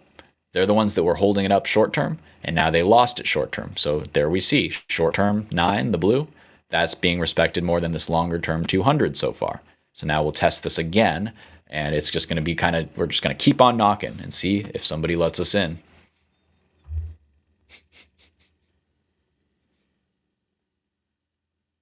You guys are having too much fun in the comments there, huh? Let's see. Yeah, we can take a look at the private equity stuff as well too. Just kind of wanted to watch this next couple minutes play out on SPY, but we can bounce back to it now that we got this top wick. We will see in 2 minutes whether we got a follow through down and through, whether this wick back forms a lower high compared to this wick here off the 9 minute. That would be nice to see it wick down right here. With 29 seconds left, 30 seconds in the candle, this is when you would like to see a top wick start to form. Still strong so far, though. And I got to respect the stickiness of SPY and the stickiness of this big GEX pivot that we can see right at that 71 level there. Sorry to flashbang you there. So there's the top wick. So the bears kind of waited till the end of the candle. I kind of like that because often you can kind of see them kind of use that momentum to kind of judo flip us into the next stick. You see the next stick kind of jolted down a little. So now bulls are on the back foot here. Now we can get a push up into this falling 9, forming another higher low quick and early in the candle. And the bulls can kind of potentially gas themselves out early in the candle, like we're trying to see play out here. That's ideally what happens. But if the bears fumble here, then we still have 40 seconds for the bulls to try to reclaim that moving average. That's the kind of game that the algos are playing. To me, it looks down, but no big money on the play. Just a small short that's slightly green right now. I am liking that the relative strengths. I am liking the relative strength on the names that we are watching, though, like this ONDS in particular. I love that it's just kind of hanging out here. That's one of the top names I'm in. I'll pull up some others here. Let's check in on UUUU. It's a fun uranium one. Ooh, nice. Hi day. Finally got it. So yeah, this is one that I'm in as well. It's definitely lagging USAR, which I did not chase on Friday morning, and I really regret that. I'll pull up the daily chart in the bottom right for USAR. This is my favorite one to play, and it absolutely cooked without me. So I didn't want to chase it pre-market at about 1920 or so. I sure should have. It was about like 1950, I think. So I felt dumb buying it into the big 20 handle, but it just surged basically straight through that. So in the same basket, you also have MP. MP, beautiful candle here today, trading at the highs. I think this one goes a lot higher. MP is a beautiful chart for a long-term setup. And then the last one here is lagging.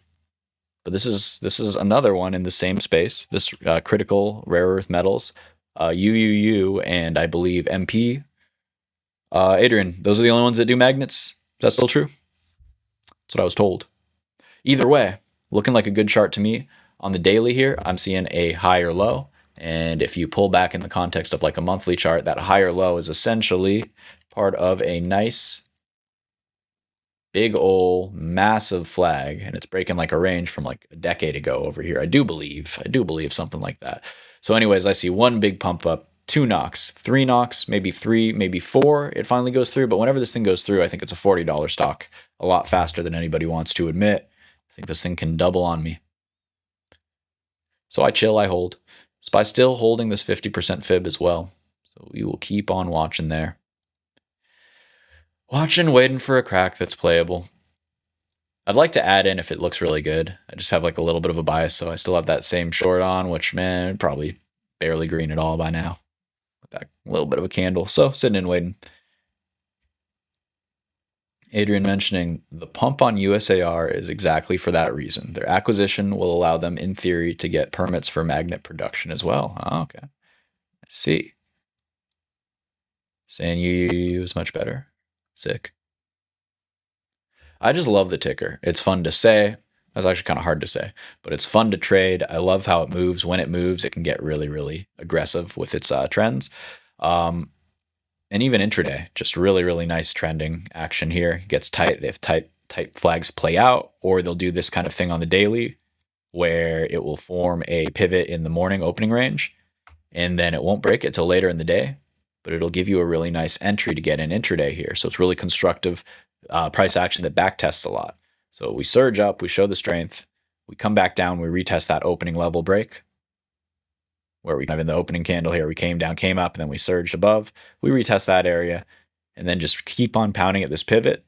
But each time we come down, we give less back. This time you can see the clean hold of this 50 moving average that I like for these intraday trends, and just a big scoop up there from there. Love that. Oh, and we get the air out in SPY. Nice. Am I finally going to get paid a little bit? Let's see. All right. This thing's finally moving a little bit at least. Keeping an eye there. So let's see if this is the start of the move we're looking for. Where are my lines? There they are.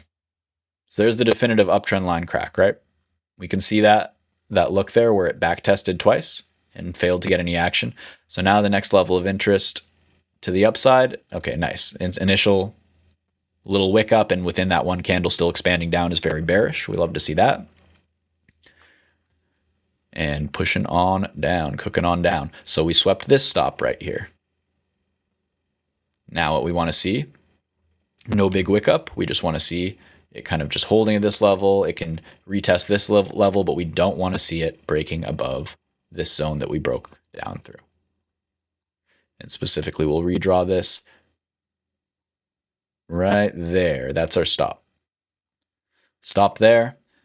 This is the first level of interest, the top of this high volume shelf. But see, it already lost this really high volume part right here. So now it's in kind of slide down mode, I do believe. And I think what it wants to do is overshoot and then pin the close. So I think it wants to come down.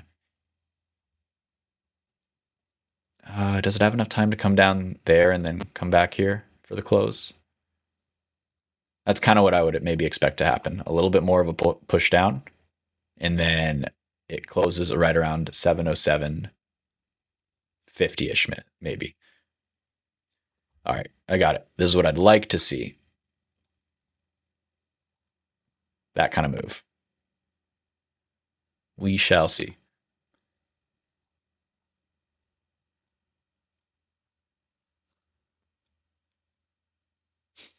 CRML, what is it?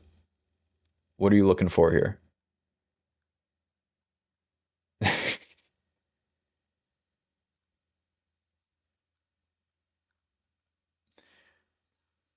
Yeah, REMX. Yeah, we talked about that a while ago. Great call there. That one's just been such an easy peasy long. I just wish I had a bunch more of it. Bunch more of it. So I think I should suck it up, bite the bullet, and probably add, because like on any little dip, I want this 9 moving average to test. But to me, we're 1, 2, 3 knocking. 1, 2, 3 knocking here, and I do believe it wants to break through. We'll see. SPY still sticky, and we're gonna watch because we want to see this wick reject. This is a retest of the 50% fib, as you can see there.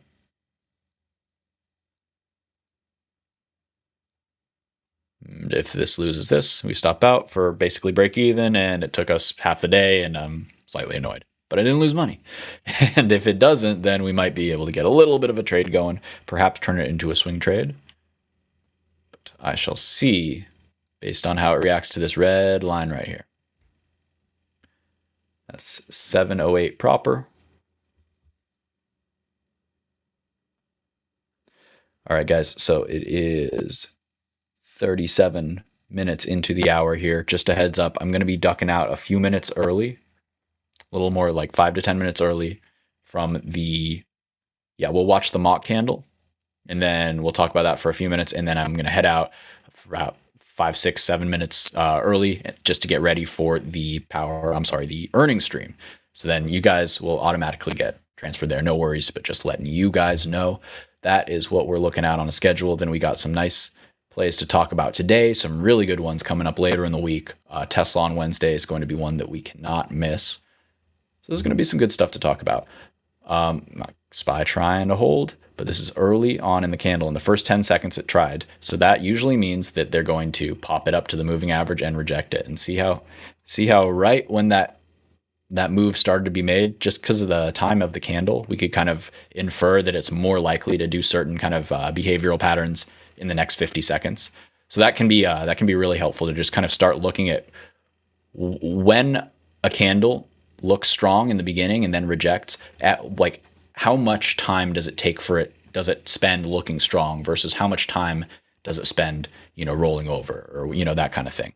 So you'll also notice that kind of price action that we just saw at the beginning of a candle on a 1 minute.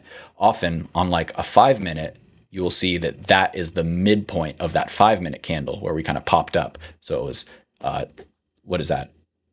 2.5 or 2 minutes and like 3 minutes and 10 seconds basically into that 5 minute chunk is where it popped up and then rejected. So you could see that 5 minute is probably going to be trying to form that bearish wick down. At least that's how you can kind of think about framing these narratives as you're watching 1 minute candles develop. So still watching these moving averages continue to pressure us down, and 30 seconds left in here. Let's see if the bears step back in on this candle. That's what we would like to see halfway through. And you see there's the wick down, so they're trying. We'll see if they get the close underneath. Looking okay so far. There's the close or the push underneath at least.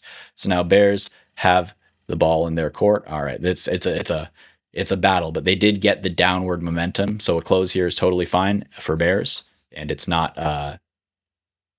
That would be decent for bulls if they can close in 5 seconds here. And just all day it's been sticky. So I'm honestly, even being in any trade right now is forcing it, simply just because it's a consolidation day. We're probably pinned to 707.50 or so. So yeah, maybe we have one more push down, but there's really not much room left on this thing, is how I kind of look at it. So we'll see how it reacts to this 50 here. We could entertain potentially moving our stop right over this yellow too, a candle close over, but I'm fine giving it just up to here. New high of the day for you. We love to see that. I'm going to switch off ENVB. It's not doing a whole lot of anything. Checking in on APLD as well. One of our swings. Looking good into the close. No worries about that little red. Like to see the green stepping in there over our key level. Good stuff. SPY still respecting that downward pressure on the 21, the yellow moving average. So still holding that little bit of a short. Still not expecting too much though.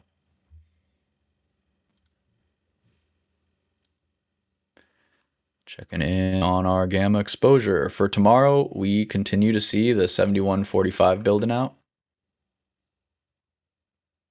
And continue to see the 7100 be the level of interest. That's just right under us here.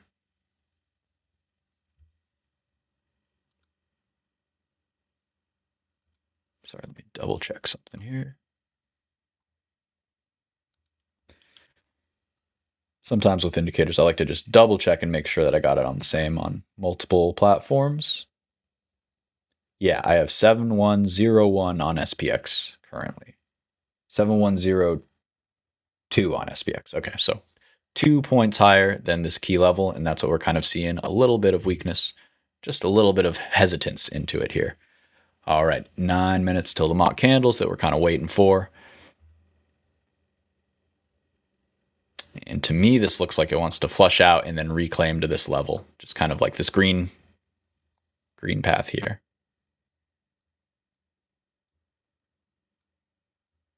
Something like that.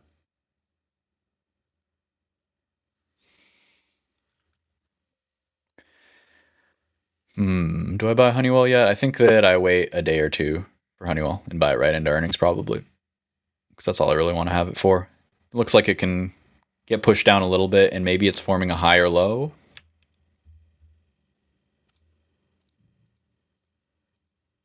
Maybe like that.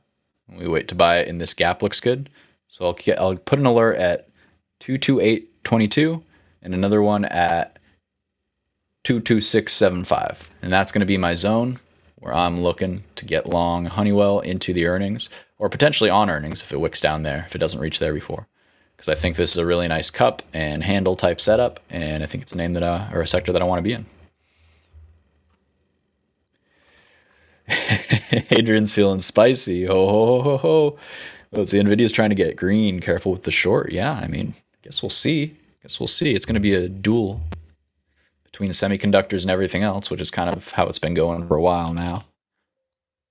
Yeah, you're right. Nvidia's screaming. That's going to be tough. That might be enough to save SPY. What we can also look at is MAGs. How's the MAG 7 doing? Nothing. So is that going to follow Nvidia? Quite possible. That's the setup.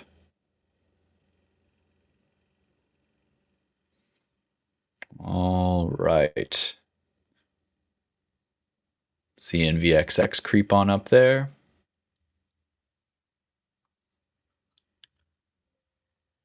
SPY a little bit heavy. ONDS a little heavy there as well. What did Nvidia do? Did it fumble the bag? Top wick.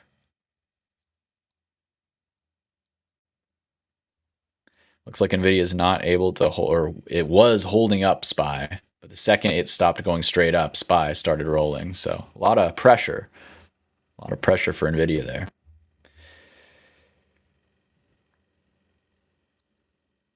Is that true? Is this true? Is 10% of S&P Nvidia? Or are you just saying like things that move with it, like semiconductors?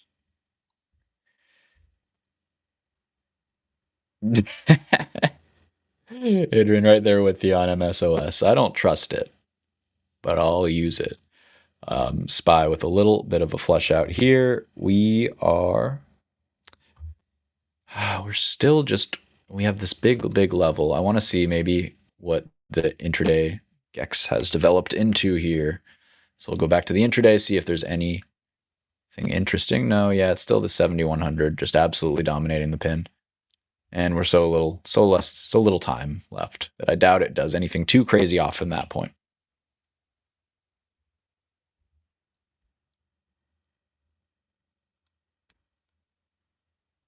So maybe what, 5-10 point flush underneath, and then it heals back up. That seems healthy. That's what we're looking for. So are we expecting a bullish day tomorrow? I kind of think we are. It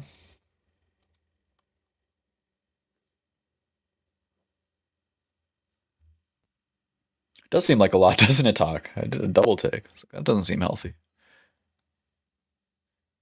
But hey, chip's strong. I'm not fading them. Let's look at the SMH real quick. Not fading them, but I do get why people are thinking about SOX-S, shorten this. It's what I will say is it's got this kind of look that you see a lot in semiconductors and QQQ, primarily because of how much semiconductors are in it. And you'll see these kind of weird rolling looking patterns here, weird rolling looking things, and they air out. They love resolving higher. So while to me this looks really bearish, in reality it's just a way that a really bullish chart can kind of drop out, rebase, and then find that juice to kind of push down and squat to reach higher. So I remember, I mean, for a full couple years out of 2022, for 2023 and 2024, SMH would just do this. It would just rally, curl, roll a little, rally, curl, curl, curl, roll a little, rally, curl, roll a little, and just always grind up. So this might look like the start of a curl, and I would like that. Then we could dump back down maybe to 445, 430, something like that. That would be nice. 425, previous highs, and just catch and keep going higher. Just like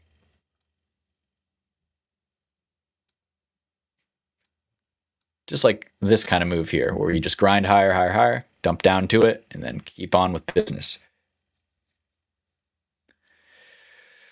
So I wouldn't short it. I think a lot of people are expecting this to fill or it to all break down, and I just think that's crazy, to be honest. SPY trying to catch already here. Let's see if bear's got one more push down in him, or if it's just going to be pinning right to that 7,100. That's where we tagged right at the bottom. That's the 7,100, that line. So you can see it's still in play. NVIDIA's still strong off its 9-minute. Can't hate on that. And VXX unable to make a new high. So all kind of leading to probably bullish day tomorrow.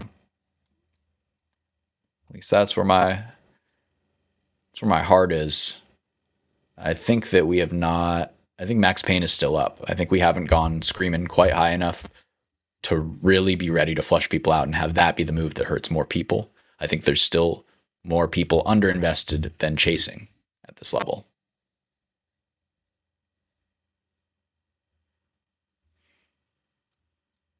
Two minutes till that mock candle. 1.5 minutes.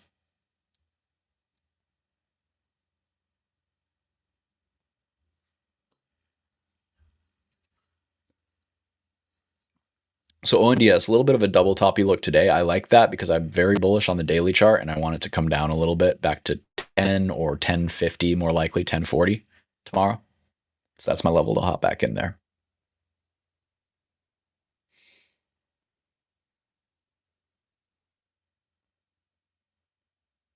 You talking ONDS, Adrian? Either get a deal and we go a leg higher.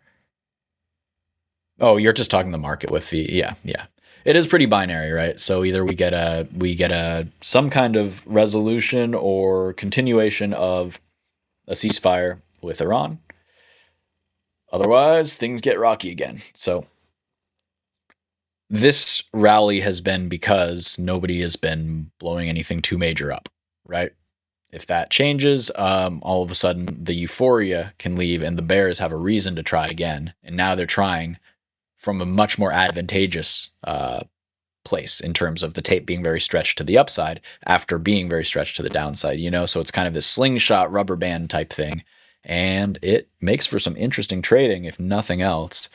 We're going to see how it plays out. One more minute till the mock candle here, and it sure does look like the market is setting up to try to catch and push. I would like a flush and then catch. But this is strong here. There's the mock candle. First little impulse was up, but it's a shaking and baking. Grinding up. We'll see where the candle closes. That's what I care about most.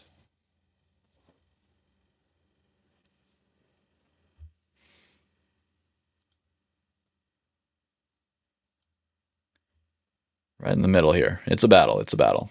Does look like bulls are probably winning, but I just want to see, oh, I'm seeing SMH starting to push down a little bit. This is interesting. This is interesting. Maybe this is a top wick.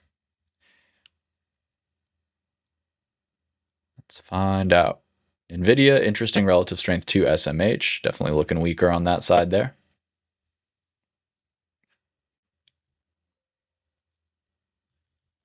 Checking out Mags. Mag 7, also looking a little bit heavy, but just kind of flat, just hanging out, doing a whole lot of nothing.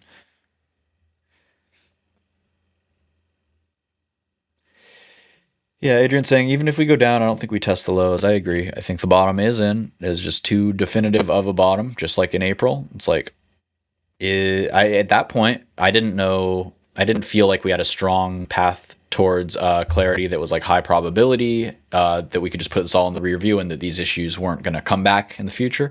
But I did recognize that the market didn't seem to care. And it was such a strong move off the bottom that that is very, very often the sign to start DCAing, and even if it came back down 3% after that monster 8% candle, well, at the end of the day, any buy at that, that you made right after that 10% tariff day candle is looking amazing now, right?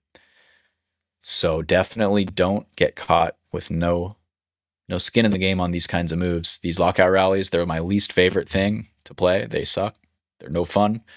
And I'm under allocated, even though I was expecting it, right? So I'm not even saying I'm good at it, but it's just tough, man. You gotta have something in there, right? Gotta have something in there when they rip you up 13 days in a row. Yeah, Adrian saying, closed your eyes, said enough is enough, and started buying. Exactly. It's either, all right, this will look good in a couple months, or I have much bigger problems to worry about. So it's sometimes you got to take a stand, fight for what you believe in. Fair value on the S&P. Normally, if you see VIX over 30 and fear and greed on single digits, yeah, it's hard to go wrong, to be honest. It's really hard for that to go badly. We are seeing 707.79 here, and I'd like to see a little bit more of a push down just into the close, a little bit of a de-risk. We will see if we get it. We have 8 minutes left. I'm going to hop out in just a minute or two here, but we are seeing that weakness in the SMH as it breaks its little microstructure there, and we might see mega caps following through there. Interesting to see VXX falling off a cliff here, though. Somebody's wrong.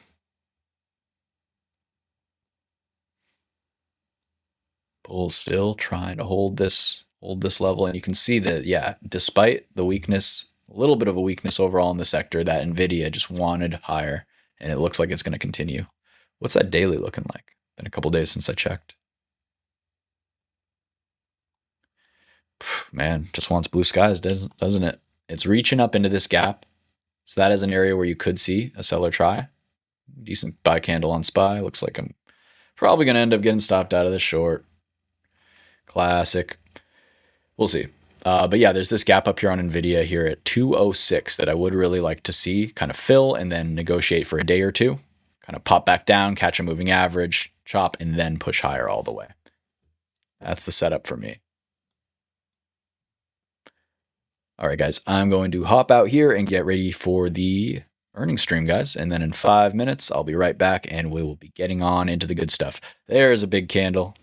There's a big push. So SPY, we are now back over the 708 handle and trying.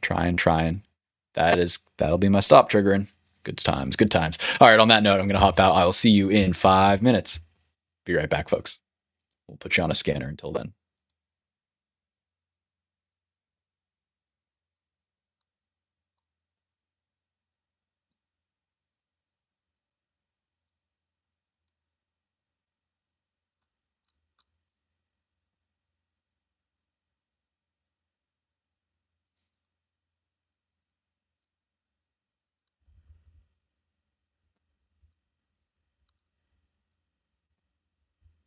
Maybe no scanner. Okay, sorry guys. You'll have peace and quiet for 5 minutes, then I'll be right back.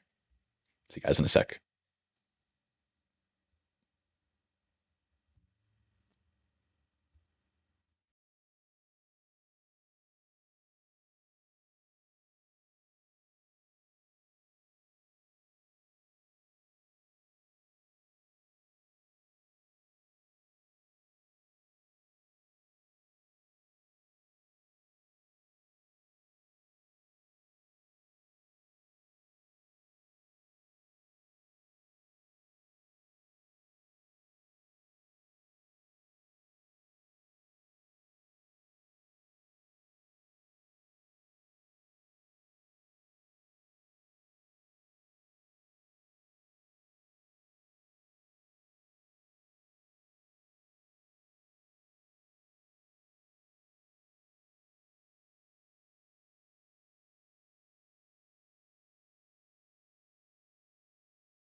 Guys, this one, I gotta show you this. I pick my thing. I make sure the audio is picking it up. I click into the studio. I gotta change it. Once I go in again, I'm so sorry, guys. One of these days, I'm gonna figure out why EVMux hates me.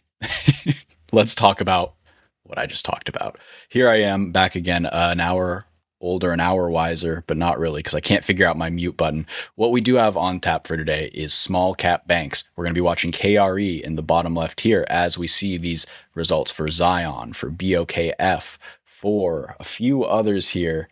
Better now, you can hear me. I'm so sorry, guys. This app does not like me. But you know what? We're going to get there anyway. STLD, another interesting one. Let's see who's coming in first.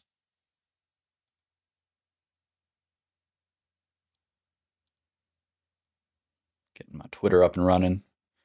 And we'll be getting right into these results. What are you guys most excited for here? I think STLD is my number one watch. I think that's number one for me. I'm a big steel trader. So this was actually like one of the first companies I ever traded, believe it or not. This, CLF, and what else? Nucor, NUE, were the big three for me. Very well balanced, right? All right, sorry, let me get out of these tabs so I can move around here. What's up? Something up with SoFi? I'm waiting on ALK. This one's going to be happening pretty soon. It's going to be one of the worst of the airlines, but still kind of just worth noting because they have had so much volatility in regards to the energy. Looks like a little bit of action there, so we'll see if they have announced.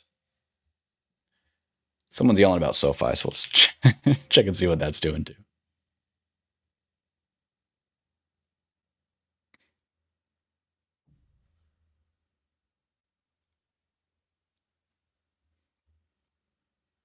What are you yelling about? It's doing nothing.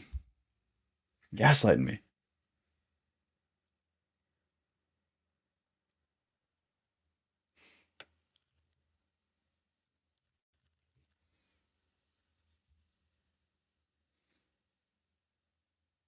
Okay.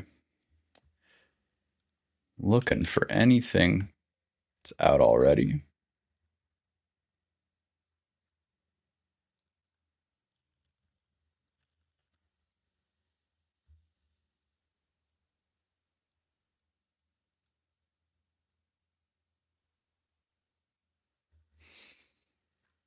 So the big earnings report this weekend, I think, is Tesla. That one on Wednesday is definitely going to be the barn burner.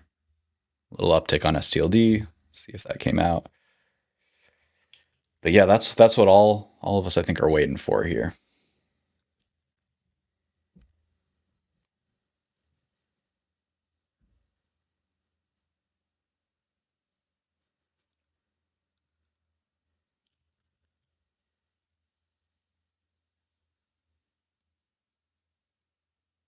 The calm before the storm. All right, 5 minutes past the bell. We should be starting to see something going on in some of these names.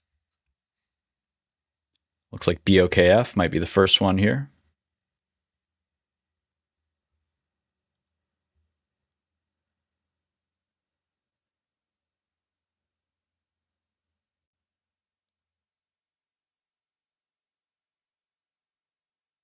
Thanks for bearing with me here as I look for these results.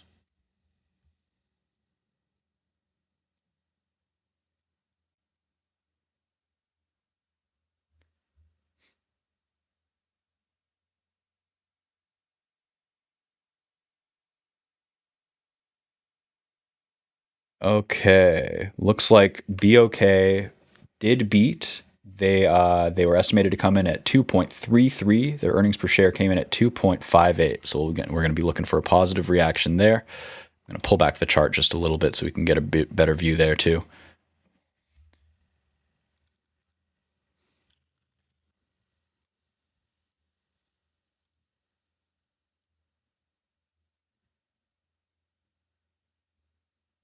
Okay, so just we can go over some estimates while we wait for some of these. For STLD, looks like the estimates are going to be 2.79 for earnings and 5.1 billion for revenue there. That's what we're looking to beat. Remember, this is the real high quality one. So we want to be watching the guidance as well, because it's going to give us a little insight on how much demand is going on their books looking forward. Like, are my candles moving? I haven't seen anything actually happen yet in 7 minutes.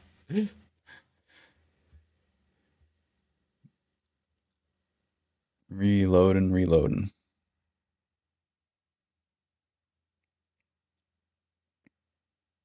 Hopefully we get some good action here. If not, then we can go over some other trades that we took today, some trades that we're looking for going into tomorrow, and prep ourselves for the exciting earnings coming up. All right, I do see another smaller name with earnings coming out. This is going to be NTST. So NTST looks like a double beat here. Meanwhile, what's price doing? Where is it at? Is this the spread? It's this color is throwing me.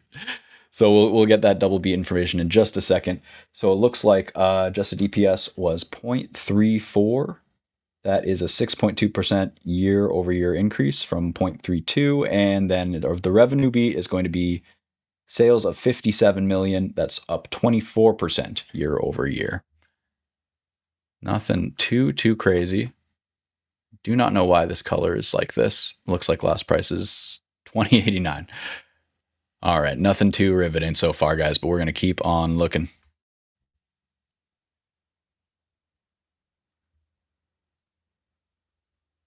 Like double checking. Yeah, there's a comment coming in. I do have internet. None of these candles are moving, it looks like. The calm before the storm.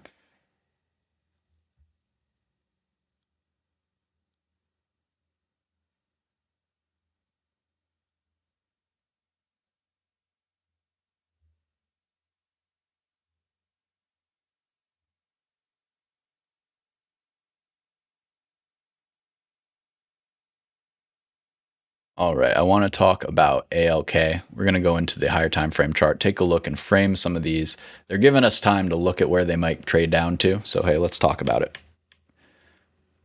On the hourly, this is looking a little bit sus for me. This kind of just consolidation all day long, but closing at the lows into earnings on high red volume there. It did see a big surge yesterday, so it is kind of just digesting 50% of that initial move. As we can see, right, they're kind of lost the 50%. It's actually digesting that 6.2 fib, and that's the previous high as well. So to me, looking a little bit heavy, sitting over that previous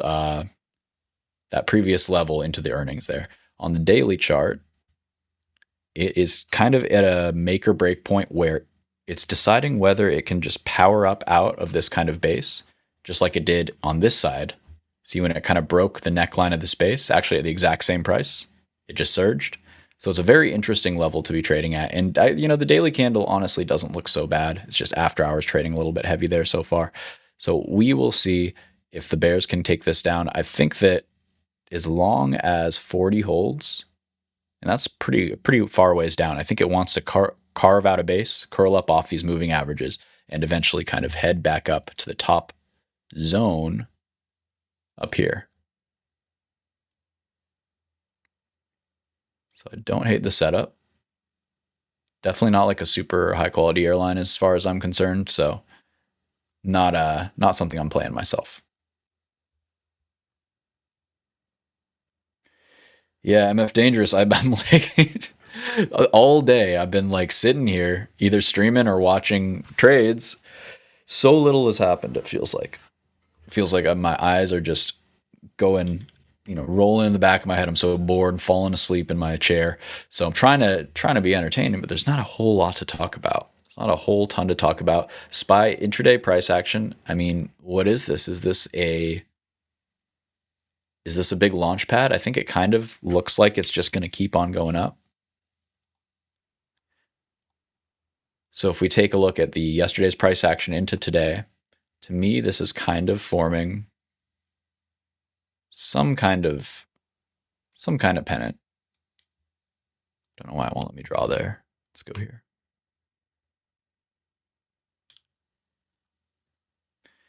Yeah, looking to see if, for the fuel impacts for sure. Everything's kind of up in flux, I'd say, in terms of like for example, CPI was actually a bullish event despite everybody knowing that we'd come in massively hot on energy, right?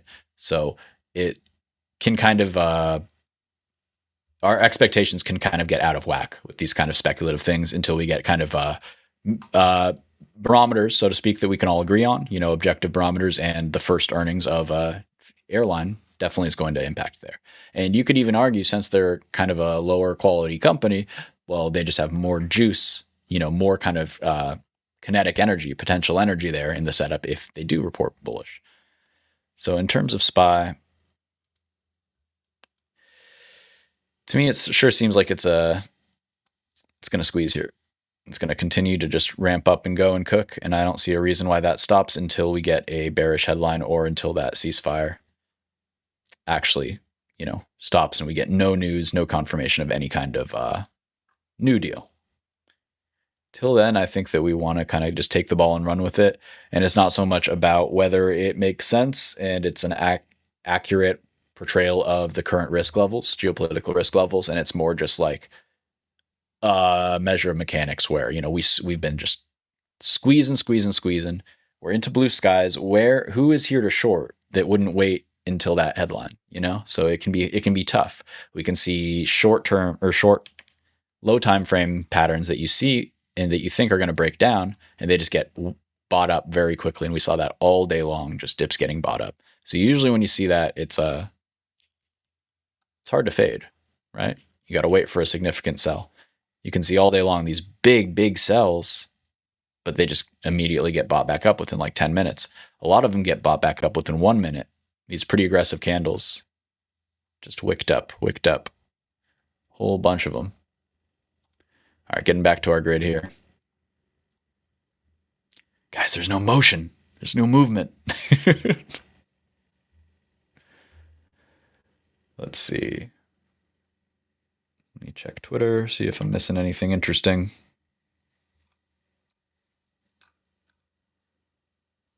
All right, Wash reported. Let's take a look at them.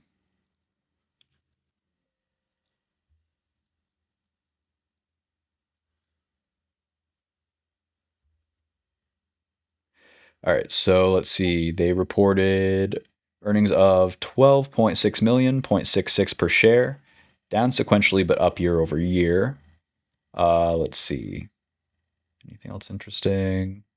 Credit quality strong with 0.82% loan loss allowance. Total assets 6.46 billion. Capital ratios robust. It says 13.38%. And they have declared a 56% per share dividend.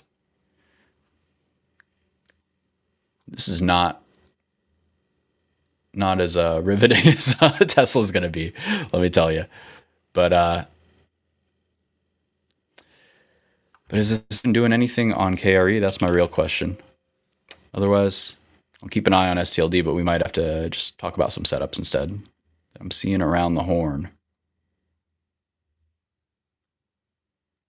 Yeah, even the index isn't moving. None of these names really showing much action here. Let's see if STLD is out yet. I think we might get some better use out of our time looking at some of the other setups if none of these want to budge for us.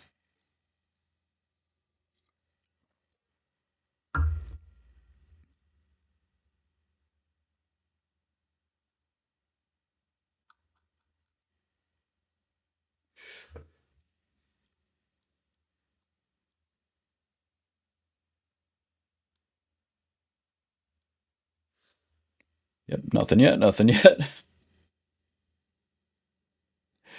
Hey, James, sound chart looks nice for a break. Yeah, let's start looking at some charts here. Let's start looking at charts, and we'll keep bouncing back to the screen, see if there's any major action, but I'm just not seeing it.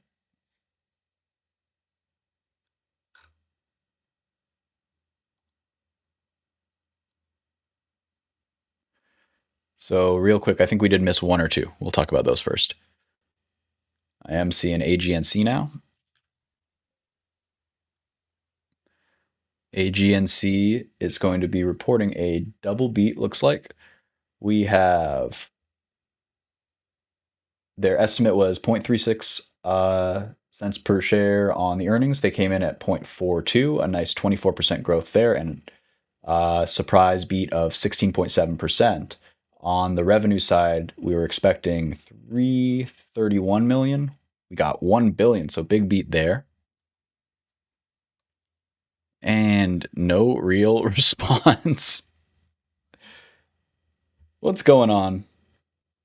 Somebody unplug the market and plug it back in. What are we waiting for? So AGNC, let's just double check how much that's up on my other app here. Yeah, it's literally dead flat. It's down like 1 cent. Okay. I feel like I'm being punked. And ALK, still no numbers. It is also within 5 cents of the close. Yeah, let's talk some charts. This is gonna put people to sleep. So first off, sound. Oh, right when I look away, I see a few candles moving on STLD and ALK. So we'll keep sound on the small screen for now as we see if these play out. And I'm going to search for those ALK results because that one looks like it's moving. Still nothing. We'll check back in 2 minutes on the next 5-minute increment. So James likes this chart. Did Adrian say he likes it too? Oh, ATXI did an offering, down 10%. Yeah, let's look at that real quick. That's going to be more fun. It's like reverse earnings. All right, this one's been wild. An absolute ripper. Saw it down from 81. That's crazy. It was trading above 80. Aired out $5 at a time to 81, actually all the way down to 73. Then it bounces to 79. Down another $5, $6, $7 at a time here. So this thing has a pretty big ATR where you can catch a significant move if you get some momentum here. We should look at a high time frame and see what it's reaching for and whether this is a buy opportunity or the start of a long-term sell. Because this thing is absolutely very strong, but I could never get involved because it was always insanely elevated, extended from its key moving averages, except for like back here. I did miss it here in early April, but it was scary there. So we're coming back in. 73 was the previous swing high, coming back in another, what, 8%, 10%? At 69, we have our 9 moving average. What's it trading at?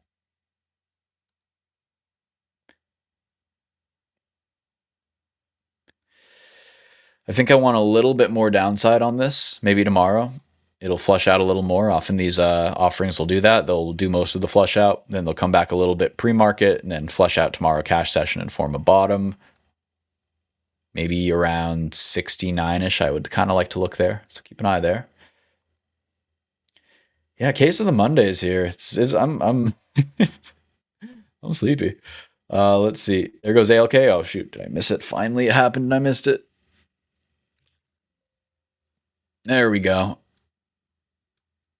All right, looks like they're having a hard time. I'll get you some numbers.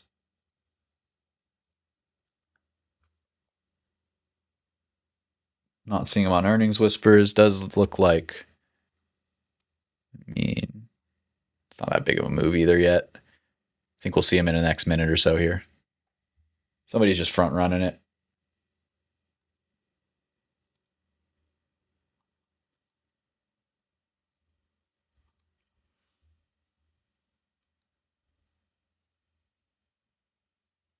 Okay, where are my results? Not seeing them.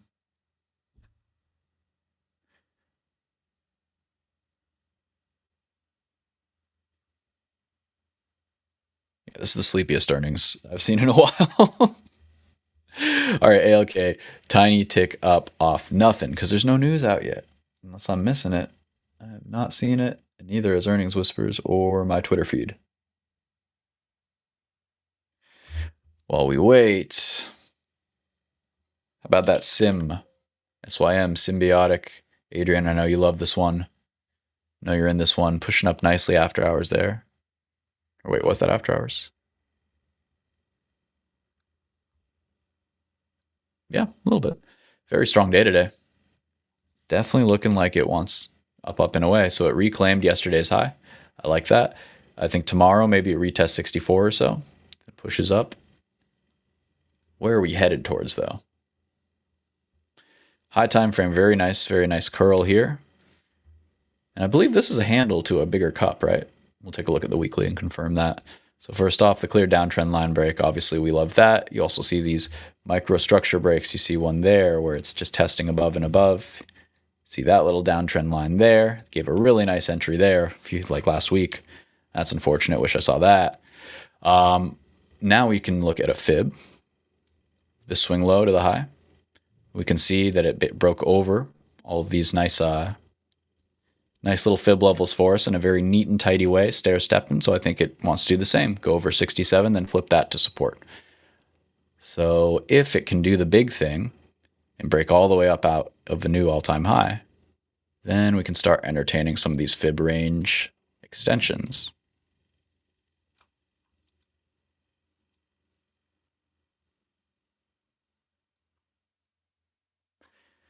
And yeah, we can see 669, or yeah, sorry, 667 here. Yeah, the 50 fib, then the next one up.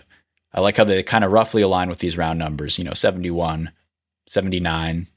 Looking good to me. Sweep on over this previous high there is the next kind of major level. And like I said, I'm sorry, for the breakout levels, this thing is a potential to go up to 130, I think. 130, 140 does seem reasonable when we look at this weekly and monthly chart.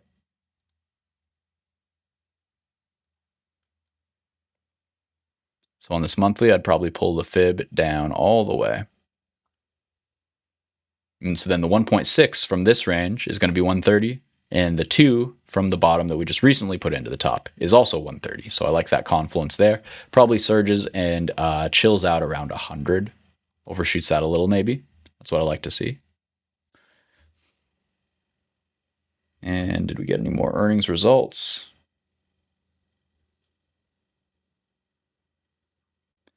Nothing cooking here so far. We can look at RBB. They did report.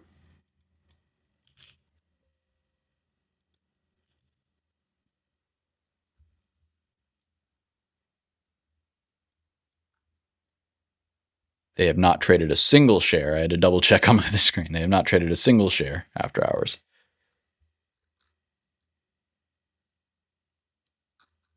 Yeah, not a whole lot cooking here. Let's talk more about sound. We didn't get back to that chart yet. Sound hound.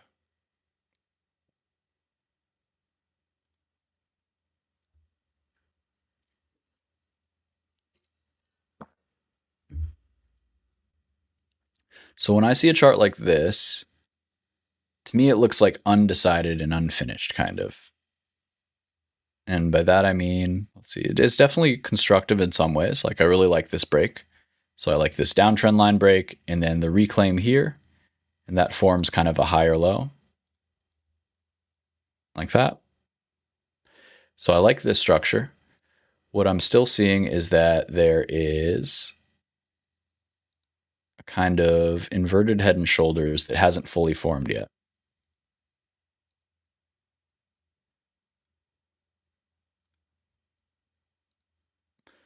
So what I'd like to see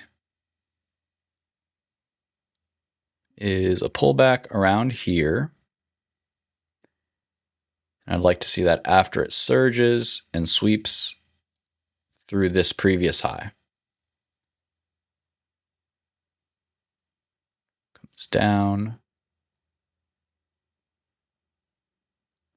That's what I'd like to see on sound.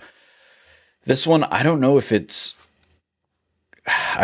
how the fundamentals are at this point with the recent changes in AI and the disruption in the space. I know that these guys do a lot of stuff like, the voices that you hate when you call a company and you want to talk to a human because you have a problem, but instead you start talking to a bot and you cannot for the life of you figure out how to stop talking to a bot. I think that's these guys' fault. So maybe we should just short them on principle. But I know that, for example, I never paid for 11 Labs, which is like a voice thing that you can integrate with your Claude code. And now all of a sudden, like I could get by with the basic voices as is. They were free. And now there's apparently a much bigger free repository of online, like free voices for that kind of thing. So I have to do some more research before I like this industry, I think. It is possibly, it's so far downstream from like AI that by the time that they really get to the point of monetization, they could just not have a moat, you know? So not my favorite. Not my favorite, but I think for a trade, it can work.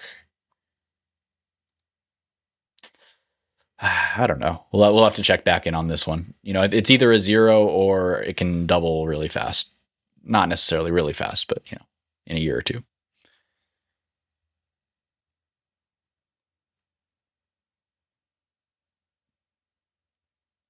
Yeah, a bit shaky fundamentals, you'd say.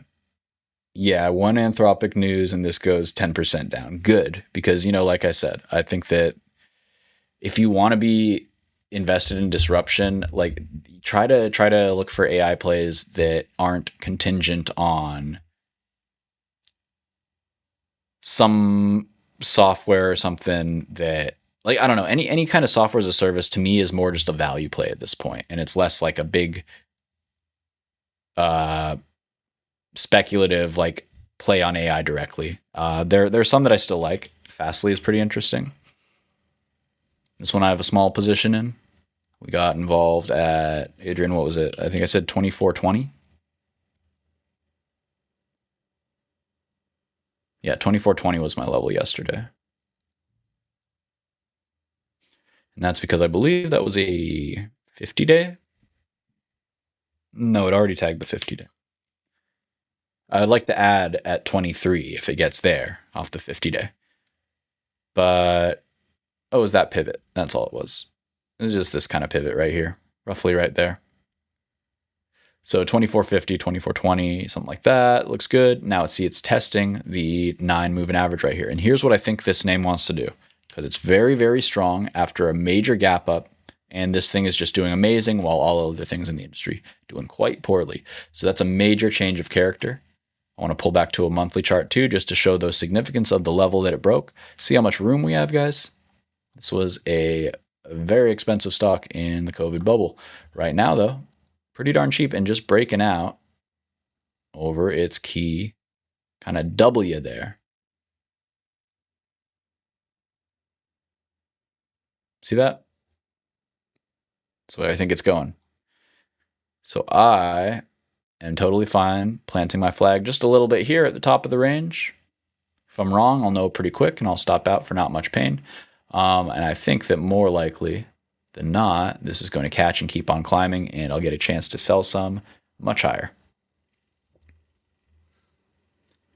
So names like this, much more appealing to me than just straight up buying like IGV, for example. Although I still think this is, actually, you know what? This is looking really good to me. I think I have to bite the bullet on IGV pretty soon. I think it's doing the W bottom. I think it's going to squeeze and leave me out in the dust and run up to 95 pretty soon.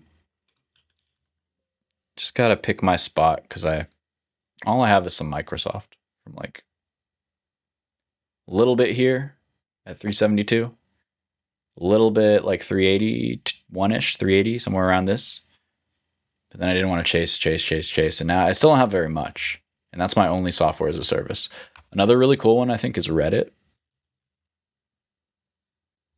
This one's looking nice. Again, I missed it down here, so I'm kind of hesitant on buying it right now. I'd like to see maybe this zone retest to get involved. 150 would be really nice. I don't know if we get it, though.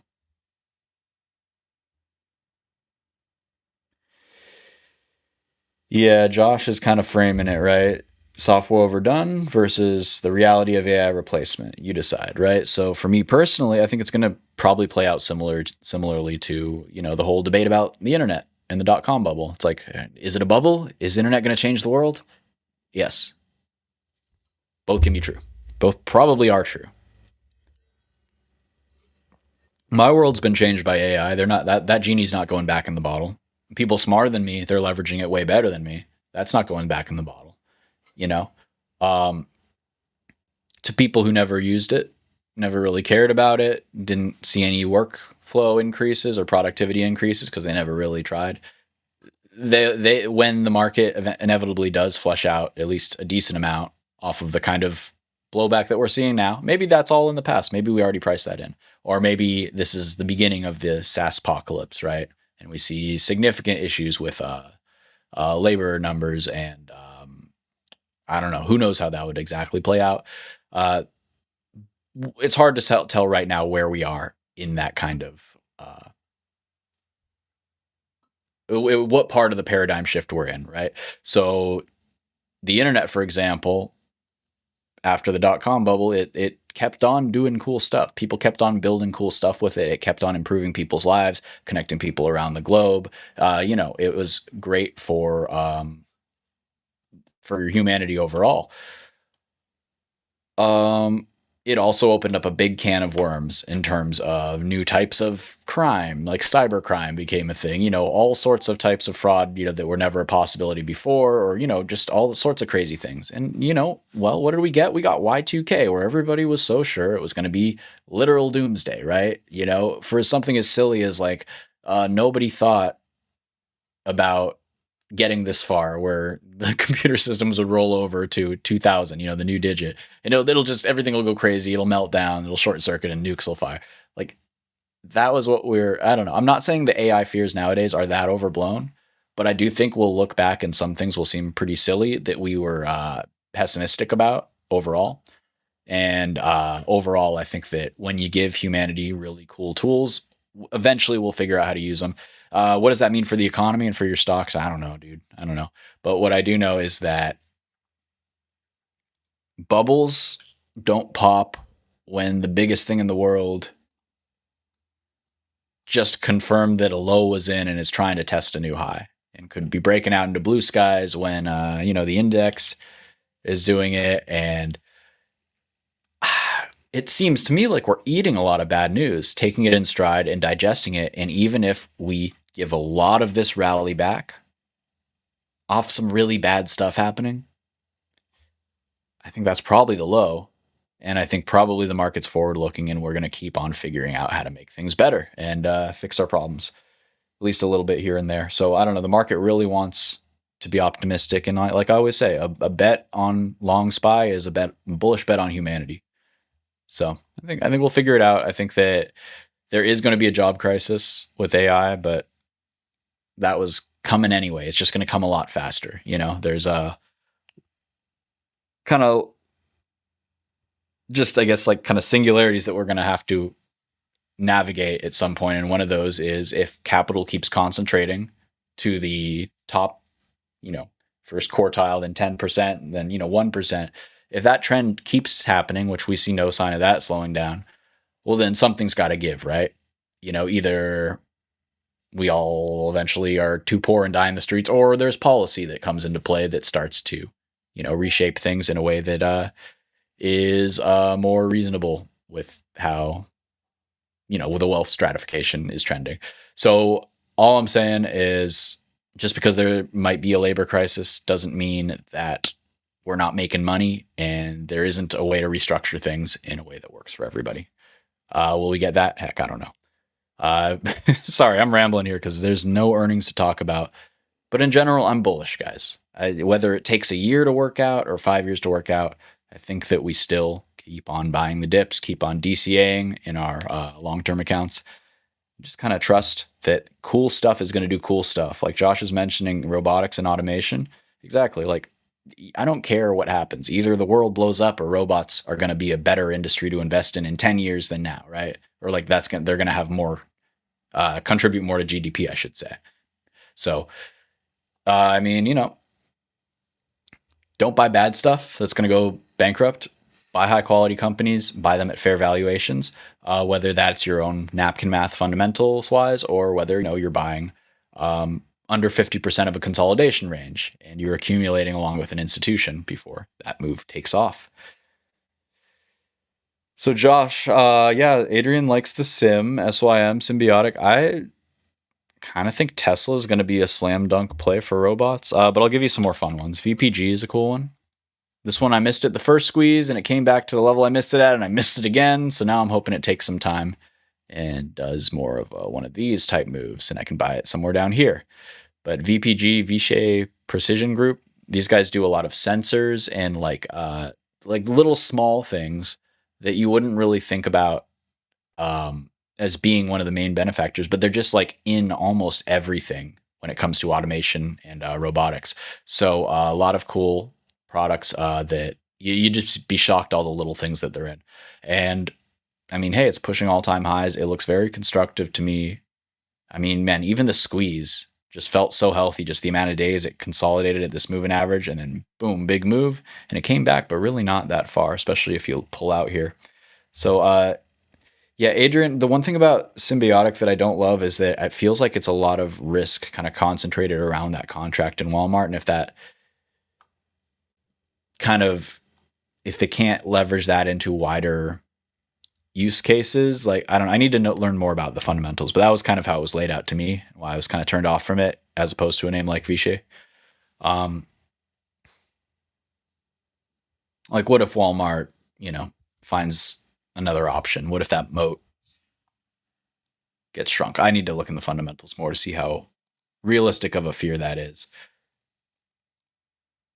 I was hoping this one would give me more price history here. This might just be it. So yeah, it could definitely just kind of do price discovery up here. Some other interesting names in the robotics space. Here's one that you probably don't think is a robotics play, but it is. And the chart looks pretty darn good. Rivian. So Rivian, they want to be the robot cars that you buy because you hate Tesla. I'm in San Francisco. I see a lot of these now. I'm seeing more and more and more every week, it feels like. I just saw a couple went out this weekend, and just walking from my parking spot to the event, I saw 4 Rivians, and they looked good. Let me tell you, they looked really sharp. They looked high quality, so much nicer than the trash can Teslas. Oh God, they're so ugly. But regardless, they're really focusing on this shift into robotics, and they want to they're doing some really interesting stuff. They had a whole day on it, and they have a cool video. I won't waste your guys' time and possibly get copyright struck showing you guys, but you can look that up. The Rivian, what is it? Their Autonomous Day, I think. They're doing some cool stuff here. And technicals wise, I think that this chart's finally ready to potentially go after a very long time. Very long time coiling here. This is the monthly chart on Rivian. We are treading water in a major way, but I think it's very constructive. I think this is a chart that could really explode to the upside. We have a few things of note. First off, you can see this uptrend line, how it's actually kind of like curling up. And we can draw that just a little clearer with this.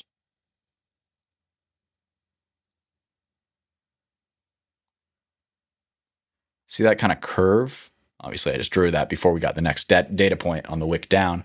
But this, to me, looks like it wants to continue this pattern and eventually squeeze on up. Just like on the top side here.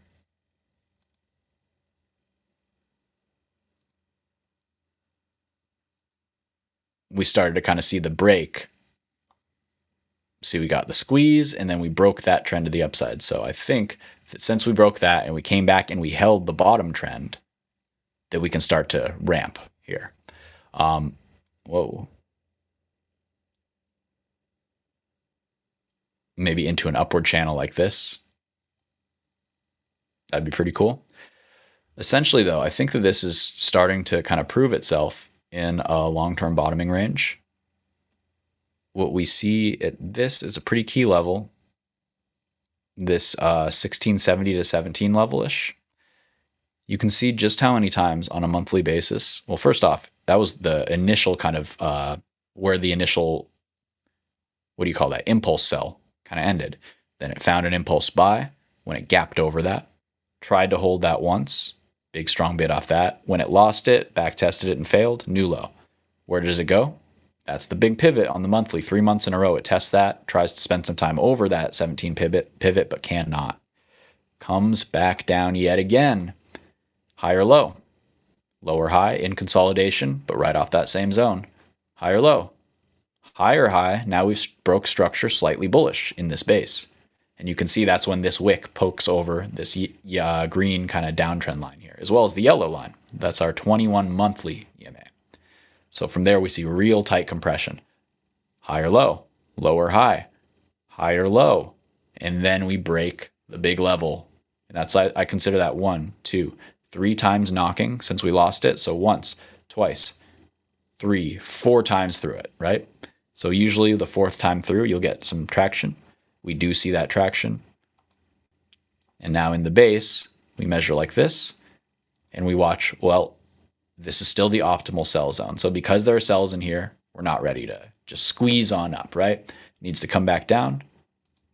Now we check the optimal sell zone on the other side by dragging the fibs to this way.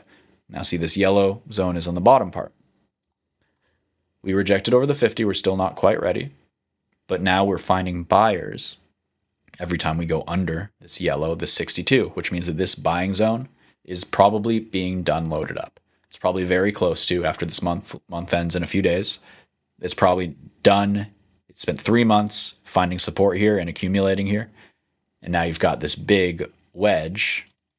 It's been loading up for 1, 2, 3, 4, 5 months now, breaking the downtrend line there. You've got your monthly moving averages curling, cupping, and swooping on under here. You've held the bottom of this volume shelf, and you've got this big volume shelf up here at 19 to 20. Mark that out.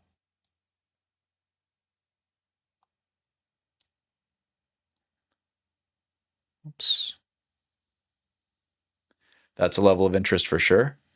But really, you can see this whole area very chunky. So I think that if we do get some traction here, we can pop through that 20, back test it after we kind of pull back off this low volume node, hold this, sweep this high, come back somewhere, and then eventually go for this high all the way up here at 28. And I don't think that it'll be done there either. I think that it'll do something like Hood or Palantir, where it just keeps on. It'll drop and then, just higher low, eventually all the way to some significant level. Maybe it's 60, maybe even higher, maybe someday. This is a $300 company, and this was all the dip to buy. I do think it's possible. All right. Oh, yeah, it is 420, isn't it? Yeah, congratulations to all who celebrate. Or happy festivities. I guess that's why the market's so chill, right? It's just hanging out. We got on camera. 20 minutes later, all of a sudden everything slowed down. What's going on? What's going on? Mike's about as high as gas. That's good.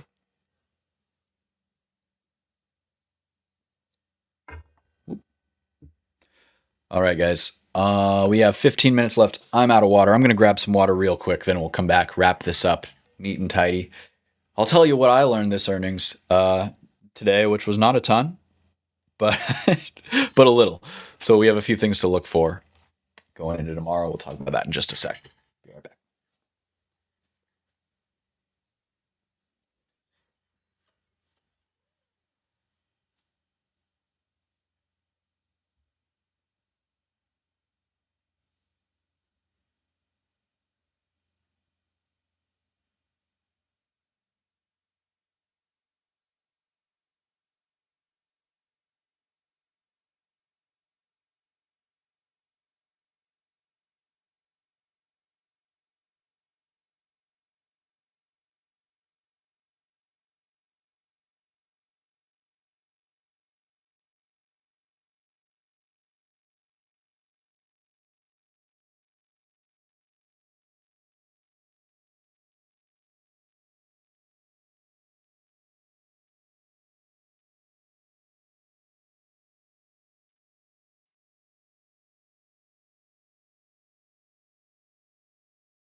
All right, we're back.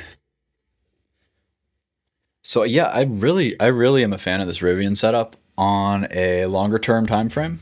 It's really gonna take some time to play out, I do think. But once it starts moving, it can really light up fast, no pun intended. And I think we might be at this time. I'd like to see like one more red day, back testing that 1650-ish. Yeah, 1650. And that 9-minute moving or 9-day moving average should be going from, let's see, 1610 to 1635. So 25 cents up, 25 cents up. We'll be right at 1650. So that's kind of my key level. I'm going to draw that out. It's also that imbalance. So right in there, that's where I'm looking. I love a little pullback there. Big surge up higher than here. And to fill this gap all the way, because I think we still have a little bit. Yes, that's the spot. That's first trim.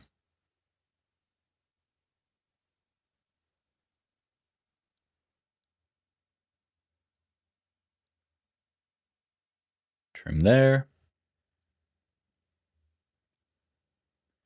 Then it should try to maybe come back like that or something before pushing up. And so I'm kind of trying to just roughly eyeball how it might traverse this upwards path, this kind of leg up. Just spitballing, but I think it could be something like that. So I'd really like, mostly I'm focused on this little pullback right there. And yeah, this is a good one.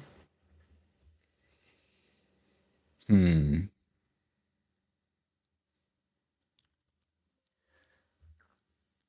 going to put some names up here for the swing traders. Adrian, you might like this one, talk you to. SOLS. So they were the spinoff, right? There's a semiconductor spinoff from somebody or other. I forget who exactly. But what I am seeing, very, very strong chart. A flag that broke out convincingly and is now consolidating in a smaller flag after that. So I like these kind of fractal patterns. See this flag there, very clean, very neat.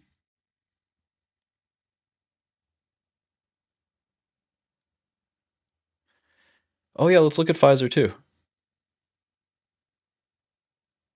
Let's see, MF Dangerous. Am I in Tesla at all? No, not in Tesla at all. Let's talk about that quick, then we'll come back to SOLS. So I shorted the heck out of Tesla. And I shorted it pretty damn well, if I do say so myself. So what I did, this is something that I can really get better in on my trading, is flipping the other way after I close a good short. I just have a hard time trusting the vision, trusting the process, but I should just know that I hit my target and we're oversold, and it's probably worth it to take a small speculative position there. So what I did is I shorted it from, what was it? It was this one, yeah. 392-ish, 391.87-ish. And my target, I believe, was 350, the first one. And 335, the second one. Did that actually fill? It did not quite. Yeah, so that one didn't fill, and then I closed the rest when it came back up through 345, 350-ish or something. So we'll call it average. Let's say we'll close it there. So how I traded this one was I saw that we had a gap where it broke down, and I saw this thing just looked really atrocious under this gap. See, it just tested, and it's just clawing its way down lower, lower, lower. Swipes underneath, so I was waiting for the retest. I got short there, took it off, like I said, here, and then as it was coming up, one of these days, broke something. I forget exactly, but you know, something got me out. I should have just flipped long, especially like on this day or something when it confirmed better. But at this point, I don't like it. I think it goes higher, but I'm waiting. So here's how I would look at it. This is a great low. The low is in. The low is in, I do believe. Still think that this is poor gap up structure. I think that it wants to come back down at least to 360 and then move higher. Double bottom. The back test, the higher low. Whoops.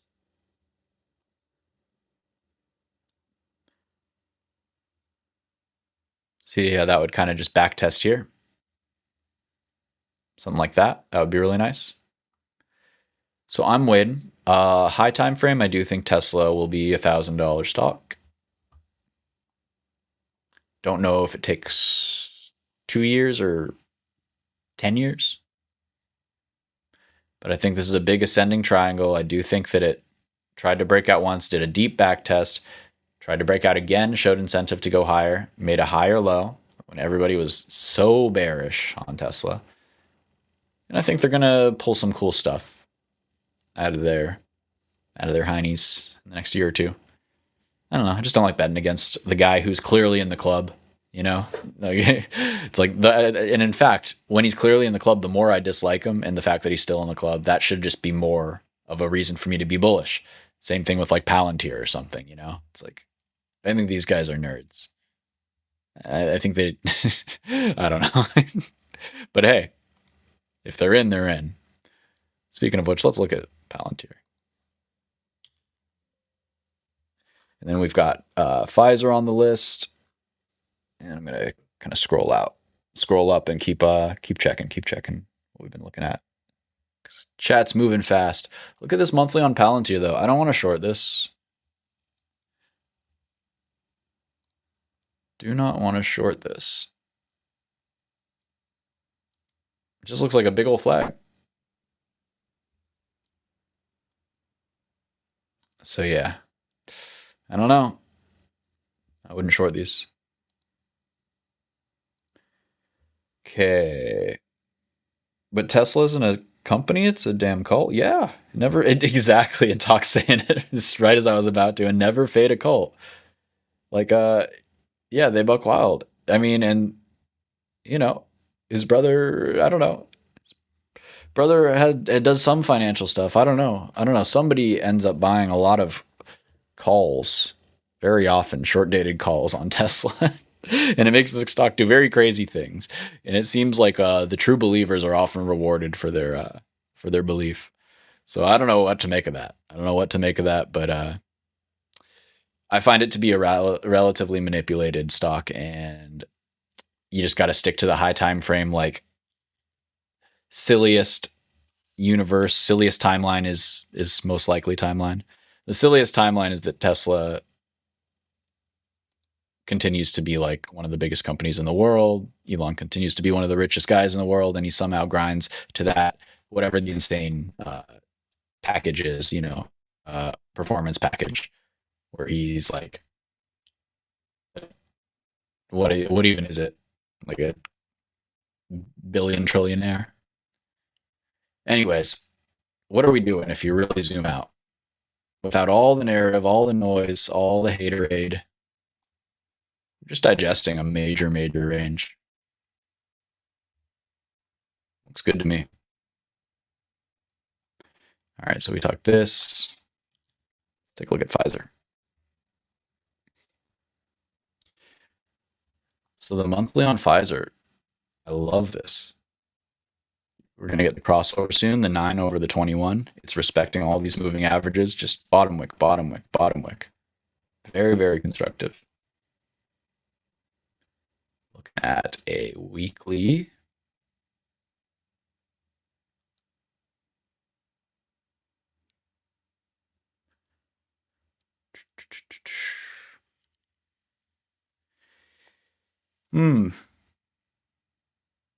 Just won't break out, but it keeps getting bought higher and higher and higher. Eventually, it will break out, unless it doesn't. Sure tried, came back down, but it didn't break down. It just rebased. It looks like it's getting tighter. This looks like one where if you just ignore this whole thing, it looks really good.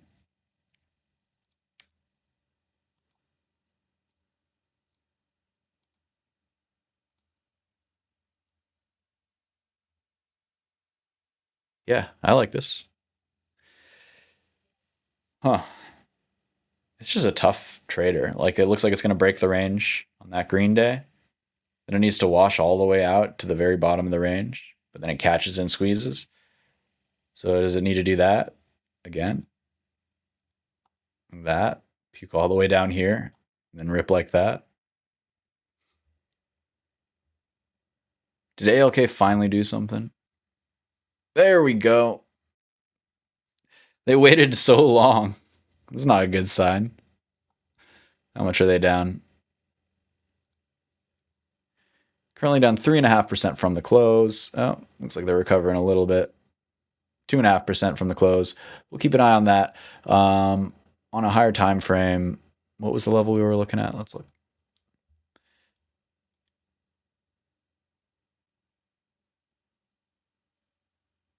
I think we said 40. But 42, that's an area of interest too, that 9 moving average. Did catch there, found a buyer initially. We'll keep a look and I will pull up those numbers.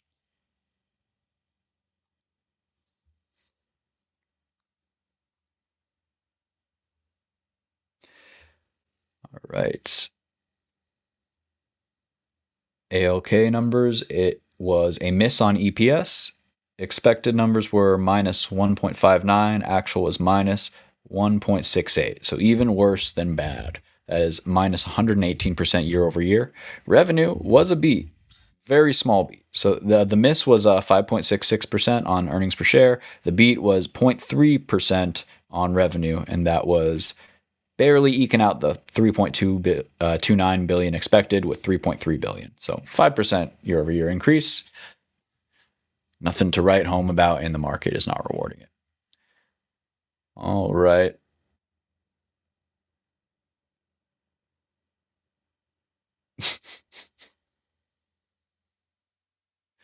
Oh God, we're doing the hymns. What's hymns up to? Is it still squeezing?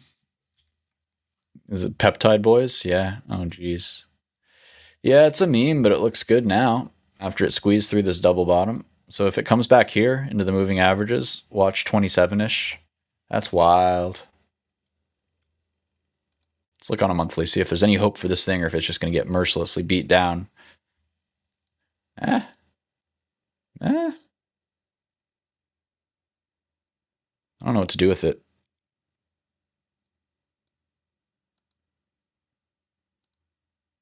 It's at a big, big level. That was the monthly 21 and 9, both kissing right here at 30 to 31, or 30 to 32, let's call it. On the weekly, 32. Is this like the 200-day probably?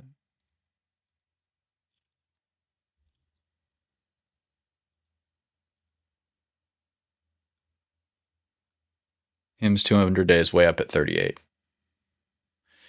which is probably the 50% fib of this range. 39.50. Ding. Yeah, okay. I think I see what this is doing. No, I don't.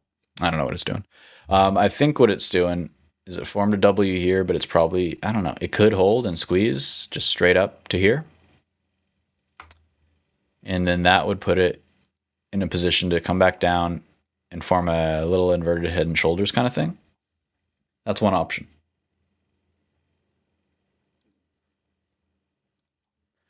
What we could also see is a rejection here. This is a very big pivot. If we see a rejection here, it can still catch this level. Maybe gets a little healthier, digests this, then squeezes up. That's an option. Last one I'd say is the rejection, higher low, into lower low, into rejecting this yellow as it comes here, into filling this gap. And then it could form a valid higher low double bottom with proper structure.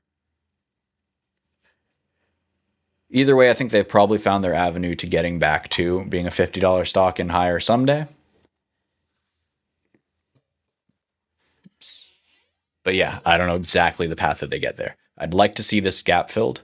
And this is definitely a really notable resistance. It's 30 to 32. There's like my weekly trigger, my monthly trigger. There's the monthly 21 and 9 EMAs. There's this falling 50 week moving average. So a lot of congestion around there. And also you can just see, pulling it back here, it's the level where we broke out from, or based right under. So interesting setup for sure. All right, we are a little over time. Sorry we didn't have much fun on the earnings themselves. It was pretty low key there. But you know what? We got a few setups to watch here. So in particular, what else we got? What were we just talking about? We were talking about a few that I liked. Well, I will just throw a few on my screen that I am a fan of. ONDS, really liking that look. That one's strong. My goodness, what was I just talking about? There's like 2 names that I liked. Let me go to my other watch list and pull those for you. And then we will wrap it up. BMNR, still liking this one as a play as long as Bitcoin can hold the line. It's a nice close today. I like that. I like that. APLD, strong as well. This one gave some back into the close. It looks like. Where'd it close?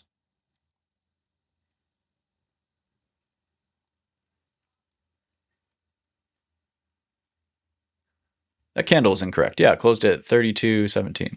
So yeah, strong close on APLD. I still like this. I still like IREN as well. Yeah, this closed up here. I don't know what it's doing. So still really like that chart. Still in a little bit of Rocket as well. This is a trade we got in my server a couple days ago, like Thursday, Friday. This one's been working nicely. We caught this gap up here.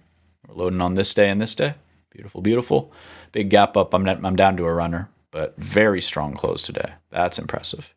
I was assuming it was going to come in and test the gap more. It just barely tested the gap, said, nope, we're done down there. So I don't know if I get another chance down there, but we'll see how this one plays out. That's why you hold a runner. What else? We'll pull up the ONDS on the daily. Yeah, just peekaboo in this big old downtrend line makes me very, very eager to get involved. Honeywell, we're going to be entering this one into earnings this week likely. I like the setup. I just want to see if it gives me a little bit better of an entry, but it's definitely in the area of interest here. That should get you guys going. James G. Willikers like CLSK. Let's take a look at that one real quick too. Yeah, it's doing the thing. Looks good. Yeah, so all these miners, we like the APLD, IREN, I'm in those 2. Just hanging out. We caught both of these. IREN, we were in at, I think, like 39 or something.